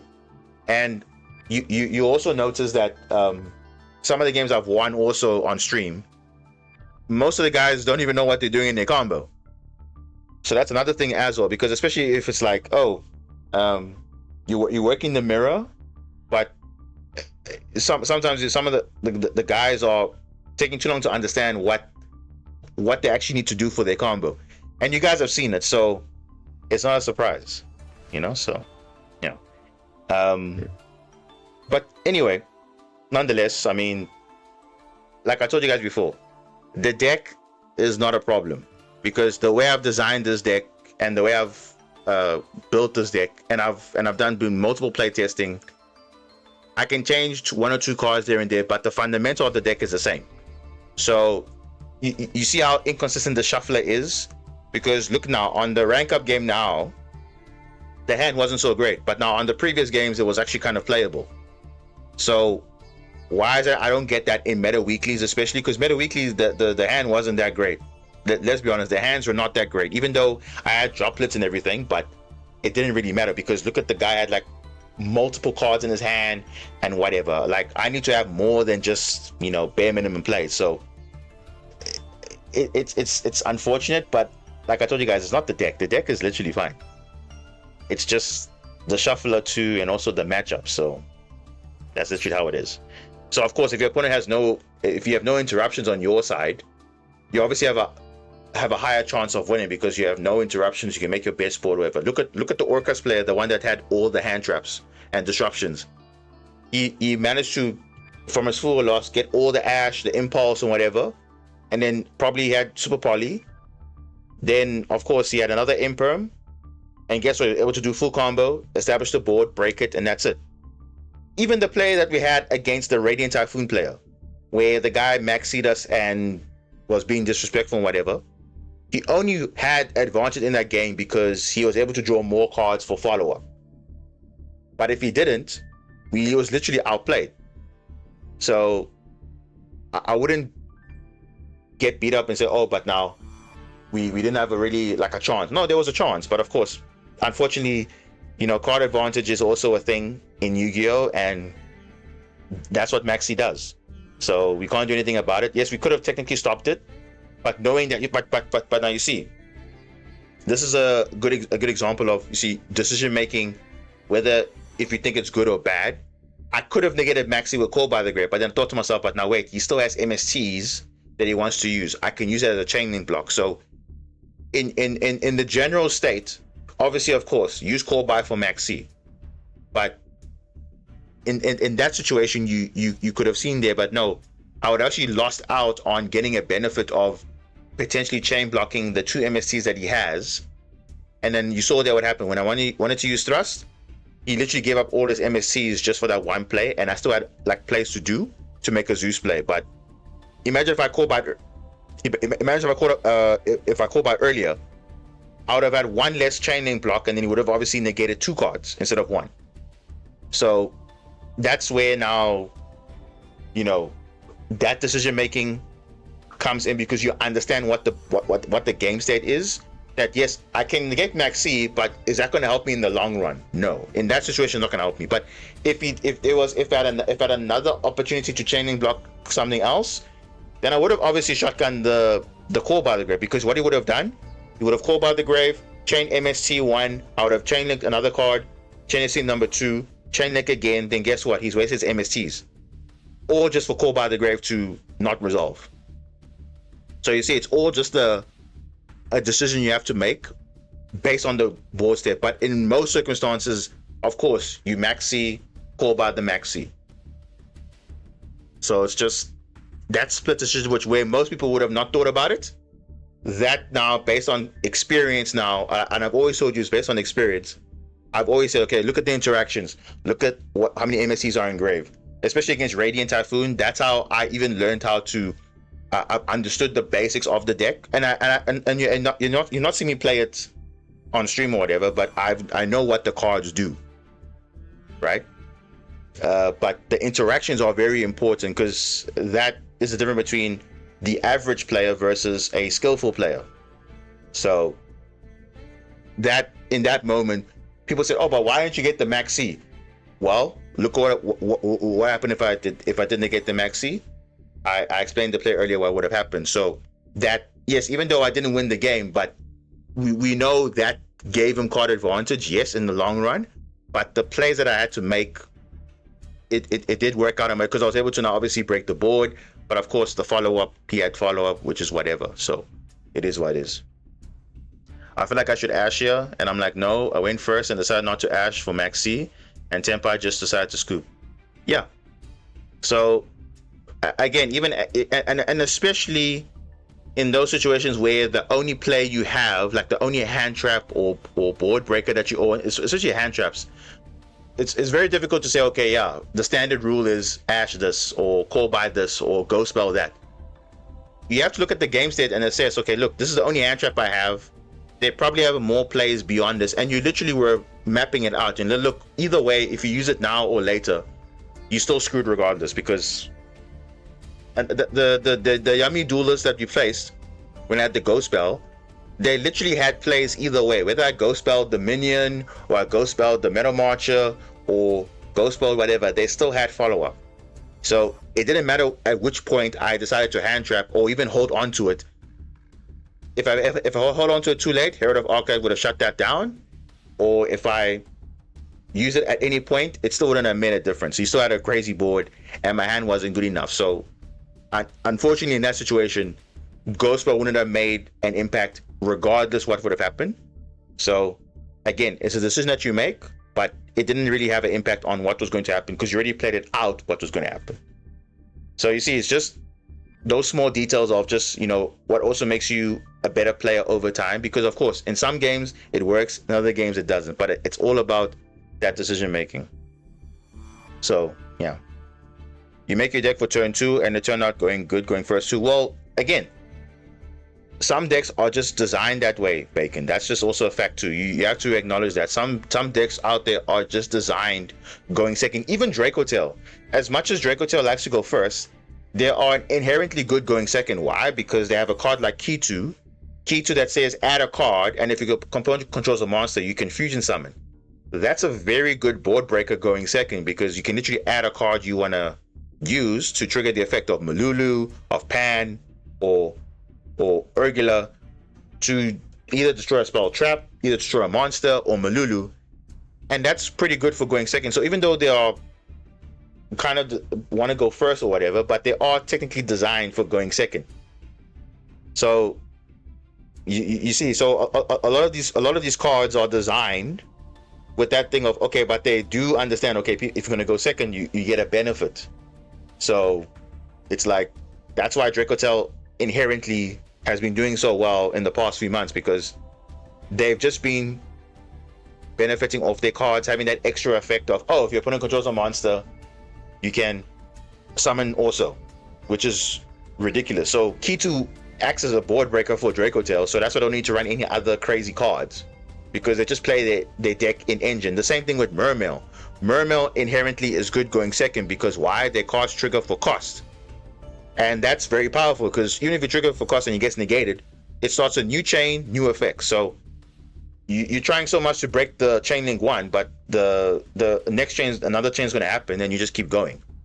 I mean, you saw my duels against some of the viewers, right? You saw, or even against that time we faced the Radiant Typhoon pair with Marinces. It's the same thing. If you can deal with that, stuff, then it makes your life a lot easier. So you don't need to necessarily play a lot of board breakers or whatever, because if your deck inherently can break boards, that's very good. Now, I know Super Quan inherently can't break boards. All they can do is protect themselves from, being targeted or whatever, but they don't have an inherent way of playing, breaking the board. But that's where stuff like Radiant Typhoon engine comes in. That's where K9 engine comes in. Those things help you to break the board. And then you have a last push, then you can go into your Super Quan plays, or vice versa, depending on what you need to do. So that's where now you have to consider all those things in context. And then also looking at, okay, the deck building and so, okay, what am I trying to solve here? Am I trying to solve the issue of going first, or the issue of going second, the issue of consistency, the issue of, so there's a lot of problem solving that you want to do. That's how you also have to kind of deck build as well. Not just, okay, building a deck of 40 cards and calling it a day. You have to ask yourself, what are you trying to achieve with the deck, or what are you trying to do? And then you go from there. So for me, I'm trying to have a ability to go first or go second. So I have to play cards in my deck that can kind of do the same thing. And yes, some of the things are not good to draw going first. That is totally fine. But it's Master Duel, so you don't have the luxury of doing stuff, but that's just what it is.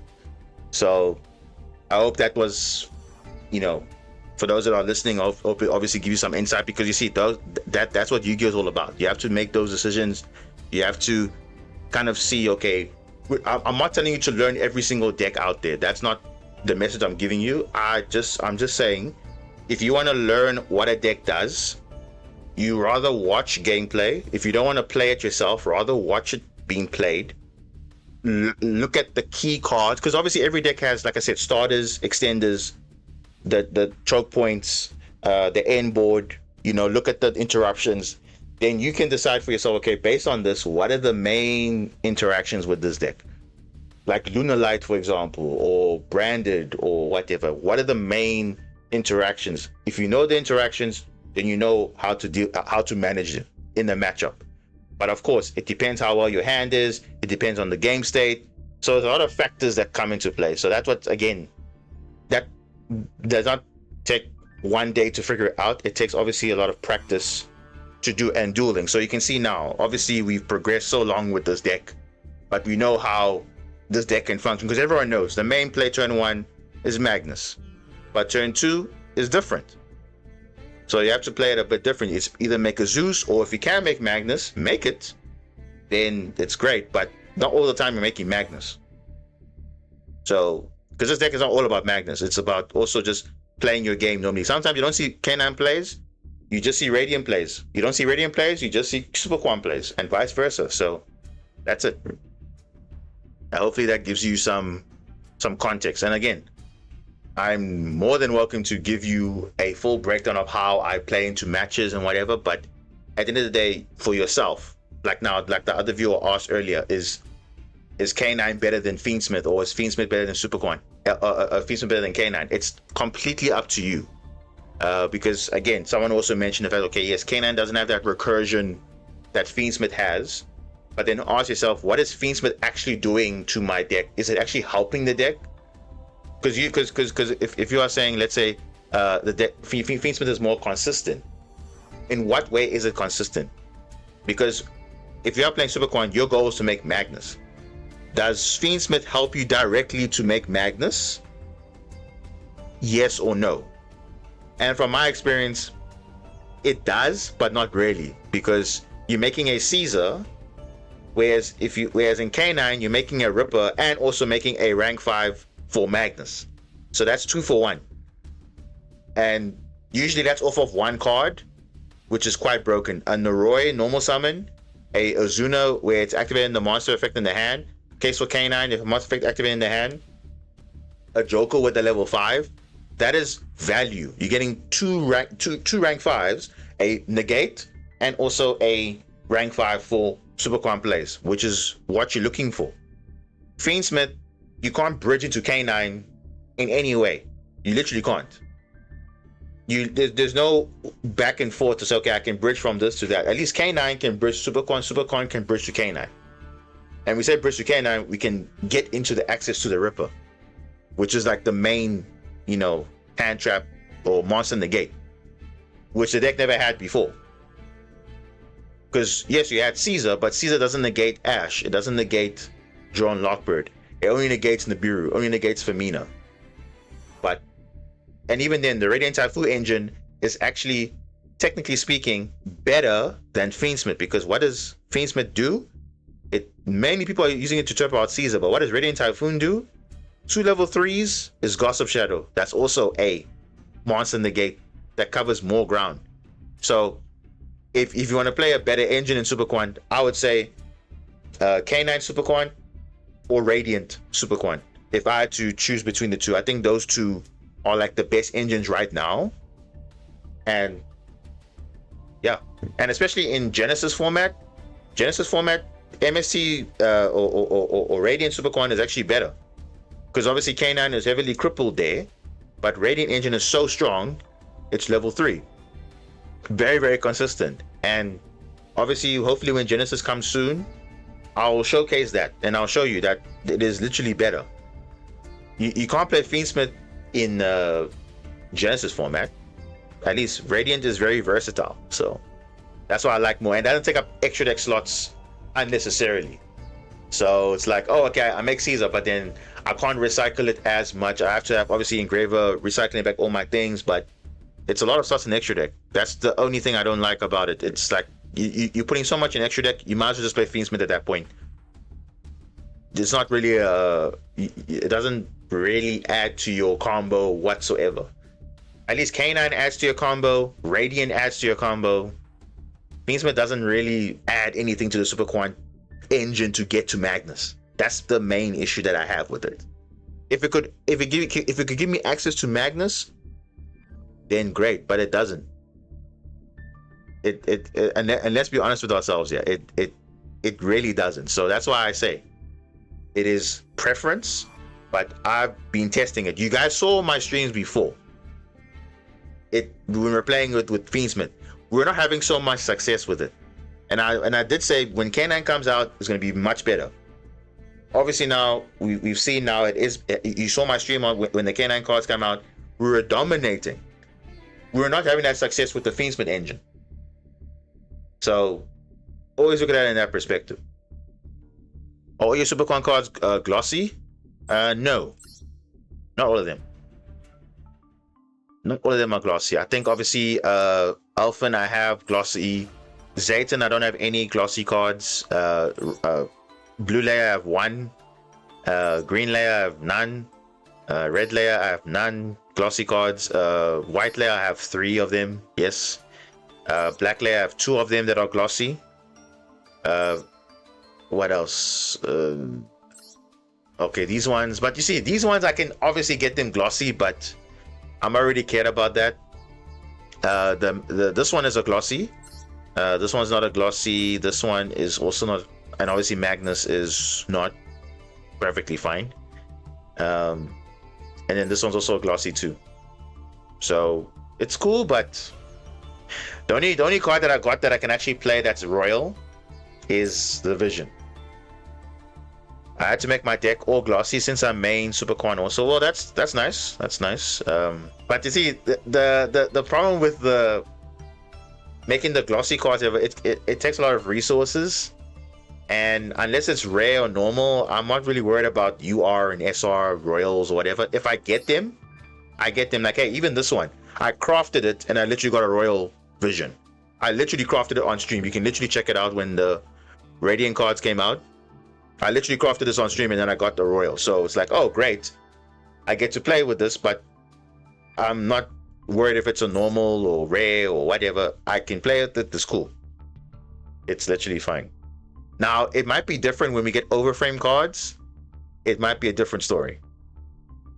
It'll probably be a different rarity. I don't know. It will probably be UR, but we'll see when that comes out, the overframes. But that might change things. But unless they make an overframe for Magnus, it's fine. So yeah. Can Super Quan synergize with Azamina? Azamina. Let's see. Azamina. What? Azamina. Let's see.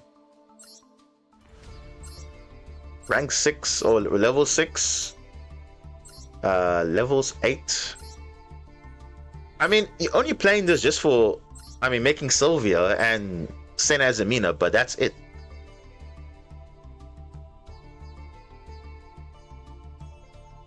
As in for the fusion and dark magician of destruction? I mean, yeah, but again, how many slots are you taking in for Azamina though? Because I always say this: if you're gonna play, if you're gonna play an engine, right? Or okay, I'll give you a classic example, right? The ice barrier. Wait, no, the ice barrier. Because I know everyone asked us in Mauritius when it was out at the time. Do I play the ice barrier package? And I said no. Why? Because this card, to play this card, the Lancia, the Ancestral Dragon of Ice Mountain, it's not, first of all, it's not even an ice barrier by name.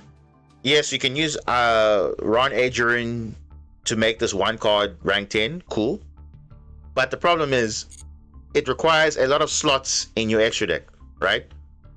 For example, if you want to get the full benefit of it, you always want to play the good stuff. So of course you want to play the where's this card? You want to play obviously the Trishula Zero. You want to play the OG Trishula, and you want to play the Georges. Yes, you can play Georges, but realistically, you need to play the where is this card? The Raiho. Where is he? Not the Georges, the other one. Is it Raho? Is it this one? No. General Raho. This one. No.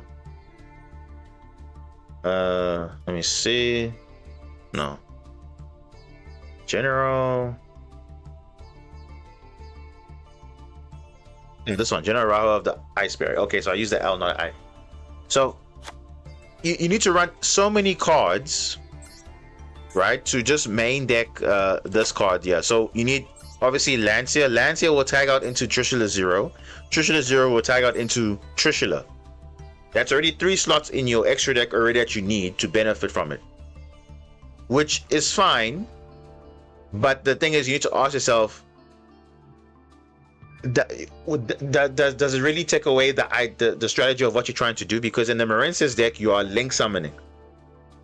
So if I'm prioritizing synchro summoning, then I might as well play a synchro deck. So I'm playing 3 slots in the extra deck for situation that may or may not come up, where I need to use these effects.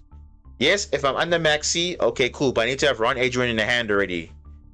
If I don't have Ron Adrian in the hand, then these slots are not going to be used all the time, whereas I'll be link summoning more times than usual. So that's why I wasn't a fan of playing all the ice barrier stuff in Mauritius, because the only card I want to play is one of them, which is, this is the only time I was considering it, I was playing with Ice J Gimia, because this card, at least on its own, it's very good, right? And during the metas of, I think, Tilament and Castira and whatever, this was a very, very good card. And this was the only card I considered in the extra deck, because this only takes up 1 slot, whereas Ice Barrier takes up 3 in the extra deck. And also you want to play this also in the main deck, which can also be a brick sometimes. And yeah, it's not really like worthwhile investing in that. So that's why Azamina is fine, But how many slots are you taking in? Dark Magician of Destruction. How many slots are you taking for that? Okay, one Dark Magician of Destruction. One Sylvia. One Rosaligo. Maybe Saint Azamina. It's a lot of slots in the extra deck, and you really can see the extra deck is pretty tight here. So if we have to take out, let's say, Gossip Shadow, we have to take out, let's say, not playing Canaan, right? So you take out Ripper, you take out Werewolf, you take out the Valon and the Jax, and maybe Arc Rebellion. Since you're not playing the Canaan engine, you will take it out. But you see, you have 8 slots. Now you're saying you can playing Azamina, but now in Super Quantum now, ask yourself, in Super Quantum, what are you trying to achieve here? You're turning out a negate, okay, Sylvia, and then what? What do you do after that? You're putting all your resources into a Sylvia negate, and that's it. It's not like Snake Eyes, where Snake Eyes has a negate, and then you can still extend further by bridging into a Snake Eye combo. This is not the same thing. Snake Eye Azamina makes sense, but not Super Quantum, right? At least with Doom Z, right? With Doom Z, right? Doom Z at least has synergy with Super Quantum. Why? Because this can be a very good rank 4 engine for making this. Because guess what? This is I'll give you an example of synergy. This card here, equipped with a Doom Z card. When it's equipped, what does this do? It says, when it's equipped, quick effect, you can spend summon one Wind Machine Xyz monster from your extra deck with the same rank as this card's level. Okay. So you would think, okay, it's the Doom Z break. No. In Super Quantum, we also have a Wind Machine Xyz. So in hindsight, this could be potentially a rank 4 engine you can use with Doom Z, because Doom Z is kind of like your rank 4 package that also bridges nicely into your Super Quan engine, because you can make the Ouroboros instead of the Deactors, which is insane, right? Because this card sets the card, and if it's equipped to it, then that's it. You set this, equip it to a Doom Z, and you can rank it up into whatever you want, because both of them have the same effect. So it depends which one you have, but there's many ways to access it. So this is an example of, okay, there is a synergy because you can bridge directly into one of the Xyz Mech Beast for Super Quantum. So that's perfect. Remember when the rank 7 was available, people were playing Kashtira, but then they realized Kashtira is actually better to have on field as main deck monsters on its own because it's quite powerful. So there isn't really a good rank 7 engine to play right now. But for rank 5, there was nothing before until K9 came in. Beautiful. Perfect synergy. No problem. Radiant engine. Perfect, because rank 3. Perfect. So there's a whole lot of benefits of playing engine that actually can bridge into your Super Quant engine, because you have more ways to access the engine. Not just, okay, we're playing stuff because you want to do this and play around that. Because like I said, Super Quantum can play on the draw. We can. Even if you open Radiant cards or you open K9 cards or whatever, if you have access to Zayton or a layer 19, you can play around draw, no problem. That is 100% fact. You can definitely do that. But again, it is all about how you want to build the deck, and that's about. Like I said, for me, I found a lot of success. So playing K9 and Radiant together, it feels pretty good. And I haven't thought, oh, I need Fiendsmith. No, it's fine, because I prefer engines that, okay, like, yes, Fiendsmith is recurring itself every time. Okay, that's great, but sometimes it won't actually save you the game most of the time, because yes, it's really a thing of, oh, okay, yes, it recurs itself, but does it actually give you a play? It's only just Fiendsmith that's grinding you the game, but nothing else. Because let's be honest, Fiendsmith itself can play the game infinitely. But if you banish the resources and whatever, then yeah. Show us Doom Z Super Quantum. I'll tell you what, Mohammed. Right now we are missing support cards for Doomsday because that Pendulum monster that was released in the Power Patron support or whatever, that actually makes the deck a lot, and also the rank 5 Griferio and also the other support cards, that actually makes the whole thing synergize together. So I can definitely give you a list, but it is just missing a few cards. That's it. So you're not missing anything? Yeah, I have all the Doomsday. I have all the Doomsday stuff. I have all the Doomsday stuff. So, but I haven't actually got like an actual like deck list yet because I tested it with the new stuff. So you know what I can do? I can promise you this. You know what I can do? On the next stream, I can actually take you to the simulator that I'm using, MD Pro 3. I can literally show you a deck list with the new support, and I can show you how the combos work. And it will just be Doomsday only. So, because like I said, I don't have what what about the stream with the original cards in casual match? Because I can literally do that, and I can actually get an actual deck list for you and say, okay, this is what the combos actually look like with the Doomsday stuff as it is right now. But I'm saying it's better with the future support. So yes, we have all the cards available right now, but I think it gets better when we get the new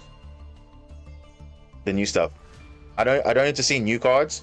Okay, so we'll do two things. We'll do both the old combos and the new ones. How about that? So I'll come up with it, and then I'll show you how it is. But I don't have a deck list right now, so I can promise you we can even do it on the next stream. We can do that, no problem. Because honestly, right now we are in Diamond now, but I don't want to do any more dueling because I want to wait for the new pack to come out.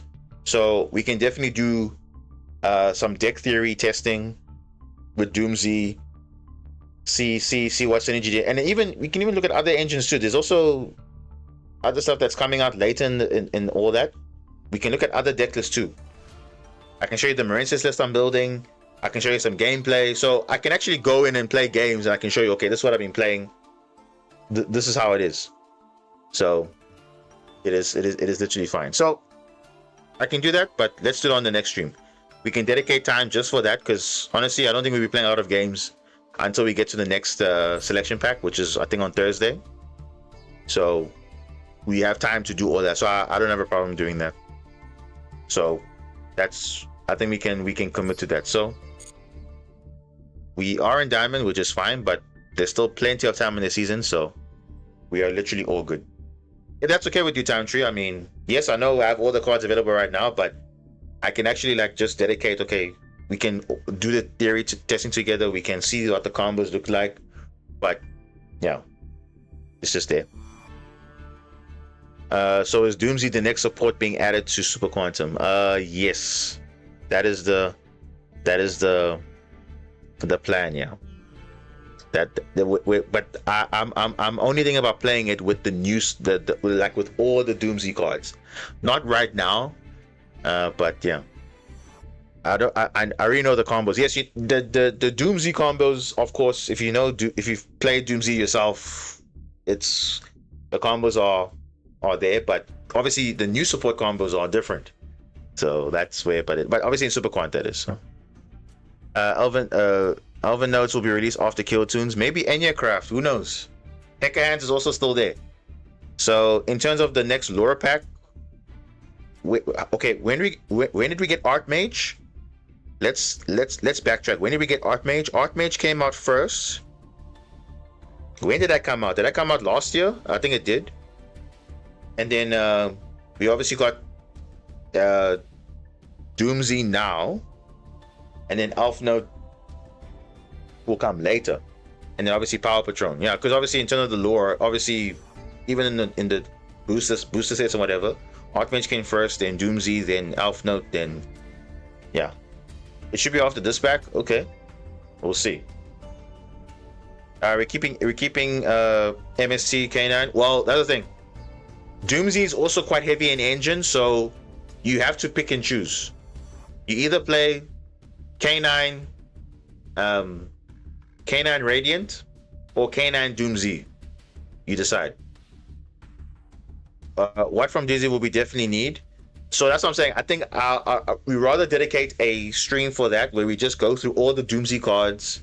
We look at what the effects do, and then I'll tell you which one actually will benefit as an engine to be used in Super Quantum, and then how you can actually bridge in terms of gain the disruptions for Doomsday and maybe also Super Quant as well.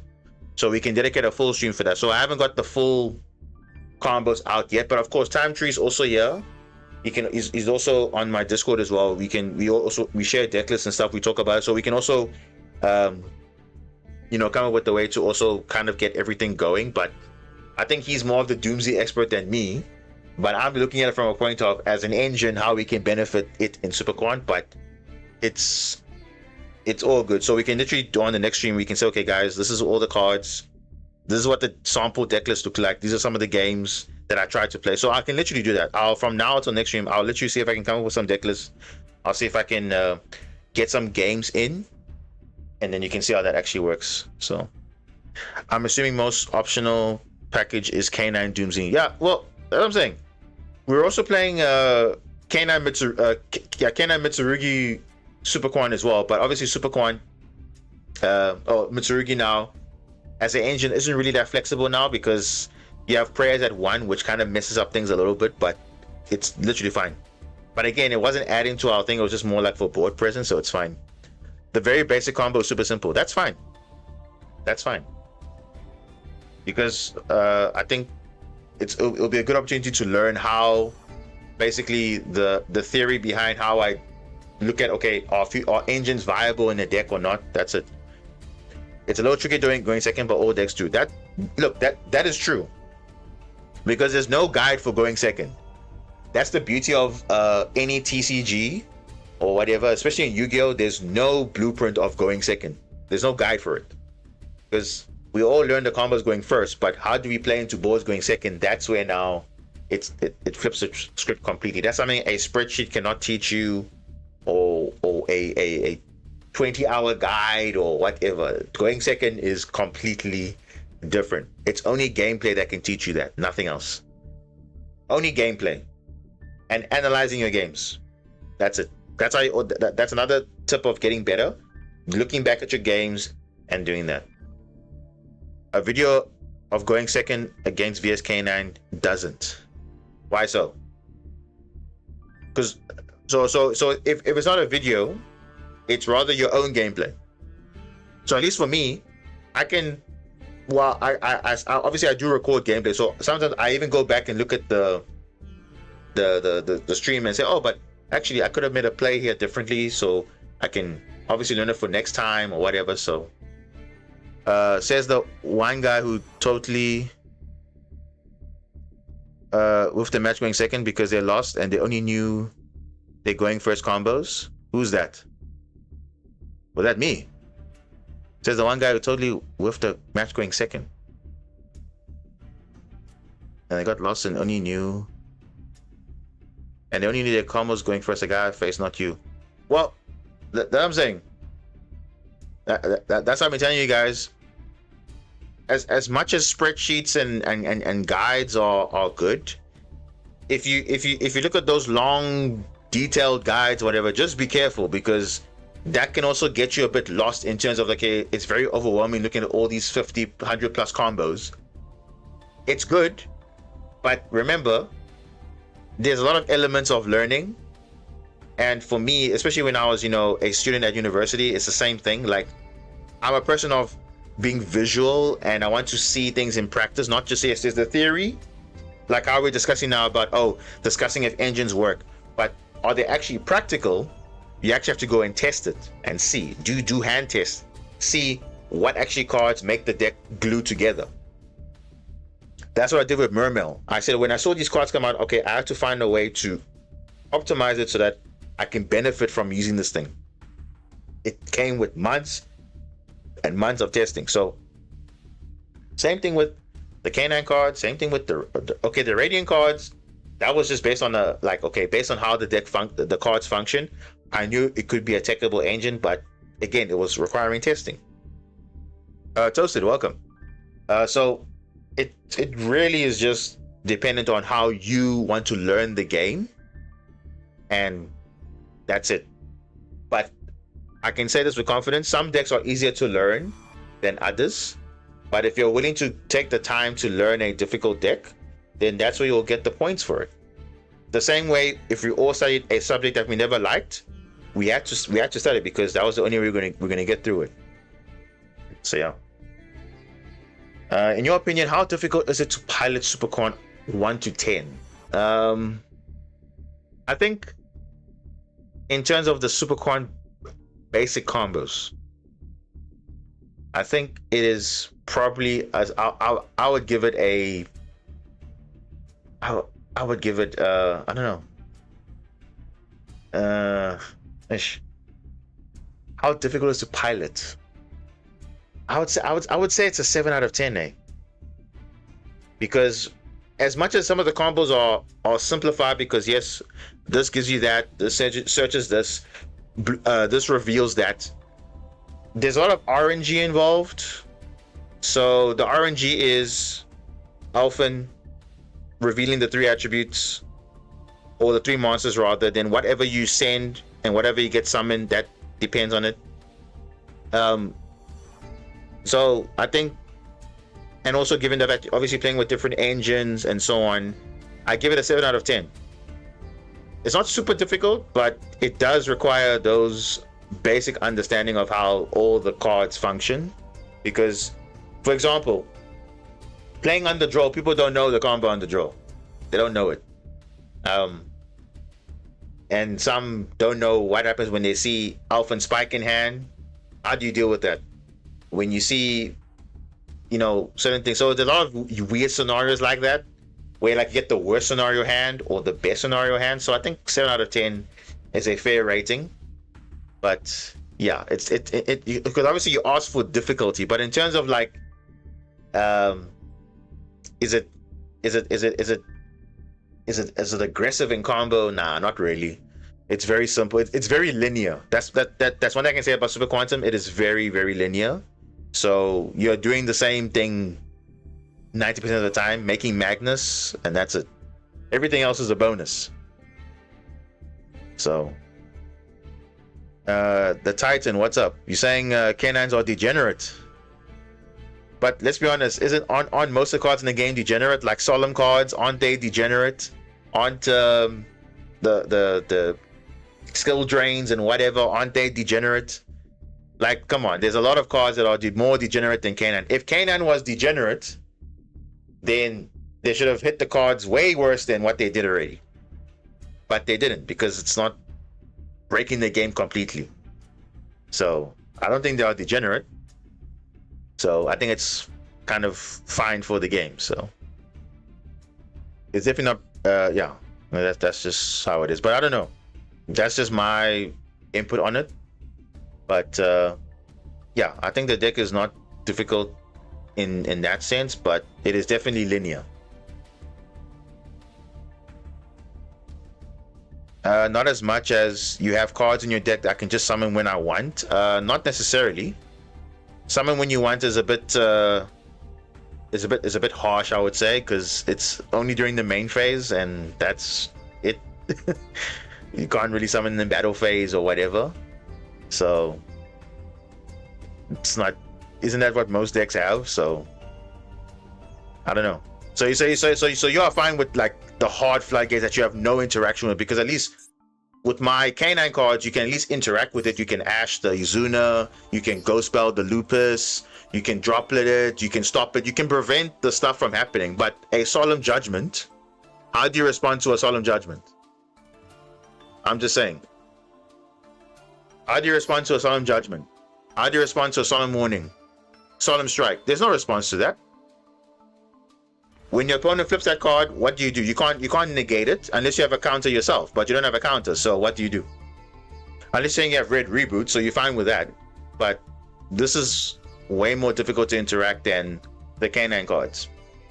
Even though you can summon them in the main phase, but I think the Solemn cards are more are more oppressive than that. Because if you can't interact with it directly, it's a problem. Same thing with skill drain, all those things. You need specific outs for those things.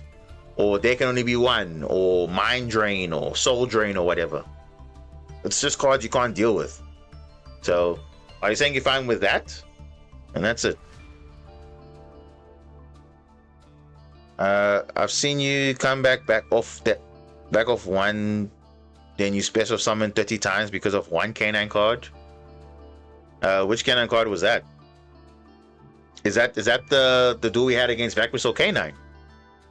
I think we had the win because of one E teleport. I think it was because of that. But okay. Red Reboot is also semi-limited and it's also degenerate. Well, there we go. Red Reboot says no, screw all your trap cards, don't activate them. So again, we have to ask ourselves what's the balance here? We like this, but at the same time we don't like that. So we can't please everybody. And it's perfectly okay, guys. It's fine. Because some would consider Magnus as the most oppressive floodgate and whatever. It's fine because that's what the deck is. But I always told you, XC summoning is way harder than fusion summoning or synchro summoning. Because this versus Herald of Arclight, which one is more oppressive?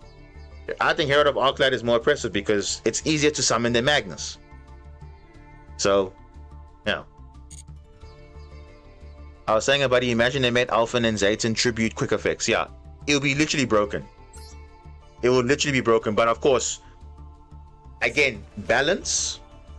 They make a card like Holly Sue. Holly Sue's unfair. Let's talk about it, right? Are we all fine with the card design of Holly Sue? Because every card should not have this type of thing where every effect is quick effect. Every effect. Main phase, summon from the hand. Main phase, take control. Main phase, summon a Vanquisher from the deck. Those are very powerful effects. And the fact that they're all quick effect is broken. It's literally broken. So you're saying this card is so are we saying we're fine with Holly Sue over the fact that okay, the canine cards are not quick effect only if you activate a card effect from the hand, and that's it. But remember, not all the canine cards are even quick effect. It's only Lupus that quick effects XC summon, and then Izuna quick effect summons from hand. All the other ones are not quick effects. So how are we saying the canine cards are more degenerate? I don't think so. The only reason why it's you can say that because obviously they act as hand traps because they are quick effects, but it's only Izuna and Lupus. Jokel requires a level 5 in hand. The Lantern needs a canine in the graveyard. It's not a level 5 in graveyard, it's a canine in graveyard, not even itself. Noroi is a normal summon. You can prevent it with Imperm and Ash, so I don't see how these cards are more are broken than Holly Sue. So I don't know. On the first turn, you automatically win if you're running canine. Not necessarily. My opponent literally ashed my Izuna when I was when I was going first even. It's fine, right? But I don't automatically win because if they have hand traps and they have more other plays to disrupt, that's fine. You don't auto win automatically if you have canine in your hand. Because what if you have Lantern in your hand only? That's not an auto win. What if you have Noroi in your hand? That's not an auto win. If you can negate it, then that's it. So again, we have to be holistic here. Holly Sue is broken because it's quick effect. So you prefer quick effects like this? These effects are very good, right? Because this just says main phase, summon at any point, no cost, nothing. But this is more broken compared to something like a Black Layer, Super Quantum Black Layer. When your opponent activates a monster effect, this being a quick effect doesn't even make sense, because how is it a quick effect if it dependent on a condition? That for me is not really useful, because this could have not been there and it's the same thing. When your opponent activates a monster effect, discard a card from your hand if you do summon it. That's it. But that's not that's not as broken compared to Holly Sue, where at any point I just reveal the Vanquisher monster, not even itself, right? You can even reveal itself to summon from the hand. Insane. The chances you have in negate for the canine is rare. What do you mean? Negate for the canine? Come on, you can literally stop this with an Ash Blossom. You can stop this with a Ghost Spell. You can stop this with a Droplet. Ghost Moriner. If you play, if you are worrying about canine playing on your turn, Ash, Ghost Spell, Ghost Moriner, Droplet. Those are your best plays. So it's like, come on, we have to be realistic here now. We have to be realistic. The canine is not that broken, and this is not me being biased or anything. Compared to everything else in the meta, canine is not that broken. It's only 2 cards that are like, okay, making a quick effect on your opponent's turn interaction, but that's it. So in that regard, then basically Black Layer is also broken because it interacts on your opponent's turn. I stopped the Blue Eyes player from making a play because I negated their True Light. It's because of that. I'm being biased? Well, I don't think so. I'm looking at the cards objectively because we are comparing. Black Layer was released in the same set as Holly Sue, but Holly Sue's more broken, whereas Black Layer is more balanced. And they both summon from the hand. They both do stuff, but this one is all of them are quick effects. All of them. All of these cards, all of these effects here on this card is a quick effect. So I don't know. So you can call me biased, but I'm looking at the cards objectively, and I'm always looking at the cards objectively. Some cards are just better designed than others, which is also what makes it unfair, because if this card can have quick effect, why not this have quick effect as well? So yeah, I don't know. Bro, I played against Canine for the past month. One Ash ain't stopping a Canine engine. Well, that's true. That is true. That's true. That's true, because they can play through one Ash, no problem. I'm not saying that. But what about other decks in the game? They also can play through one Ash. It depends on what their hand is also. So again, context is important.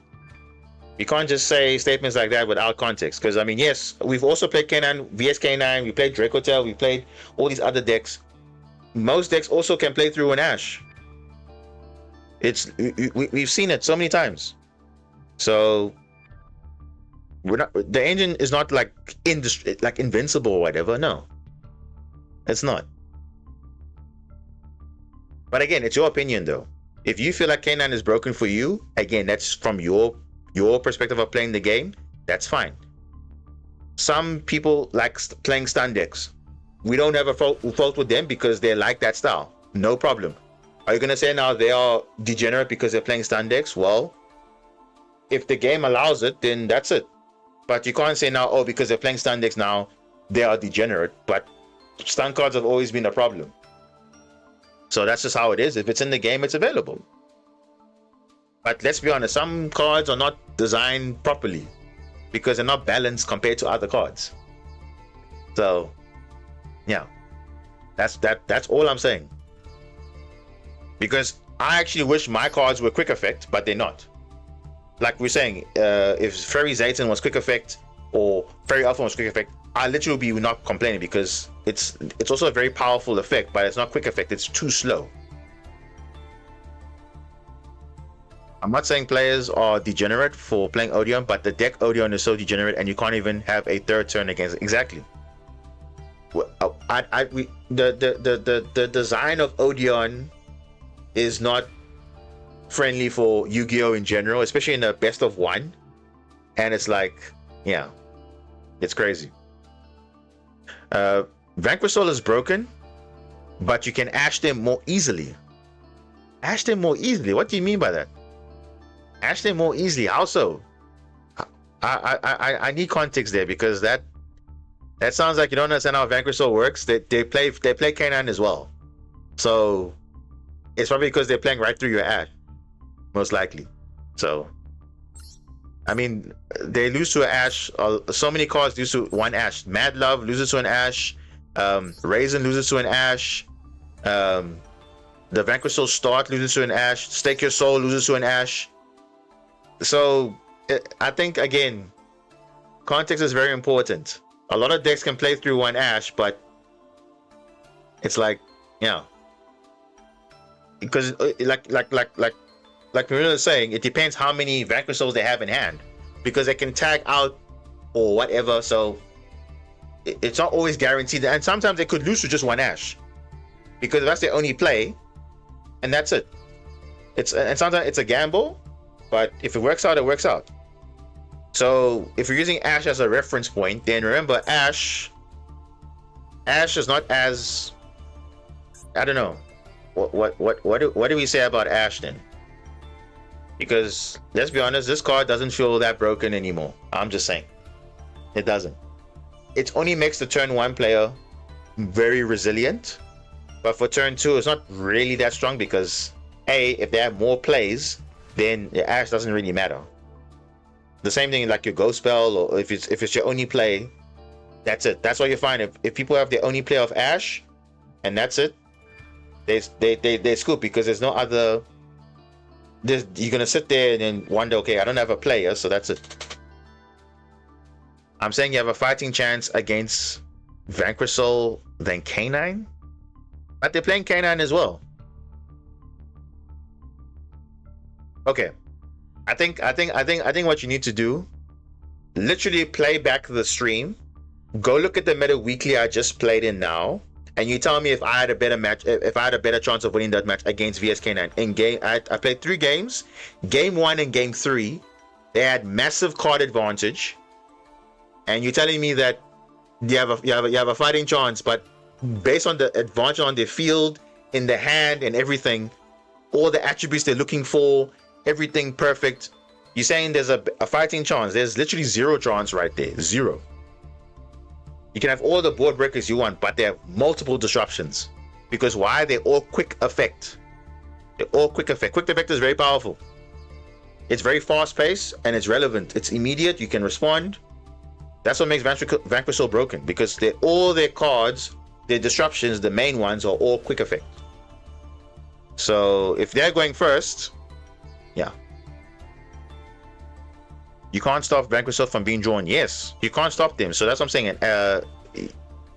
Even an Ash doesn't do anything, because even if they have the stuff in hand, they can still have ways to get it back, extend, keep drawing, whatever. But you can easily stop K9 from being.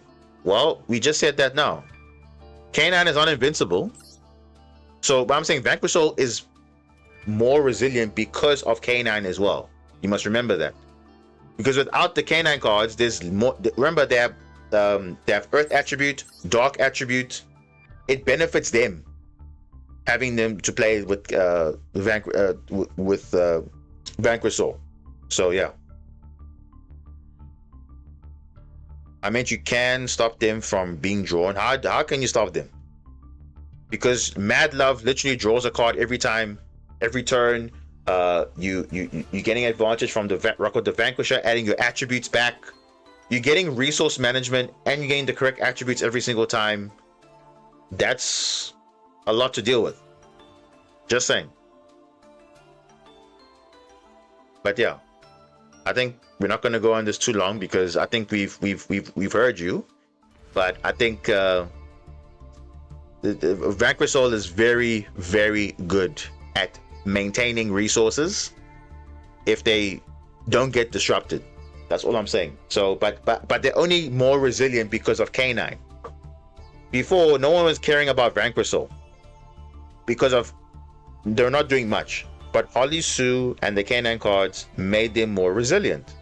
And because they happen to have Earth attribute, Dark attribute, which is what K9 wants, or Vanquish Soul. Vanquish Soul wants Earth attribute, they want Dark attribute, they want Fire attribute.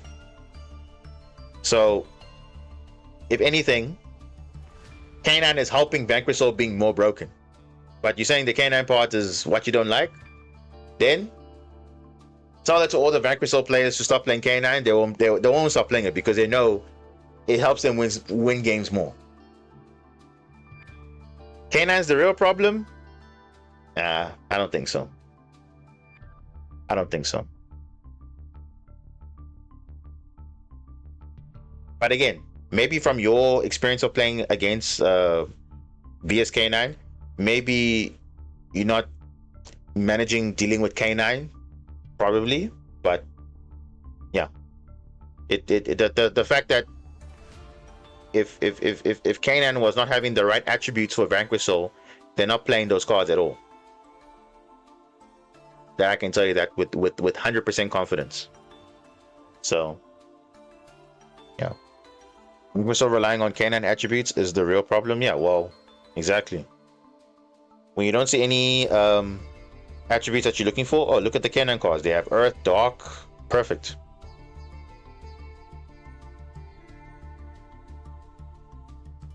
Yeah, of course. They were very smart by not making it like, okay, it has to be Vanquish Soul monsters. It has to be just attributes in there. So you can even reveal a card like Ash. Using Ash as a combo piece. Can you imagine? Vanquish Soul uses Ash as a combo piece. So imagine that. They're using Maxi as a combo piece. They're using Ghost Bell as a combo piece because why? They are the right attributes. So